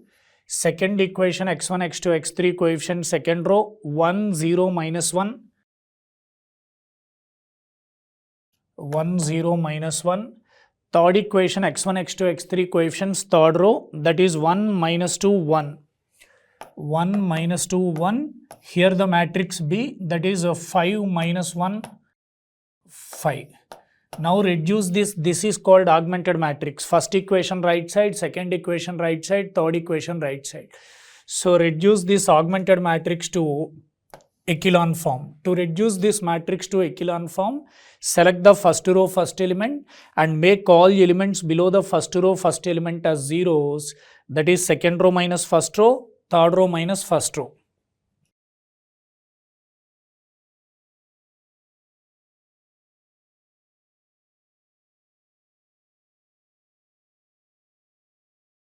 So the augmented matrix AB equal to first row 1 minus 3, 2, 5.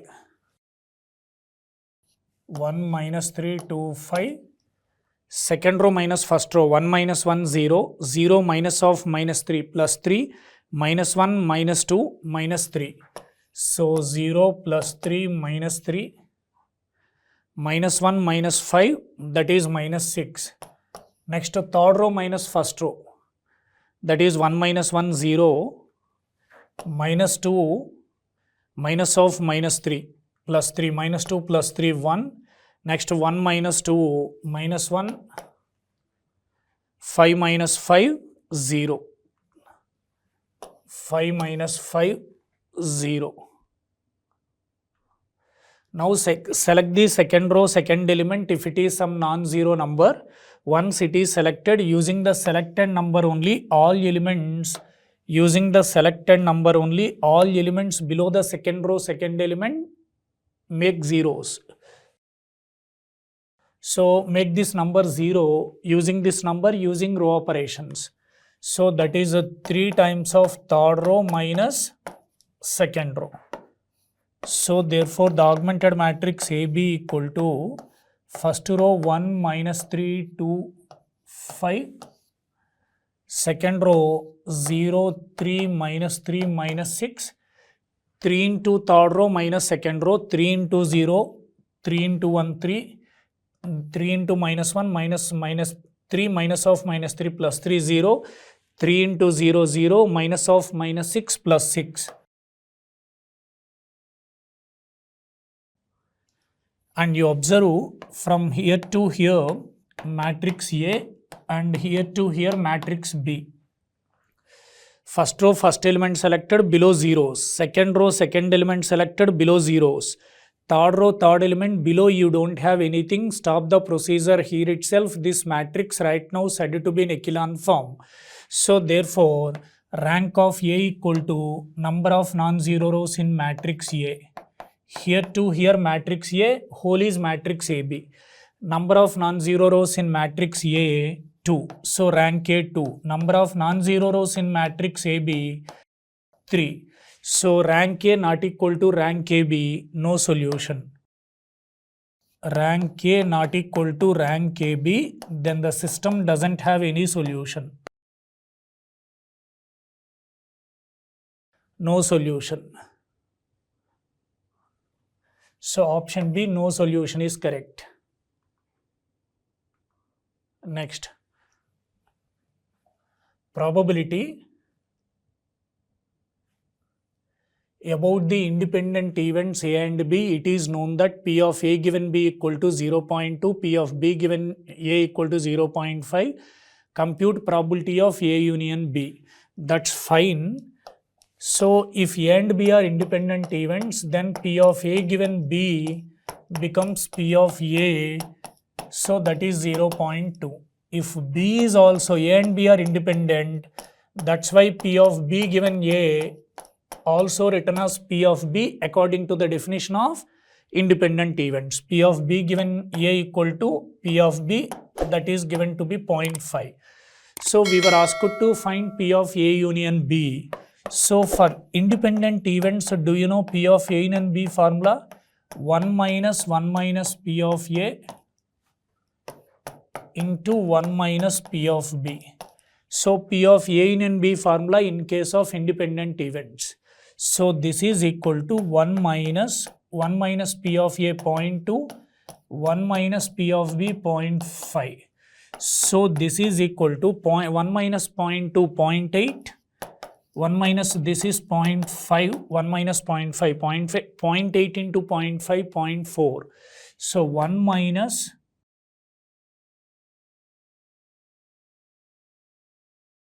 0.4, that is 0.6. 0.6. So answer 0.6. So we have 0.6 in option D, therefore option D is the right answer.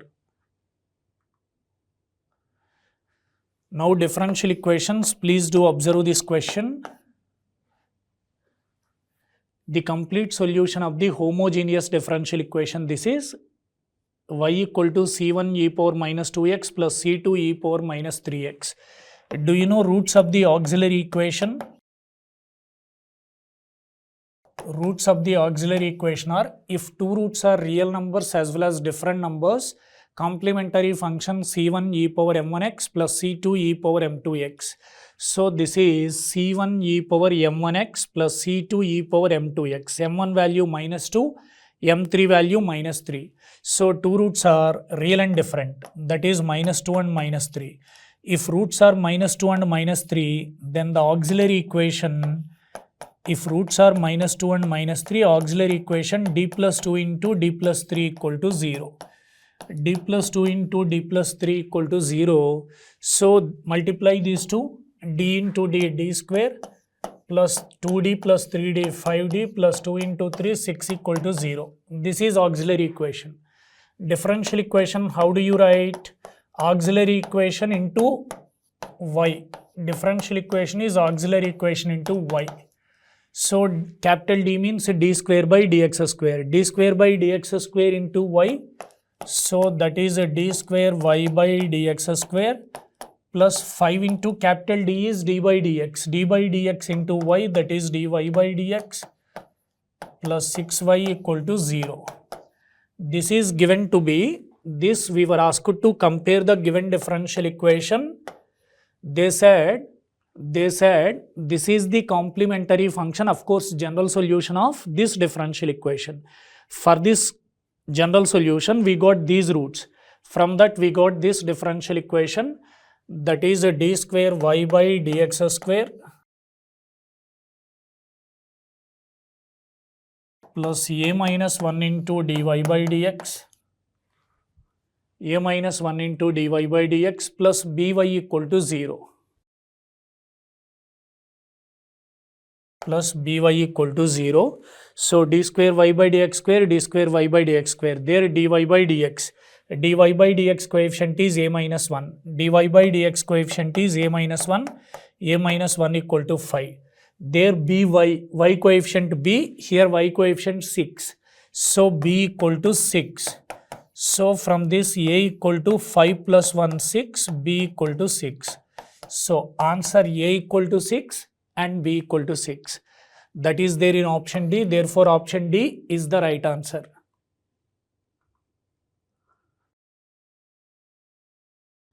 The solution of the differential equation,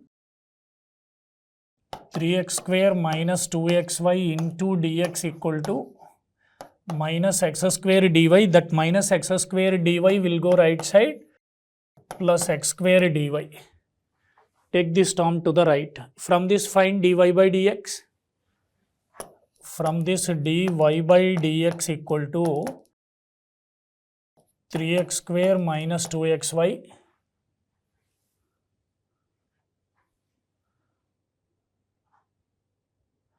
otherwise homogeneous differential equation. Otherwise we can do like this also. Just 1 minute. We can do like this also, minus x square. Okay, please, we can write the given differential equation like this, 3x square minus 2xy into dx minus x square dy equal to 0. This is in the form of m dx plus n dy. Dx coefficient is m. That is a 3x square minus 2xy. Dy coefficient is n, that is minus x square. Please verify whether it is exact or not. Dou m by dou y. Y derivative 1, 1 into minus 2x. What is dou n by dou x? Minus x square minus into x square derivative 2x. So dou m by dou y equal to dou n by dou x. If dou m by dou y equal to dou n by dou x, it is exact differential equation. What is the general solution of exact differential equation?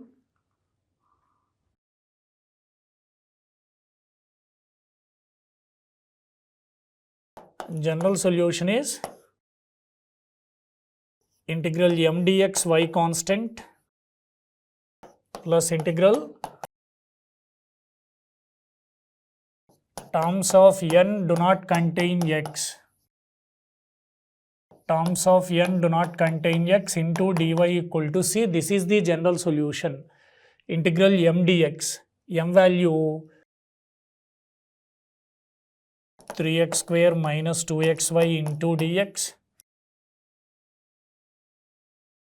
Y constant plus integral terms of n do not contain x. That means from capital N we have to select the term where x is not at all involved.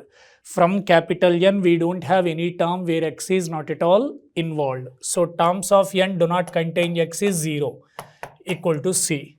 Integral 3x square dx is 3x cube by 3, that is x cube. Integral x dx is x square by 2. 2 cancel, x square y minus x square y equal to C. X cube minus x square y equal to C. X cube minus x square y equal to C.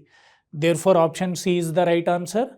Next problem, we were just asked to find order of the differential equation. Among all derivatives, what would be the highest order?